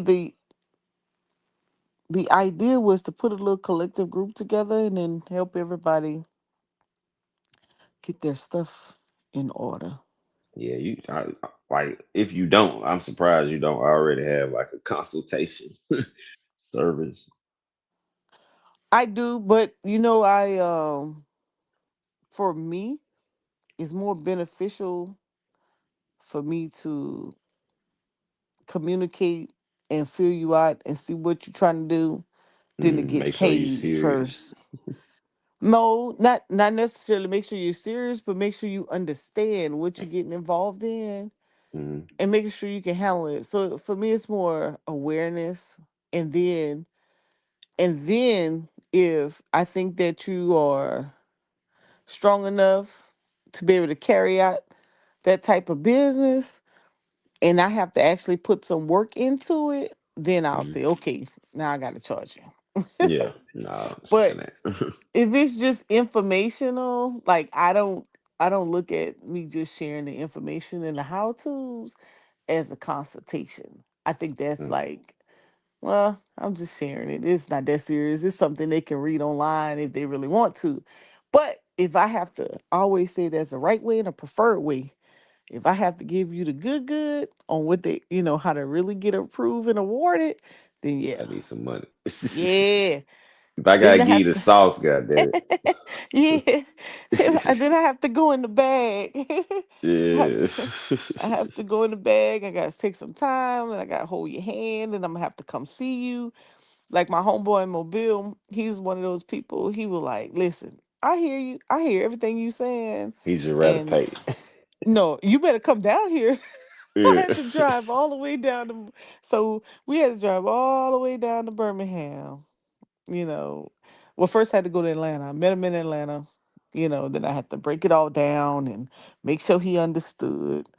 And even though his uncles done been doing it for years, he's been working with them. I had to talk to him about the administrative side of things. He Mm, knew how to handle the clients. He knew, how to train them and get them behaving properly. But that HR and finance piece of it, he like, oh hell no, can you come help me? So we drove down and kind of put some things in play for him. And even now, he still like, oh my God, am I gonna have to hire you every month? Now I have to come at the now you had to come in the pocket. Cause I'm like, nigga, I'm not sitting here doing all this shit every month.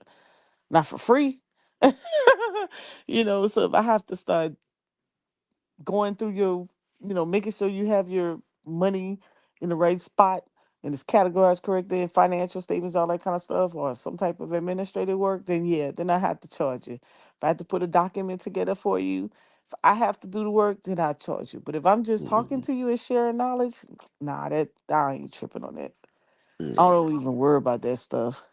I Because don't think really, I've ever heard I Auntie need Mo more cuss Dr. before. Mo's. oh, I'm sorry, my bad. No, I just smiled. I'm sitting over here listening, playing I am. Mahjong, and was like, wait a minute. She said nigga and a cuss word. I don't know. I've been listening to Dr. Mo for some years now, so I'm almost positive I heard a cuss before. Oh yeah, you probably heard me say something real bad. Yeah, I've been watching you I've since been there this Garfield whole chapter. time. I just can't recall a moment. Hey, no, you know what? You can always tell when I'm passionate about something because I'll say something crazy, just like real quick, like bam. But yeah, I don't always informational. I always look at it like I'm sharpening my skills. So if I can share it and you can understand it, I'm like, yes, okay. I'm talking plain terms. Cause sometimes if I get involved with this stuff, I could go governmental and nobody understands nothing I'm saying. And I'm like, man, okay, gotta go back and break it down again. Let me figure it out. So I'd rather just share the information. And then I always tell someone, and I always get in this situation and they'll be like, you know what? Wow, you just gave us $1 million worth of game. We got to give you something. And I'll be like, donate to my scholarship. I'll give it, I'm going to pay it forward to a student. I I can't ain't no remember if millionaire it and I ain't was no you trillionaire. Now or Huh? you do give away Sean. $1 million worth of game. It Yeah. might have been Sean, but I could have sworn you was involved with a backpack drive. I've been listening for Oh, that long. yeah, that was a long time ago. No, Sean does the backpack drive. I do the I know you got scholarship the scholarship for the girls and and the the basketball. Yeah, bikes. yeah. Yeah. Oh, I changed it. Yeah, you've been listening for a long time. I changed it from girls to any males or females because I wasn't getting any female students to apply. And so, you know, some of my homeboys was like, listen, I got boys and they apply. And I got more male applicants than I do female. I think I've given out whew, um I think 42 scholarships, and out of the 42, probably 5 have been females. I'm so disappointed. Hey, what you think the disconnect in that is? They don't want to. So the type of topics I select, a lot of the females they don't understand them, and they won't go. They don't think it's enough money for them to do any research to write about. So I'll select something like, um, what would be the benefit of you purchasing an I bond and it maturing in 20 years? How could that help you purchase a house or a car, something like that? And they'll be like, for $500, I'm not looking it up. I don't know what that is. They'll say it just like that, Whereas the guys, they'll be like, oh, give me that essay. Okay, they go straight to Chat GPT or Google or AI, and they'll come up with something. And or I'll say, how does community service benefit uh how does community service benefit the community or something like that. I think mine this year is I think is on voting, I think. But anyway, whatever I select, it has something to do with investing for your future. It may have something to do with voting, community service. I think one time I asked, um, which one do you think would be better for you, a trade or a degree or something like that? I think going to a 4-year school or going to get a trade or something. Yep, the guys they will tackle any essay that I give them. The females they'd be like, $500, I'm not doing that. And the She guys be just like, tossed y'all like 3 debate topics. I'm gonna go back to mute. No, same. No, she did. The community service one, the trade versus traditional education. mm-hmm. That's some good stuff for those who are not in depth with studying in the community to have debated so they can learn the arguments and the benefits of each one. Oh, that's on time right now, be honest with you. Current times is trade gear. I mean, I'm not sure, how many of you all have kids that are in college right now or in their college age, but the Pell they've just changed the new terms starting July 2026 for Pell Grants. Is that if you get, how we went to school, we used to get those refunds back because we got scholarships, we had the Pell Grant, may have gotten a student loan or something, and they give you, you get your refund back. Well, now if you get a full ride, if you get a scholarship of some sort and it pays for your school, you can't get the Pell Grant. If you getting anything that's paying tuition and books aboard, you can't get. So those who are getting that military money, You're not gonna be able to get military money That's and a wild. Pell Grant. You're not gonna be able to get any of these other, if you get the school scholarships, if you get whatever it is out there that you're getting, they're gonna take one away. And so And yet um tuition and books is going up and up and up. well, here in the Carolinas they froze tuition. And then the other thing is, remember before, some of those what they call quick programs or quick trades, those that you could do within 6 months or a year. Remember, you couldn't use the Pell Grant on those CDLs and cosmetology and some of those type of things, but now you can. The Pell Grants, they want you to use it more for trades. So that would be a good debate conversation because now you have to shift focus on they're wanting more of the college careers to be more of the professional careers, your medical, your sciences, your engineers, that kind of thing. Everything else they throwing under a trade. um so now you got to shift your mindsets for the child to not think that going to a trade is lesser than going to a 4-year school, because you ain't gonna be able to afford it, you know. So yeah. And then remember when during COVID, when the market had dropped, those bonds had went up, and that I series bond had went to like a little over 9%. Man, that was some good money. But if you're not in the know, even the T-bills, if you're not in the know where to put your money, like for example, some of my friends who are in the intellectual disability, that their businesses are very lucrative, they don't really know where to put their money. And so their money is just sitting in accounts, knowing that only 250K of that money is insured. So then you got to come back and say, okay, now you've had that money sitting there the whole time. You only got 1% interest on it, when you actually could have had it in a money market, a CD, or a T bill, or an I bond, getting 4 to 5%. But then people are like, oh, there ain't no money. I'm not getting enough interest. Well, if you understand compound interest and your money growing over time, and if you understand healthy growth, then you would understand you are making money. So there's a whole bunch of stuff. So I try to do the little scholarships. I try to make them think about how to start now with investing or savings or community service or community engagement, so that they can go. And then in the same sense, I'm giving you $500 in cash, you know? But I've given a lot of people on students online. I think Cuba, the 2 students from XyayX, I gave scholarships to last year. I've given Sinetta kids, to Zariak's daughter. Who else that you all would know?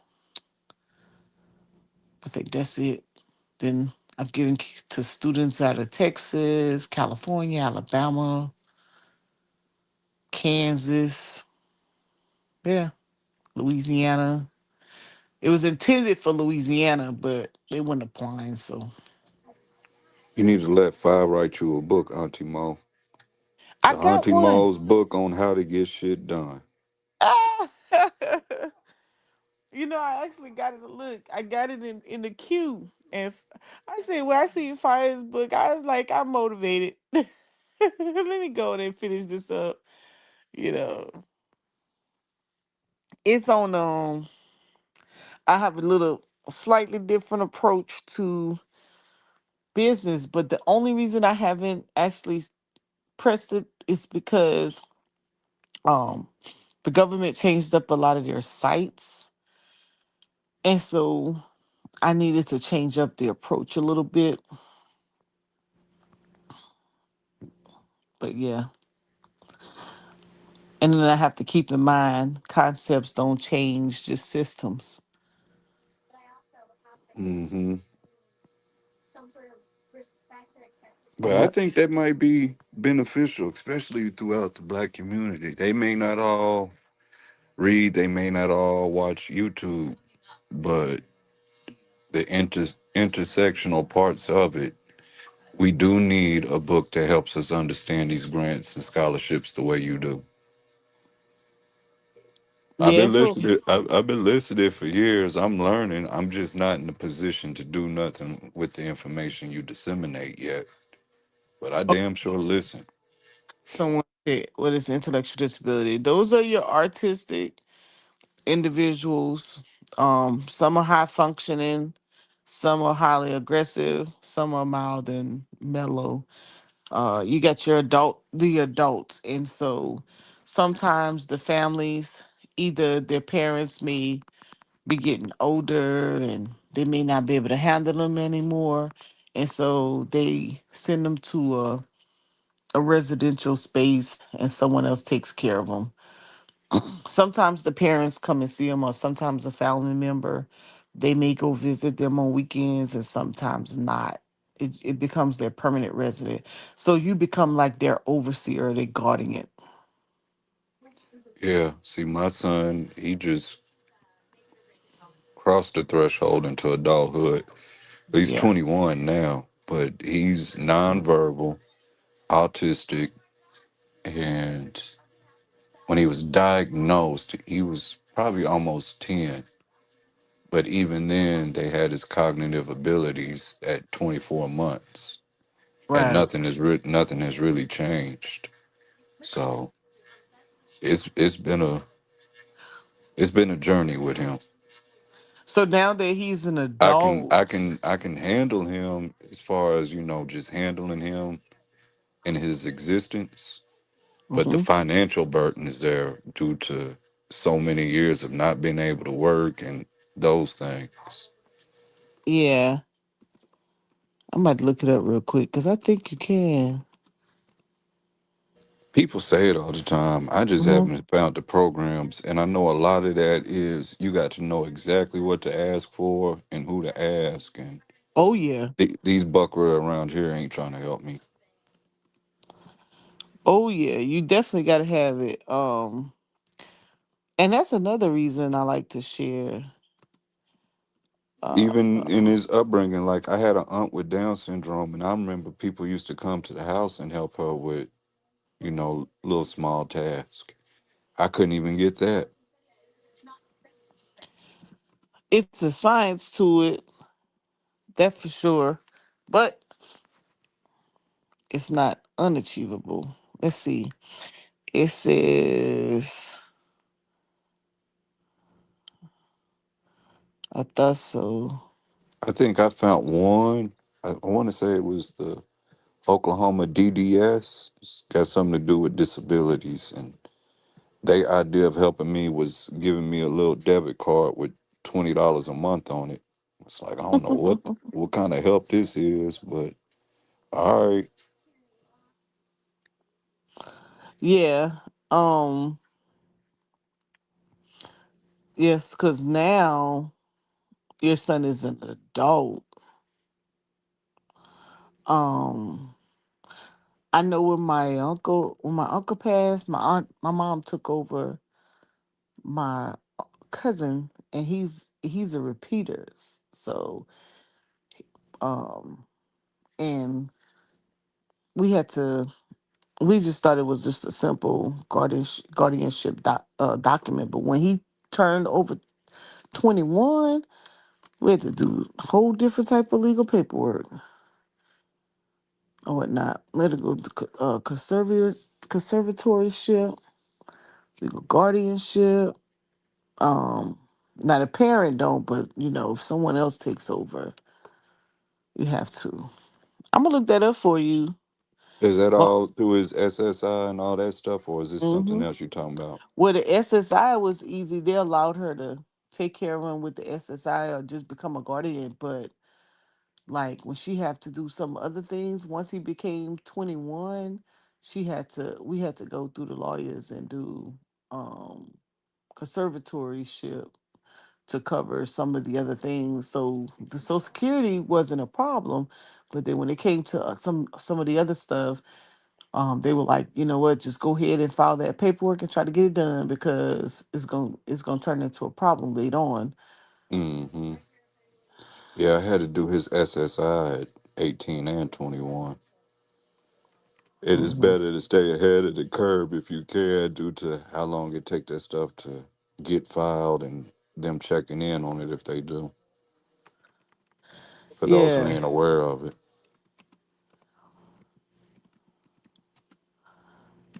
yeah. I'm gonna look it up. Uh,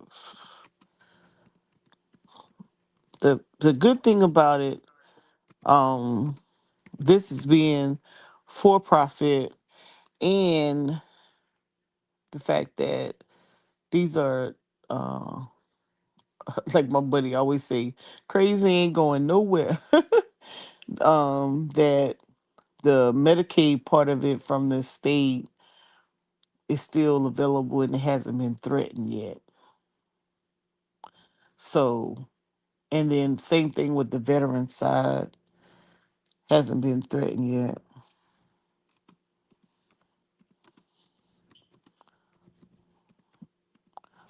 So, My mama used to hound me to get into that field. She would always say I'm good at it, but she also knew I was too empathetic and I would get too attached and get too uh-uh. militant if I seen something that I didn't like. And over time, she kind of eased up off of it. Well, I mean, depending on who you're taking care of, you may have to.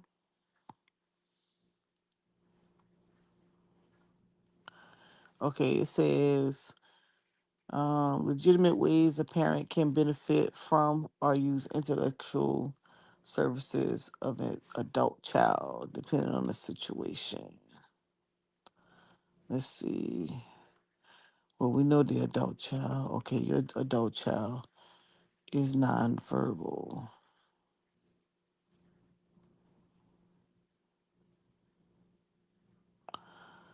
I'm gonna because I see what it's saying. I am going to ask someone who's doing it. The best way to find out how to do it is to find someone who's doing it. Yep. The same way history goes when you're doing your research. Find somebody who already wrote the book. Mm-hmm. Because you basically doing caretaker services. A parent cannot claim adult work,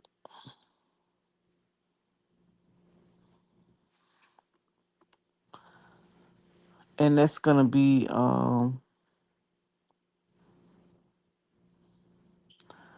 gonna be the deal. So I know he has somebody in his circle that's actually doing it for an adult child,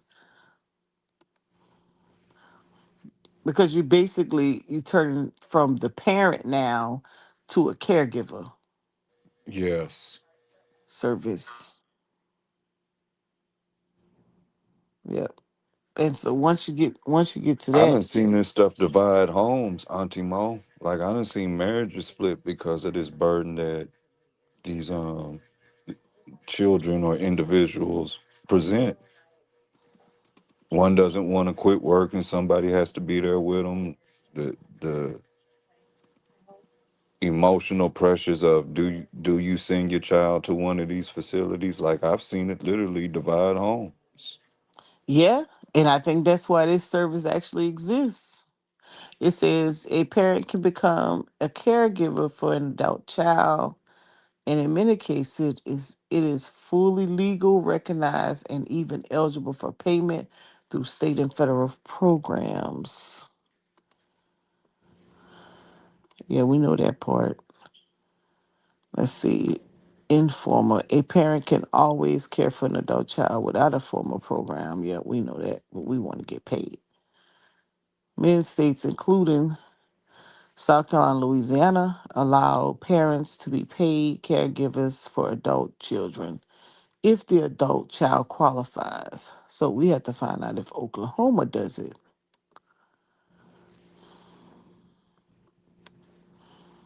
See, remember I told you it's some places that do. Yeah.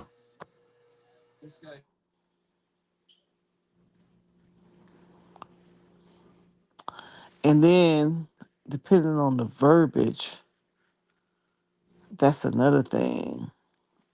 So yeah, that's what I'm gonna ask them because everything has depends on the verbiage.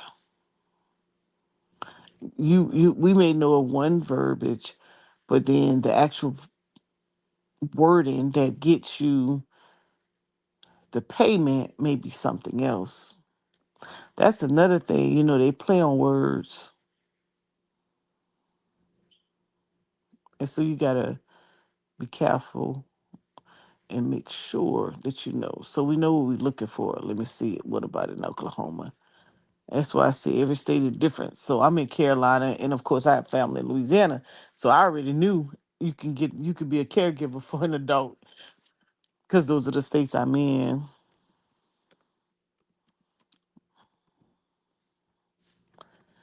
Let's see about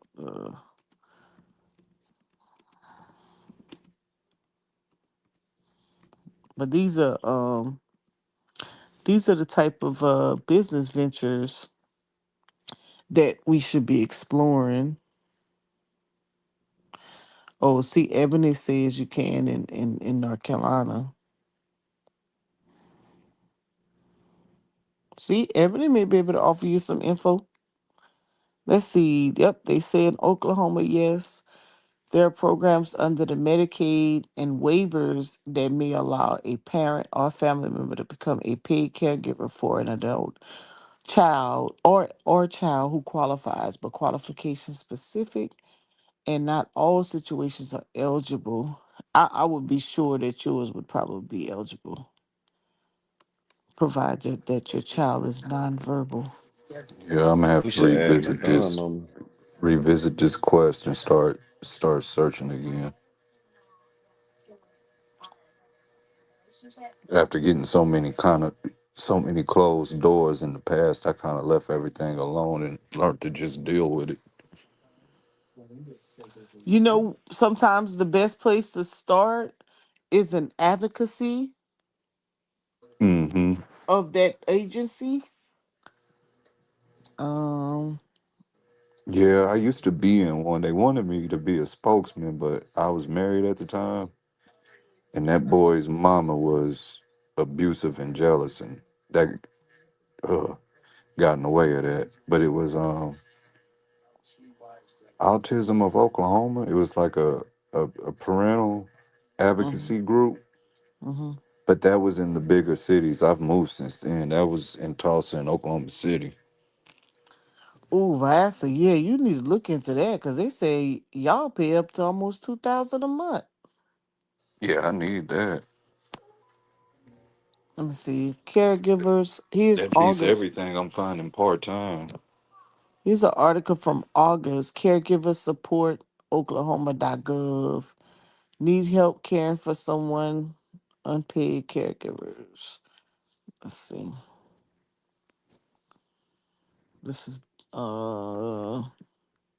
At $2,000 a month, I could buy a copy of Five's book, A Waste of Potential, available now on Amazon. This guy. if I ain't put it out there for you. I'm telling you, he way better than me. Let's see. Grandparents and other relatives raising children. Are you 55 and older and raising a child? Are you 55 and younger raising a child? I'm on the Oklahoma website. Older adults.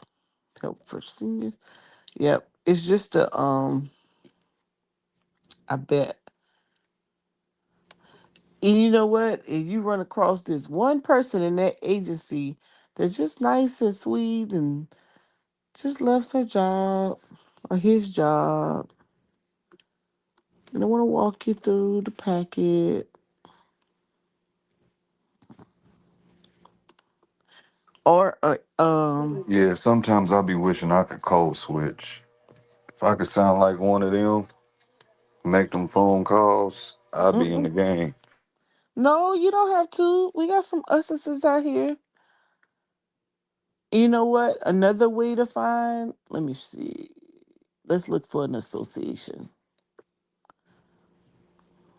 Let's see, caregiver association.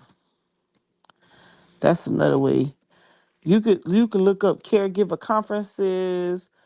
You know, they're doing a lot of things online, like virtual, um, for adult children. Let's see what we come across.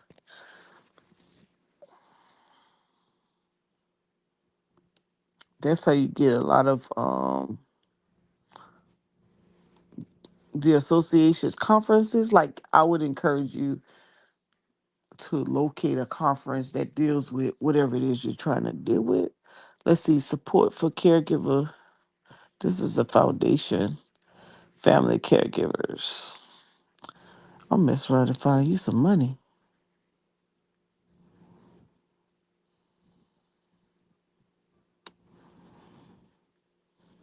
Overnight caregivers near you. I think I found one, You but found one? I think I missed the dates.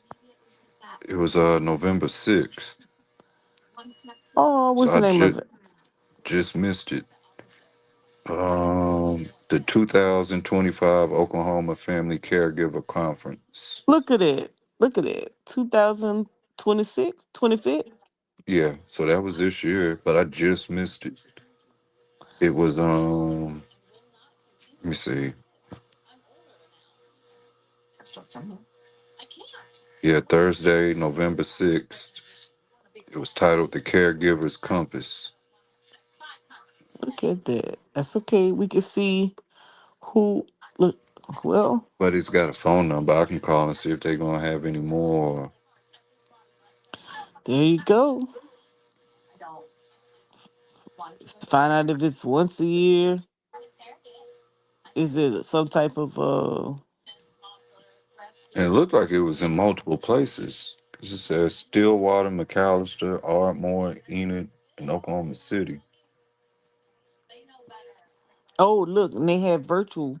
Yeah. You may be able to get a link, Yeah, there's a link on here. But that's for the one that's already passed. but it may have the webinar. Yeah. It may have the videos. Oh, so then if this is the case, I bet if you put it in YouTube, we may be able to find it. It may be live. It may have done it live. Oh, they say it's over. See you next year. Yeah, I would reach out. Maybe they have a recording. Yeah. Well, Let's see, just having that phone resources. number is what Look do I need to do to catch the next one and what can be done in between them. So, look where it says resources, and then it says become a paid caregiver.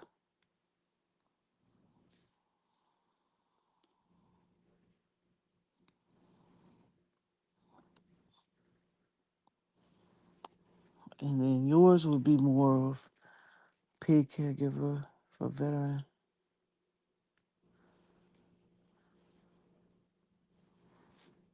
Mm. Family members needing care must enroll in the Oklahoma Medicaid waiver program. There you go. All waiver programs in Oklahoma offer a self-direction option, with the exception of homebound waivers. The care recipient or member becomes an employer. They can hire their own personal assistant, which can be a family member. Oh, you hear that, huh? The member works with the case manager to enroll in self-direction program. The member manages a personalized budget to pay their caregiver. So I think you would be billing. The member makes decisions about their personal care services, but the member cannot make any decisions. Therefore, you making all the decisions on behalf of. Yeah, I would definitely call Vyasa. Don't leave no more money on the table because nobody else is.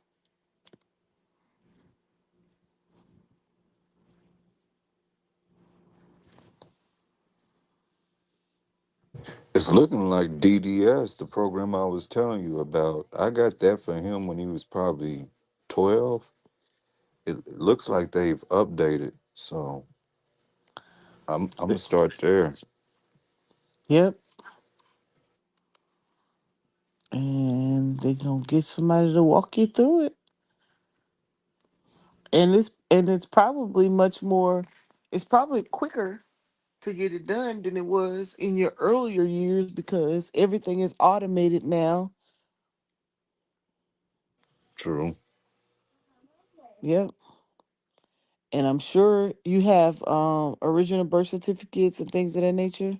Oh yeah, I got all that, all his Oh, IEPs and evaluations and all that. original, not copies. Yeah. I got it. Okay. Social security card, Yeah, and his ID ID he's got card. he's got tribal benefits too, Check him out. but they don't really offer a lot of help as far as disability within the tribes. Plus, you got to live in their jurisdiction, so that counts us out. Yeah. People may choose trusted family and or friends to help them instead of someone deciding to for them like a guardian. Yeah, I think you have everything you need right here. Yeah, I'm Supporting glad this families. conversation manifested, and I never thought about looking for a conference, but looking for that conference led me to that website. And I put that in my notepad, so I'm gonna Oh, get at it throughout the week. same thing for fire. He should look for you should look for a conference. Because usually you will always meet someone at a conference that will uh like maybe some type of advocacy group or maybe the person who's over those programs. And contrary to popular belief, people are always looking to replace a company. Somebody is always lacking in their performance. And a lot of times the only reason some people last a long time because others are not applying or they're afraid of those applications because those applications can be intimidating.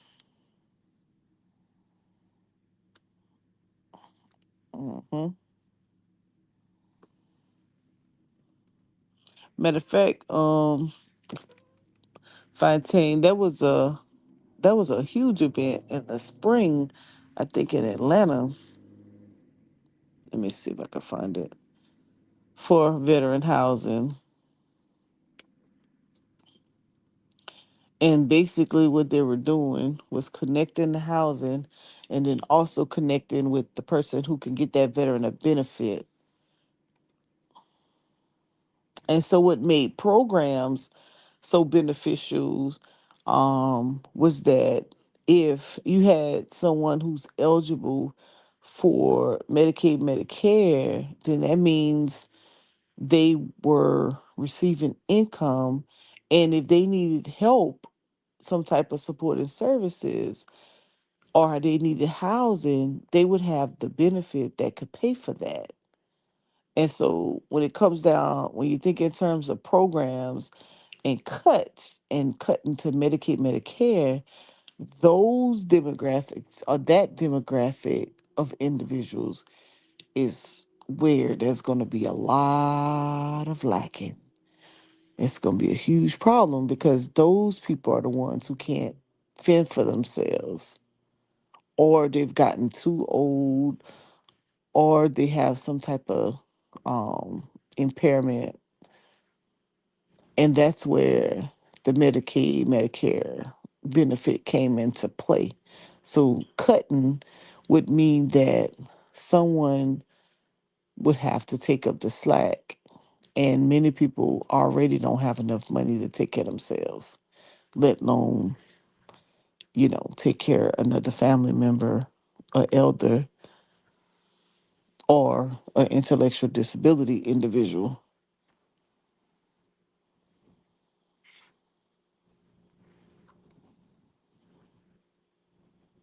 Let's see. Veterans, Significant Veterans Conference. This is gonna be, oh, they already had it. Let me see if I can find that conference that happened in Atlanta.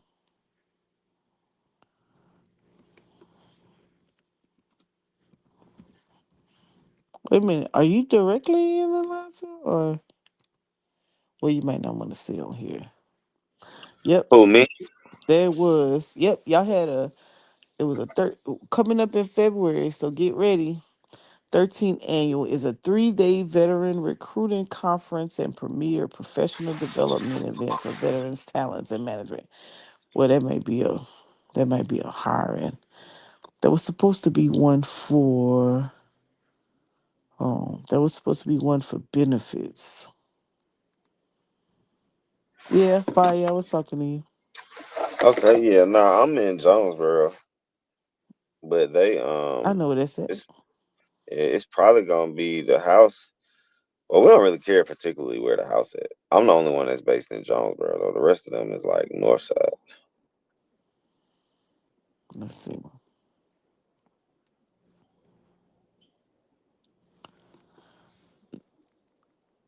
You said north side, like I know where that's at. Oh, like more like I um don't know. Don't say it. You okay? yeah, let's say just the north. Oh, oh, it already passed. Oh man, they already had a housing forum. Oh, so they Yep. have a thing where veterans go to and they can all Yeah, they network do. for housing. They Like do a these little, conferences for business owners or aspiring business owners, and so you want to go to those because that's where you're gonna get the information, the latest and the greatest information on what's next. So what's to come or what's available right now. There's always some type of conference going on as it relates to the whatever you're looking for. yeah, I never knew A- that. And you could so you have these guest speakers or someone who is already doing it, and we can gain a lot of information. Let me see.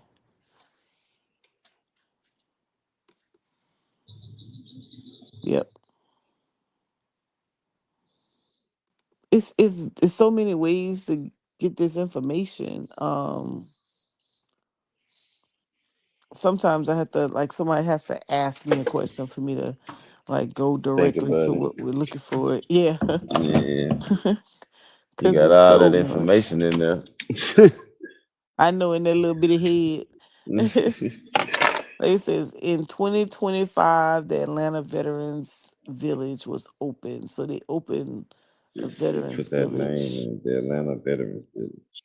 Yeah, veterans with the S, opened by the Tunnel of Towers Foundation, providing safe and dignified housing for nearly 90 formerly homeless veterans. And this is near Mapleton and Six Flags. Oh yeah, that's on the west side. Yeah, that's a good. They Okay, getting that's where the paid. convention was at, or that's where. No, this is just this agency or this company, Oh, okay.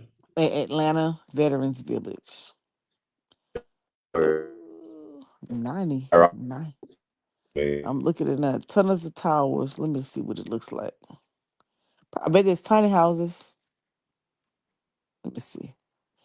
Let me see if they show a picture. That's the. They breaking up. Yep. Look, they got that Home Depot grant. Man, we trying to get that Home Depot grant. 500,000. They mobilize 100 Home Depot volunteers to help. Godly. To Ooh. do what? Home Depot gave them, they gave them 24 million.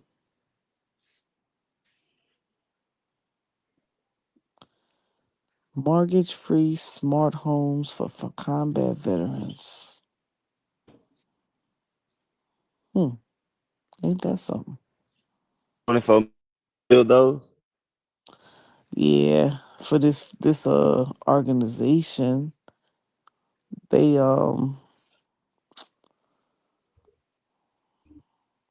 Tunnel to Towers Foundation. That's the name of the organization that built the housing.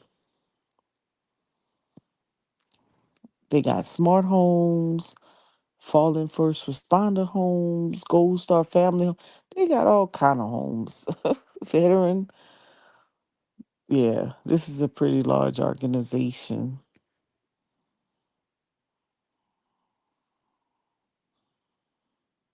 Hmm. They got all the little events. I'm trying to see if they have, let's see.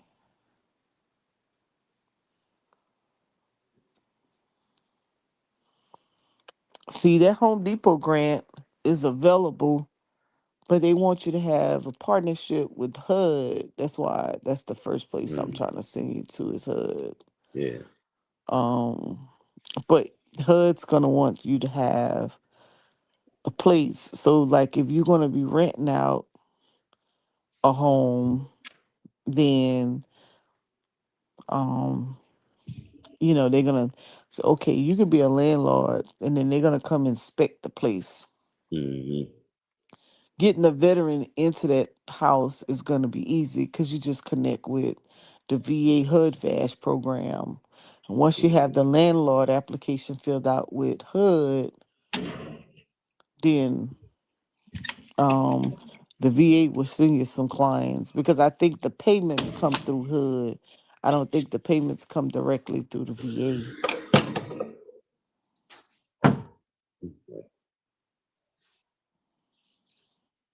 hmm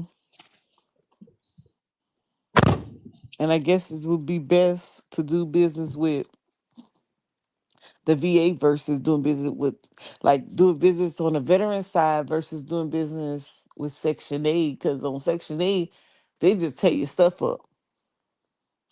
And the Yeah, vets, they they, sure enough. I think, I think the vets got a little bit more discipline. Hmm. They Just a little bit, just a little bit. Section 8, you know what you get. It's going down. Hate to say it, but that's what it's gonna be. But did you email the you said some of you was gonna email about HUD. Oh, yeah, let me send it to you. It's HUD Vash. Let me see. HUD Vash in Atlanta. Atlanta.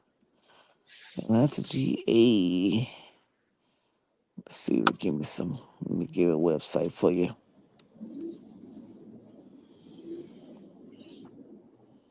There's two sides to this to you. You're gonna need so what county are you in? I'm in Clayton, but I mean, what county would it be in?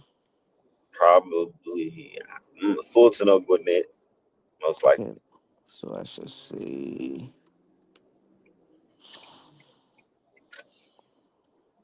mm, mm, mm, mm, HUD Vash.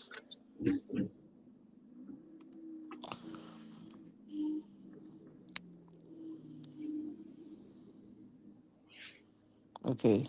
Oh, wait, this is the cap. So let me see if there's HUD I mean, you can Vash. look into CAD too. Okay, you want me to send you that link? Because it got Yeah, the landlord portal, the participant portal, yeah. application portal. Got the So HUD you'd have to Vash. do an Okay. application for each county. Like if we was to get two different houses, we would have to do one for each county. They gonna have to tell you Oh, okay. because it differs wherever you are. Hmm. No, I think. Well, no, I think HUD is a federal program, and so and then the VA is a federal program, so probably not. But the way it has it here, I don't know if this is gonna take me directly to the federal side, and you may have to. They may have a login, maybe something different for each county. Hmm. So it is very maybe well. You okay? Let me see this link. Yeah, once we start looking through it, we'll know.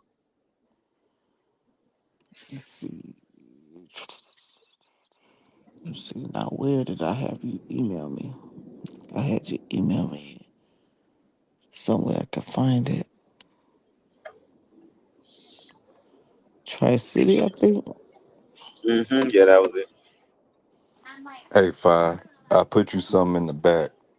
It's off subject, but I think it would be dope, at least in sentiment, for your up and coming debate. Alright. The Hebrews. Let's see. Oh, I can't talk to you, but I think I might be your judge. Yeah, Don't be scared. nah, not on this.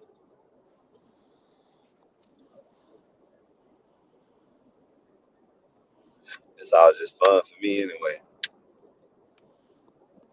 Yeah. Let's see. Veteran Affairs Supportive Housing, which is VASH program, allows eligible and homeless veterans and their families to receive sexual aid vouchers and find housing in residential areas in DeKalb County. The VASH program is a joint program between the department, between HUD and the VA. The program provides permanent housing and ongoing treatment services to hard to serve homeless and mentally ill veterans and to those suffering from substance abuse. Section 8 Vouchers program has designated vouchers for eligible veterans experience chronic homelessness. Veterans are referred to the VASH program by their caseworker. Yeah, that's the easiest part. So the part that you gotta know is how to become a landlord.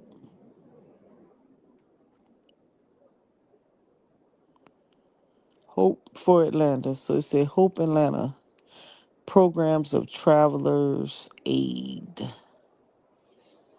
They provide for participants living in 30 counties in Georgia. Hope for Atlanta provides rapid rehousing, homeless prevention services, and emergency services. So yeah, I think I just sent you a link.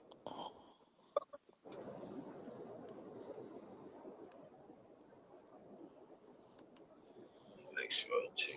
Now, the difference between the veterans and the intellectual disability based on our current situation we just had with the shutdown is that intellectual disability was driven by the Medicaid funds, which was state driven, predominantly state driven, and the veterans is federal. And so that would have been shut down and you wouldn't have gotten paid, If you was the possibly. veteran, if it was the veterans one, Possibly, yeah. but if it was the intellectual disability, it would just matter about the state.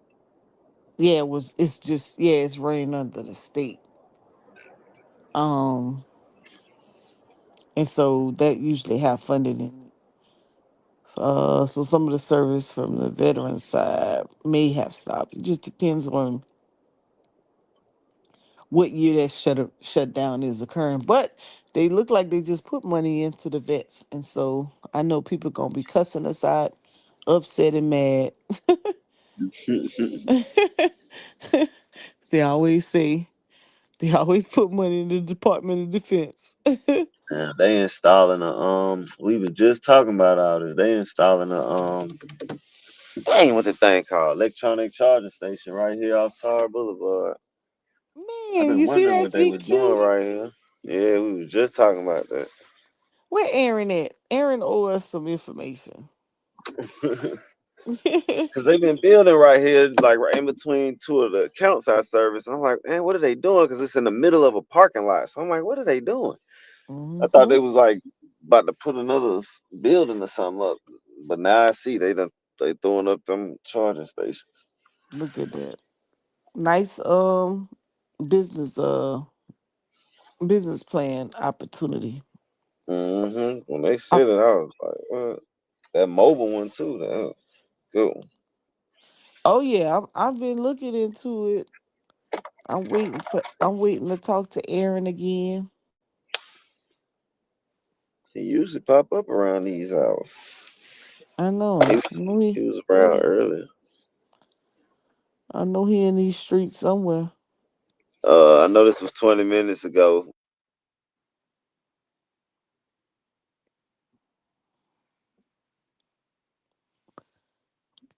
What was 20 minutes ago? When he put that comment asking who won the debate. Oh, I ain't see nobody answer it, so I just told him. Unfortunately, Taz won. he gonna pop up like the candy man. Keep it up. That's cool. I ain't gotta see him unless both of us make it to the final, so he ain't gotta deal with me Oh, yet. I ain't gotta deal with him. you on the other side of the bracket? Mm-hmm. That's cool. I'm about to send you it's a little fact sheet Okay, okay. for landlords. Let me see if I can see the link. I think I just sent you an email.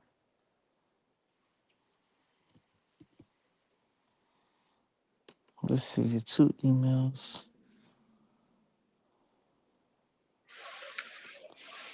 Mute Um, out.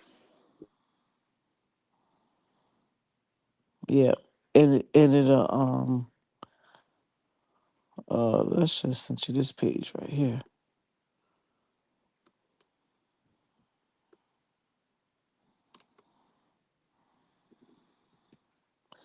and then I'll ask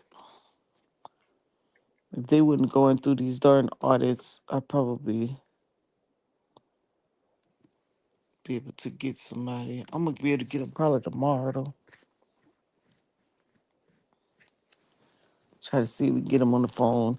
I get a warm and fuzzy for the how to. We had this lady we had came across, and she was like, "I'll help you get the packet together." She's like, "I charge you 2,500 to get the application together, and then 2,500 to help you get the clients or whatnot." And so we was like, "Shit, that's it? Okay, shoot, we ain't know the application or whatnot." And then she got ghosts on us. I was like, "What?" I Like just need. before y'all gave her the money? No, we didn't. Yeah, we haven't given her money or anything yet. Yeah. Yeah, She I just don't know. disappeared. Maybe she got overwhelmed or something. You know, this could be Shit. overwhelming putting these packages together because we just finished putting together this the intellectual disability packet for South Carolina, Mm. and to me, as easy as it was for me, it still was super thick, like overwhelming. So business owners was just like, "Oh my god!" And one little oh, so before you like get the content information or the how to, but before you have to put the application in, be prepared on the financial tips. So one of the things that wean you out from these type of programs is that they will want you to prove financial viability, right? To make Hmm. sure you have money. And one of the ways you do that from the first time is you base it off of just one client and how much would that be? So I know in the SBA world, um, having 10,000 in the bank for 3 consecutive months can be seen as viable, right? Okay, yeah. So whatever you're gonna do, you have to start. If y'all opening up a new business and then and putting your coins together, then you may want to do that now and have your target goal of when you don't want to start it all at the same time, because then they're gonna say, you're not financially viable to have that type of program, right? So My internet went out. The last thing you said after you said if we wanted to do that. yeah, if you know you're gonna start a business to get involved with these type of programs, then you want to go ahead and decide, give yourself a benchmark of when you're going to put the business together, come up with the name, incorporate it, and then put some money in the account so it can show cash flow, Yeah, right? we And talked. so We already. Yeah. No, go ahead. I'm sorry. yeah, if you Making it once loud you yeah, so you can have that 3 to 6 months where you've shown cash flow in the bank account. So when you in that have to bank prove account. it, yeah, so when you have to prove it, you would already have had it. Okay, yeah, that makes sense. Yeah. I know y'all See, balling over there. I'm not me. I ain't got no money. That's why I hang around people who do. Hey man. I'm just a working man. And a lot of times that's what kind of wean people out. It does it's like something real simple. Like they'll let you start the business, but if you don't have any money, couple bucks in the bank account, they'd be like Mm-hmm. technical. You were disqualified on your technicals. They won't tell you it's because you didn't have enough money. Or you start, instead of saying you want to eventually have 40 units, you say, oh no, I just want to start with one. Don't try to go beyond your means of what you can Mm-hmm. prove right now. Right. Let it So grow, and then you can always come back and correct. tell them you So want more. yep. They say everything off of one person, and then you could go from there.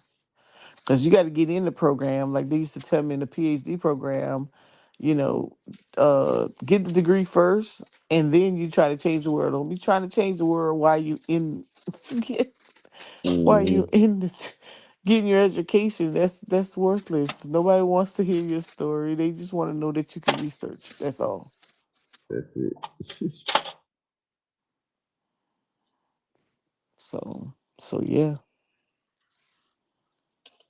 Uh, So having that, so one of the unique things that my friends are doing, they now they're getting into that whole almost like a 360 of services. So they have the clients, and you're supposed to take them out and do an activity. So now they're starting to look into getting land and building a recreation or community center.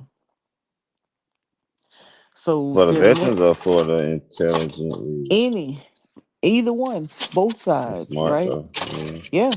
So you don't have to, they can have their own little communities. So like the one Mm-hmm. guy in Montgomery, he purchased a 3-story building, and so he has his office space on one level, and then the top level he made it out of a recreation facility where he have like the game room games, movie theater, like a TV rec section, just the whole nine. So instead of taking those clients out in the economy where you really have to keep your eyes on them, you can just take them to your own facility. And guess what? You've accomplished your mission.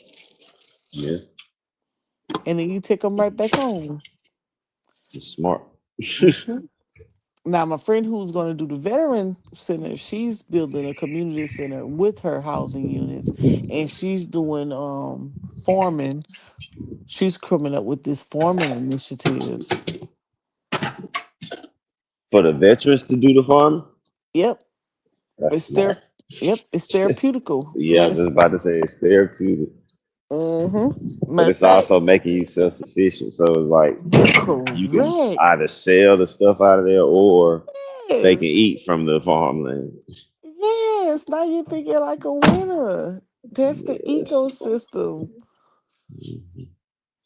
Yes. Now you're giving them a reason to live, earn some Yep. money. hmm That's genius. And that's the overarching times we in right now. How can you take what you have and create multiple opportunities out of, and you are not the only person benefiting? Oh, that's hard for people to give up. Yeah.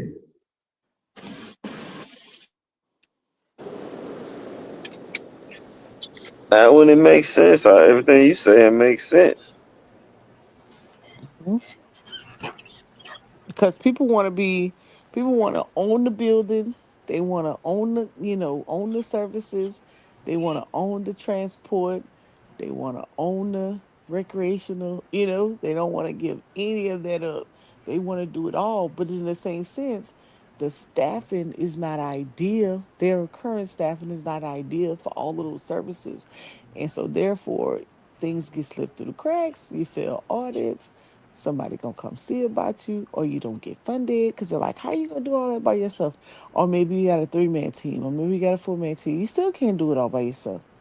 It'll be fully staffed. Hmm. Whereas you can outsource it, other companies, you know.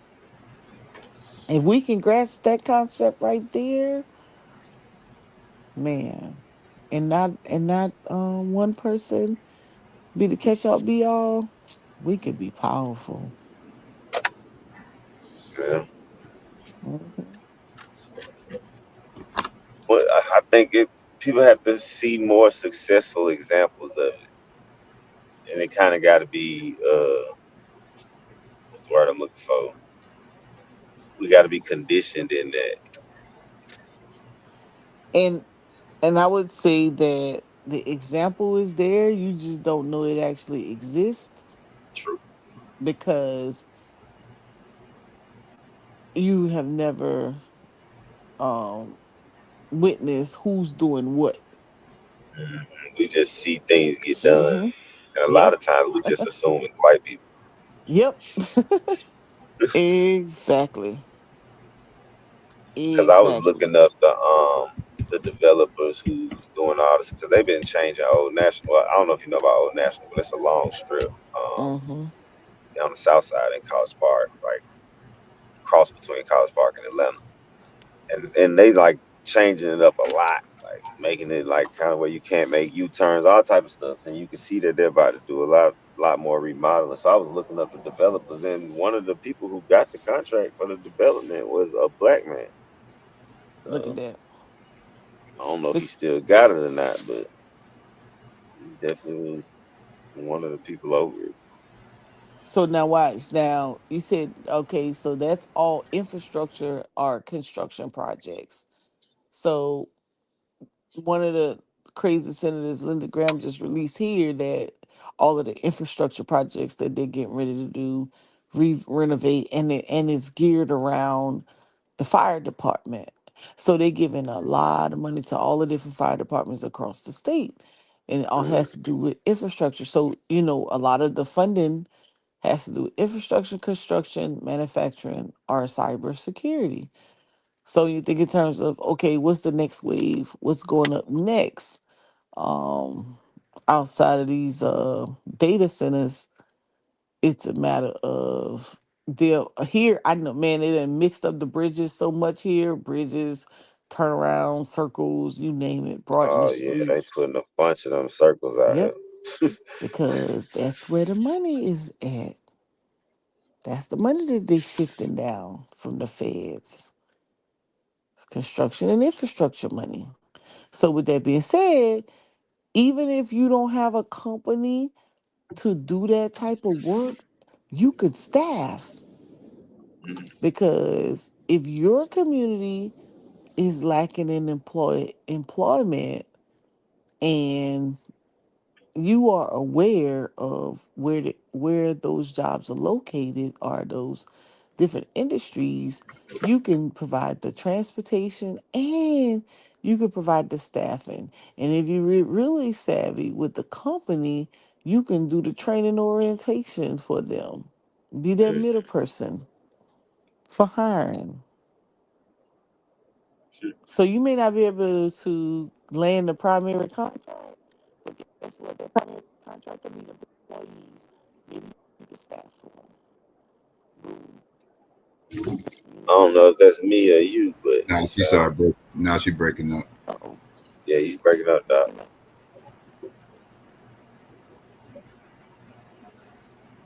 Yeah, she.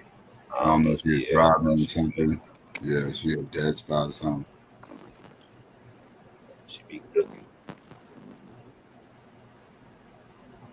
Like, I gotta go back and look at all the stuff she sent me and that we just was talking about. I'm gonna have to go back over this whole conversation tomorrow morning and Oh, relay all this. Mo put you on. Yeah, bro. I used to tap in with her on the I used to watch her on the Wednesday show she used to do. Yeah. Mm, Sitting there lost because I ain't never been a numbers dude. yeah. Like I ain't horrible in math, but I don't like it. I like money. So Yeah. Math isn't my worst subject. It's not my best, but it wasn't my worst either. I actually yeah, did decent. I did decent in math. I didn't get as intricate in math as like Q and them. You know, like they like what's it called? Um, identity withheld or whatever. Like not, yeah, I definitely those are the number guys. Like those motherfuckers crunch numbers like a son of a bitch. Uh, I was more about words. yeah, I'm I'm not bad great with with the words. numbers, but yeah, I never I never went into physics or no shit like that or whatever. Like You I'm know, not. simple math I'm great with, but once you get into y'all algebra, I'm gonna need show me the formula first. Then I'll sit here and Yeah, figure it out because I ain't working that out.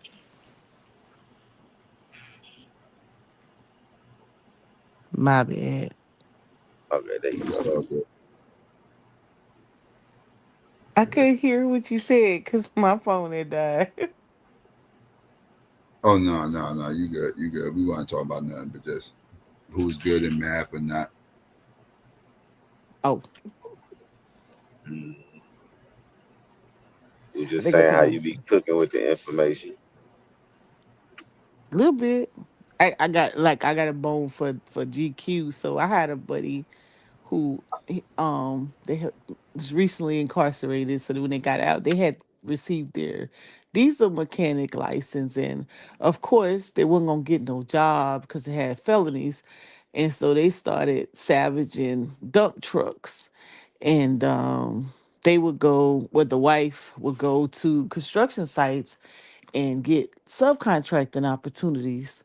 And so one contract led to purchase another Savage vehicle, and eventually they got up to about 10 dump trucks. And they just killing the game. Just no primary contracts, just all subs. And all they do is get Savage vehicles and then get them some drivers, and that's a wrap. So Niggas got they're actually using the dump trucks expensive to do garbage services. I'm sorry, G. No, no, not dump garbage. trucks, construction. Yep, construction, transport. Okay, transport. Yep, Okay, smart. move. Yeah, Yep, move materials from one end to the other. Niggas know how to give them some money, but that necessity is, that's why I say, man, yeah. that necessity is being the mother of creation. Yep. Cause think about it. most people, like I said, the opportunities are right there in front of you. You just don't realize that you can get it. Like those larger companies, they get these large contracts. They don't usually have their staffing in place, all their contractual services in place. And I think that's what Aaron was alluding to when he was telling us about the EV companies and all the different contractual service opportunities for when those vehicles come off that assembly line and the things that may go along with them that you can make a business out of. You know, we just assume it because you would think that they have it all together, but they really don't. They just have to plan together, and then now they have to go out. They have their timeline to go out and fulfill these slots, whether it's employee related or it's contractual services. Job got to be done. Yep, yep. Um, so so that's a soft skill for those who are savvy with recruiting.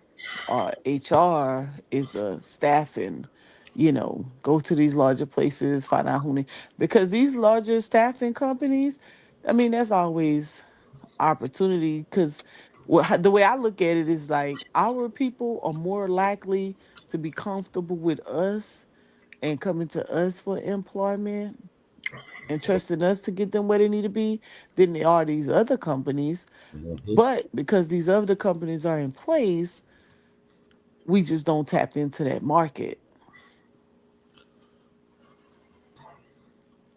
especially if you're in a larger city. But even smaller cities or if you're near rural areas, that could be an opportunity. Transport and staffing, getting those people to those jobs. Because right now, if there's no job opportunities where they are, and then you have potential employees, then all you have to do is create that middle training piece for them, 2 week training based piece for them, and then negotiate with the manufacturers, and you can make it happen. Mhm. You take $1 an hour from each of their paychecks, they getting about $30, $40 an hour. You take $1, now they getting 29. They ain't gonna miss it. Not at all. Yep. You set them up. It's like, okay, I know where they're hiring at. I get you. It's like when the disasters happen. You know, when the disasters happen, the hurricanes and the tornadoes and things of that nature. Blizzards. And Hmm. yep, and they looking for people to come and do debris cleanup.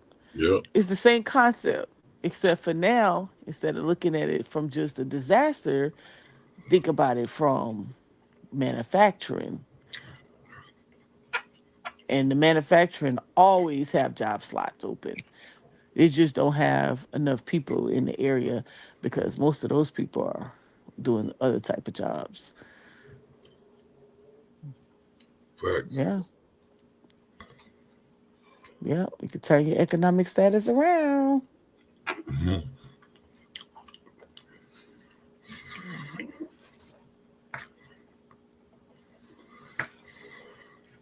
Mhm. I sent you 2 emails. Yeah, I got them. Okay. I'm gonna be. That's why I just told Psycho when you fill out that I got some information I gotta review as soon as I'm done with these accounts tonight. Yep. Yep. It would be that, and then if you have to get into some type of staffing, then you may want to start thinking about your what colleges or universities that you're near. Like, um, All of them. yeah, that's true. Yeah, You because got we got Emory, we got the whole AUC down there, we got Georgia, yeah, we got Morehouse, Georgia Clark State. Atlanta. Yeah, that's the whole AUC, the Clark Atlanta Morehouse Spelman, they all in one section. Morris Brown, Spelman. the thing shut that down. Yeah, I think that we don't do a good job of tapping into those work. Oh, I think they're gonna discontinue work study. I think that's in the bill. I think that's gone. That's about to be gone. In So the then big it, beautiful bill. yeah, I think work study is in the budget. If they don't add the money back into it, I think work study is zeroed out. Um, That's but crazy. those colleges. usually have colleges or associations that will pay for those students for internships, of real time on the job training.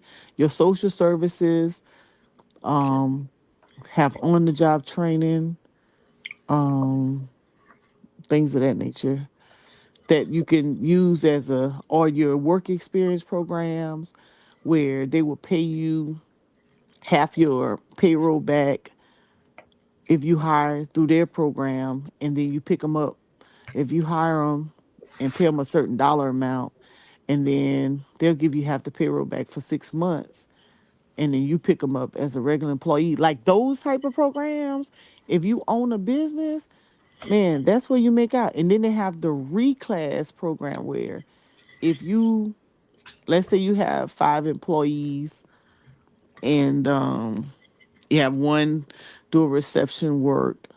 You have, well, in this case, if you're doing veteran services, let's say you have a house manager, a general clerk, somebody who do transportation, right? Those three.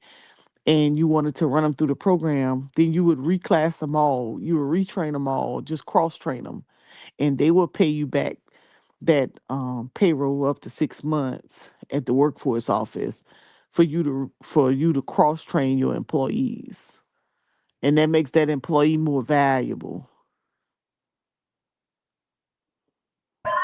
Because you cross training.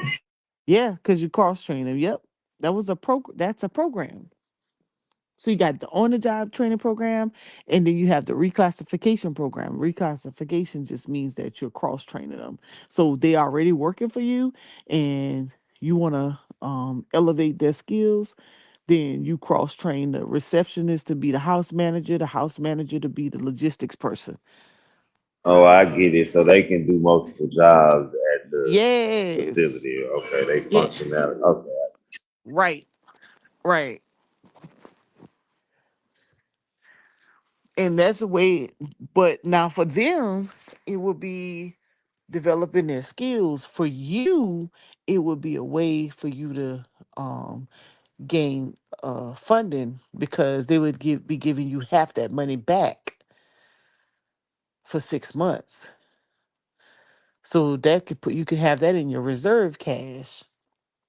Those are ways that you can kind of keep money in your pocket using the on the job training program, the reclass training program, the work experience program, because those people will come and work for you, and they will be getting paid. Well, you would pay in the work experience. The agency would pay them, on the job training. You would pay them, but then they would give you, you would report those wages, and they would give you half those wages back up to 6 months. And that happens in the social service program and in the workforce development program or unemployment program or workforce solutions, whatever y'all call it in your state.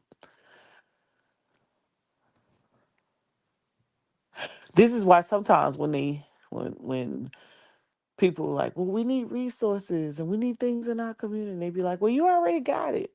It's just that most people just don't know a lot of the programs that are available, what you could tap into as a business owner that can help your business grow without you having to spend any money, or if you do spend it, they give you some of it back. Now, those programs I don't think are going away. No, that's true because that's the conversation me and my girl have all the time. Like I know it's funding out there, but where do you get it? You know what I mean? Hmm. Yeah. Or it's how do you get it? Or how do you do it? Yeah. How do you make it work for you, right? Because most people would think, oh, unemployment office, that's just for people who need a job, not Mm. knowing that that um that office also make way for you to get. But and these are things that just happened in recent years, so it hasn't always been around, but it's here.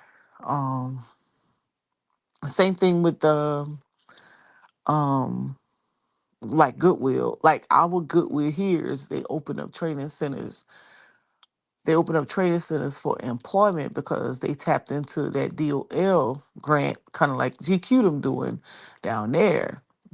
Um, but one of the things about it is that they outsource their trainings for workforce. So one of the Nigerian guys that I know, he just got a contract with them for cybersecurity, but they only give him 3 clients to start off with until his program is proven.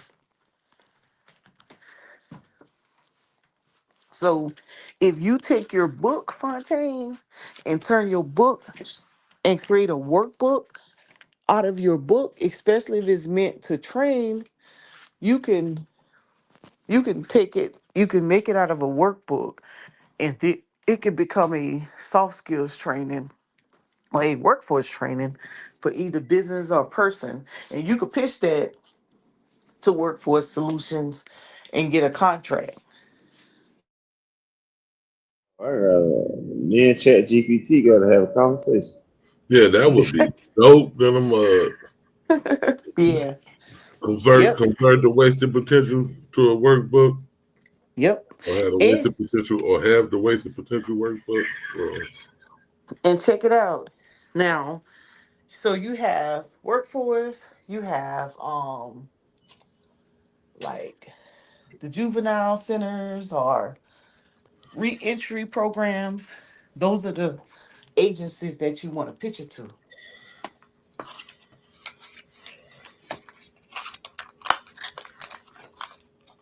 Yeah, the juvenile program, those are exactly who I want reading my book anyway. mm-hmm, for Like sure. those kind of kids, they definitely should read it.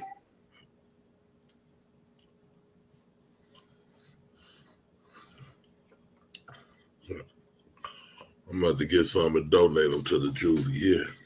Yeah. And if you know, let's say for instance,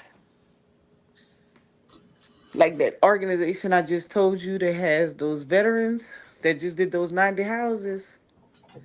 So being that they're large, 9 out of 10 they have a lot of funding for supporting services. Those organizations you could pitch your book idea to for a program, and they'll pay you to train their people. Or you could partner with them and say, hey, I have this program. I already have a book. I already have a workbook. Is how many chapters you have? Let me see. Look at I my think 7. Don't get me lying though. right. So Maybe 8. I got it right here. So you would take your eight, each chapter can be a 1 week, 1 hour.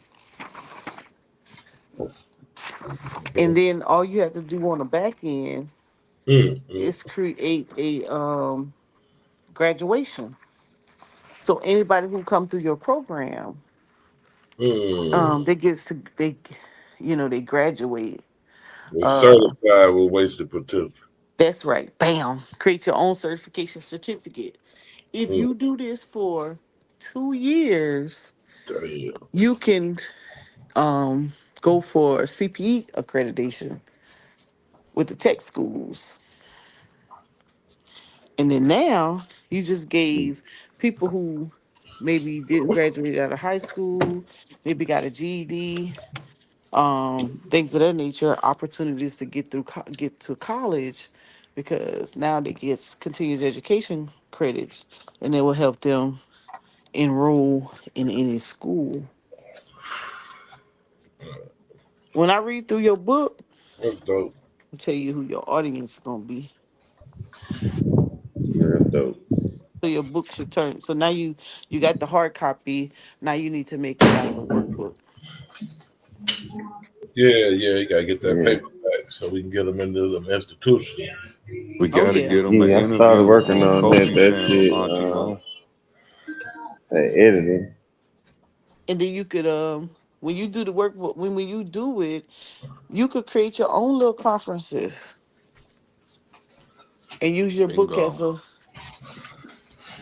as a package. Like when these people be throwing these conferences or whatever, you be like, I got a workshop. Cause I go to some lame little breakout sessions and I be like, what are they doing? These folks, and I'm like, okay, this is all they did. I'm gonna show you. Look up, cause I used to mentor this guy. He served 22 years in prison, and now he's a powerhouse. So he took his book. It's a 5-step program. Did exactly what I'm telling you. He's on book number 3 now. He has a contract with He's done TED Talk. He's a contract with our juvenile justice, and he now he got a staff because all he did was took his book, made a workbook, pitched it to them. They give him a contract, and then he goes in and teach. You said his name? Oh, I'm sorry. I was just trying to make sure I ain't miss it. Path to Redemption is PATH 2 Redemption, the number 2. Hold on. Lester Young. You'll see, man. I mean, he changed his whole. Life. It's Lester Young crazy. is an inspiring young, national speaker Mm-hmm. dedicated to uplifting justice, impact, and youth. That's the right one? Yep. All And right, he's perfect. so his new book is called The Power of Choice. I think it's for younger people. He just released it. And so he this is how he pictures. So you know how so for example, so you know how the schools, they're like, oh, we don't know what we're gonna do with the kids, da da da da. They're always looking for opportunities. So before COVID, um, my friend Sharon and I, Texas used to have these after school procurements, and she was real good at it. So one of the people that she had gotten a contract for were 2 of the people that you all know, were 3 of the people. Was Les Brown's daughter, Red Pill and Blue Pill, and Professor Griff. But what happened was the flood, Hurricane Harvey.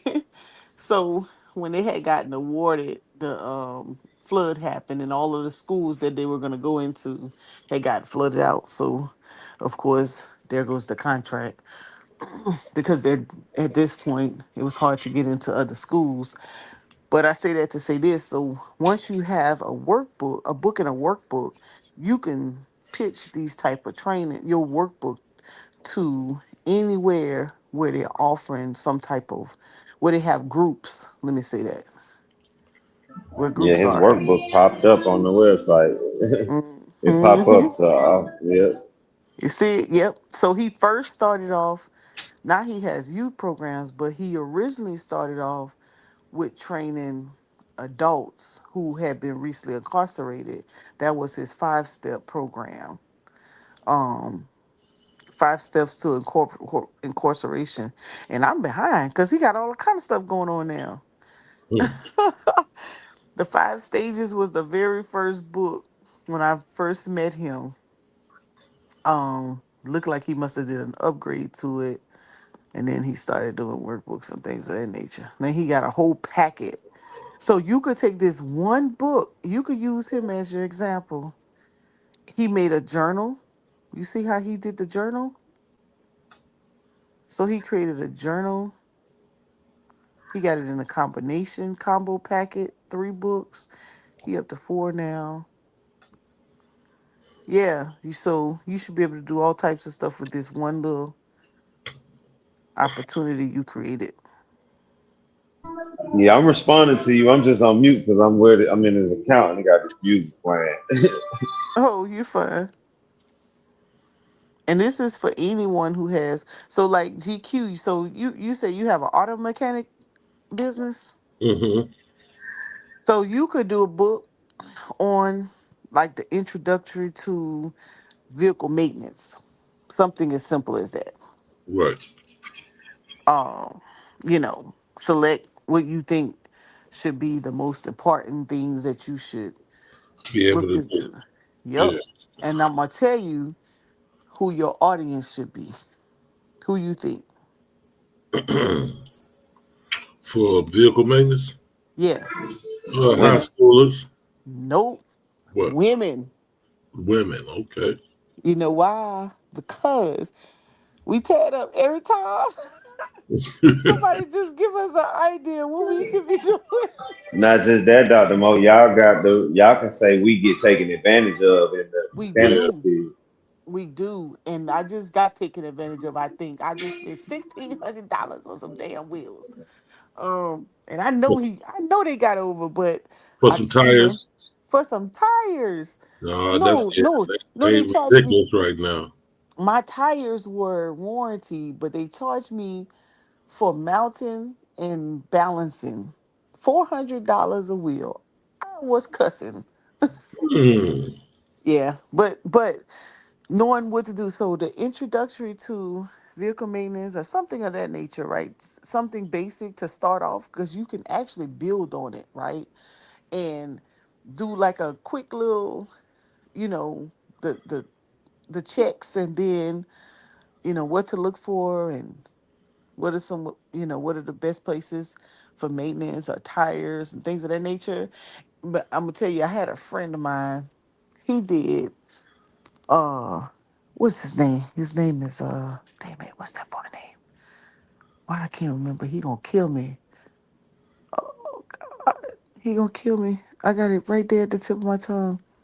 But anyways, he did a book for it was called Boss Being a Boss Leader or something like that, but it was for women. So he was teaching women, he was coaching women on basically how to be a executive. Um And the first book he did, he was just going out around speaking to women. And I was like, how you gonna be telling a woman how she should be? He was like, girl, watch this. And when I tell you, he started going into female prisons and he went from there. He on his third book too. If I can get the damn name right, I could tell you. And I could see him good as day right there in front of me. And he ended up someone ended up picking him up in Texas. He ended up partnering with another company, another friend of his, on a contract at a prison in Texas, and he moved. He moved to Dallas. He left Columbia and went and moved to Dallas.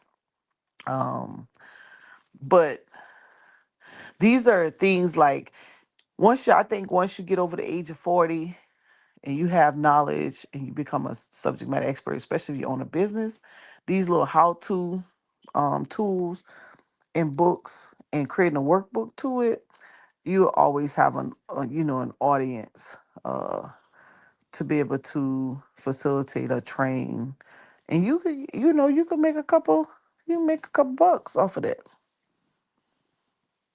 Don't say I ain't never gave y'all nothing now. He done gave plenty game Yep, up there. yep. Psycho with this little debate league, him and Angel and swooped up together. How to properly form up debates and pitch it to high schoolers and teach them.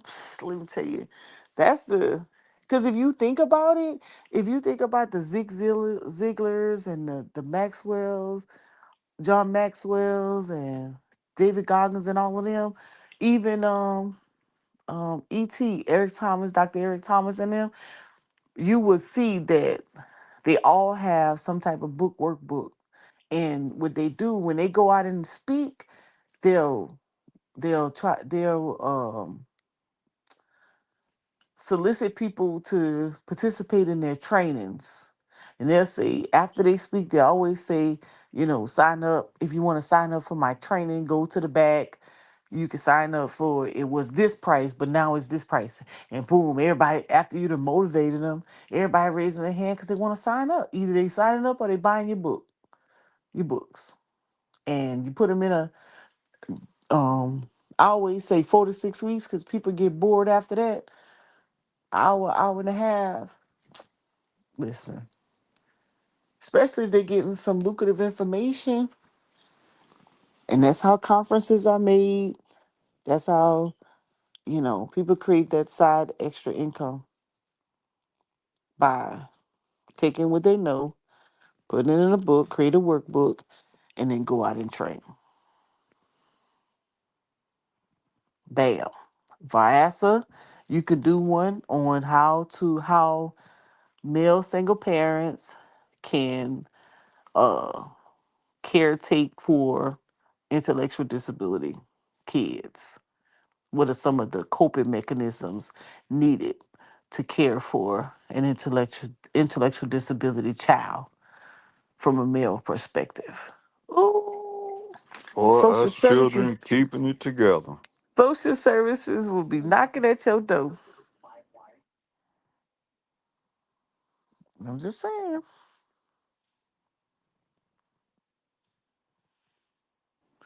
That was one of the first things I always had to address when I was going to those conferences. I'll watch all them people just break down in tears.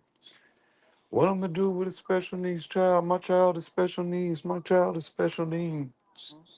And I would say there's no such thing as a child with special needs. All children have special needs. And I would joke with every time I go to the store, my daughter, Daddy, I need, and she's pointing at a Barbie. But to her, that's a special need, and it was to lighten up the mood. That was But cute.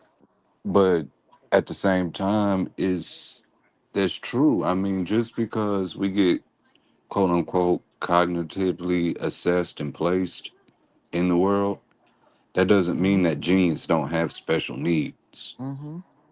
You get Yep. where I'm going? So Yep. And you know who else would buy your book? Chaplains in the military, because those servicemen and women who have special need kids and still have hell to yeah. mission first. Yep. And because they do something called a yellow ribbon, I think it's red ribbon and yellow ribbon program, and they'll use those books as training material. Yep. After school programs, especially if they got lucrative ones, you can get people to buy your book to use That's it. just such a touchy subject to try Hmm. to, and I hear what you're saying, Hmm. but being in that, I don't think my anecdotal approaches could be a cure all. I might be able to give advice here and there, but But uh, that's all books are. Yeah, yeah, I was about to say there are no cure alls. yeah. But what There's I no. was leading to is I still want to get my damn schooling done and all that jazz and be qualified to speak. But I hear what you're saying. It's a Well, damn sure good idea. you could And write it in some. it takes away like the only reason I know what YouTube is, and this started shit when YouTube first started. When it was when I don't know if y'all remember this. We talking about how YouTube is shorts now, but when it first started, it was short videos. They Mhm. wasn't long at first. And my mama used to hound me. She used to be like, boy, you need to be recording what you do with that boy all the time. People need to see that. People need to see that. And I couldn't even afford the internet at the time. I'm like, Mom, I don't know what the fuck you talking about with this YouTube shit. But all right. But what kept me from doing it is the fact that my son can't speak for himself. And knowing how people are, there was a lot of compromising positions I could have filmed Mm, that I didn't want to put him through. You get where I'm going? Like, gotcha. He ain't have no choice in the matter. Yeah. right. But Yeah. taking a book approach and taking it off him and saying, this is what I did to navigate, I Hmm. see how that could work. And it takes the spotlight off of his condition and it focuses more in on the parenting. Now on that, Right. I'm with. And you don't. Well, Oh, go ahead. go ahead, Doc. No, go No, ahead, I was Doc. just gonna say you don't have to train. It just could be available material for someone else that could use that info. Now this is all sense of humor, but the name of that book would be This Shit Ain't Easy. Hmm. Y'all will laugh in a minute. But to that point about you recording it and showing it, my homegirl started Man, showing her son. He a teenager now though. I get She it. started showing her son, and her showing him and talking about it introduced me to like a word or something that he deals with that I never knew. I forgot what it was though, but it's like when they both talk and like just it's like called wandering or something. I gotta look it back up.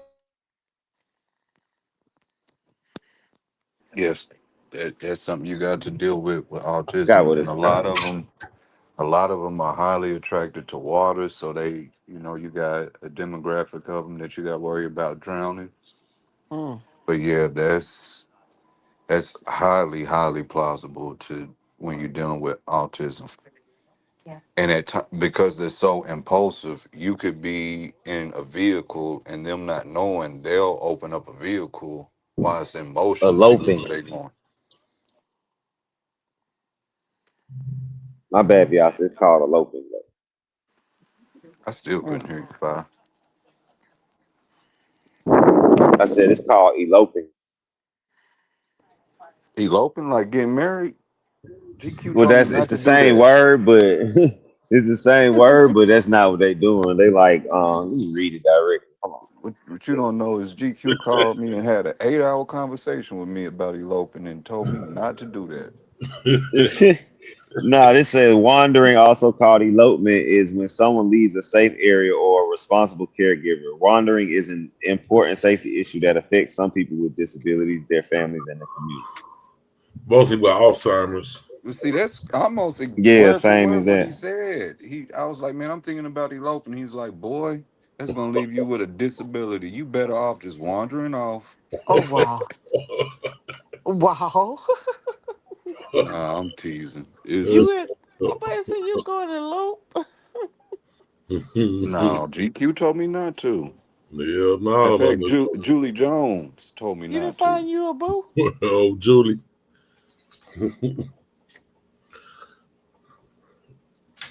Yep. But I would take her advice and I would do the one you got now.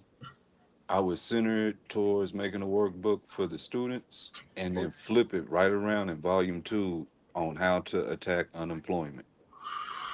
Bam. Waste of potential in the job market and then attack unemployment. He can I'm sitting here putting it in my you could notes double right that, now. the youth Or, and the or adults. making yourself Yeah. Yeah, that's what I was thinking when he making said it. Like yourself that's employable. saying though. You're making yourself employable, and there ain't never enough ways to Yep. teach that. That's always a need, a market for that. Then with eloping, you got book 3, a waste of potential in relationships. The how to make a relationship work. I can give you a chapter. Elope by yourself. Right, wander off. Hug a tree like true story. Oh, y'all make What's their that called? A relationships hermit. is too bad. Digital age hermit. It's not that bad. Stop robot, that. robot hermit. Mm-mm. No, it ain't Chat that. GPT know me too well, bro. I typed in I want to do a workbook for waste potential. This should say structure 1 of the workbook, section 1 self audit. This aligns with chapter 6 of your book where you begin exploring real lives behind the statistics. How the fuck you remember that? Hey, Because you got it in the system. Yeah, it's all in there. Start talking about So my FYE logic brand and everything. man, that so is wild. I I would be having to tell it sometime, like, hey, yo, don't connect none of my brands to this conversation. Like, this ain't about that. Man,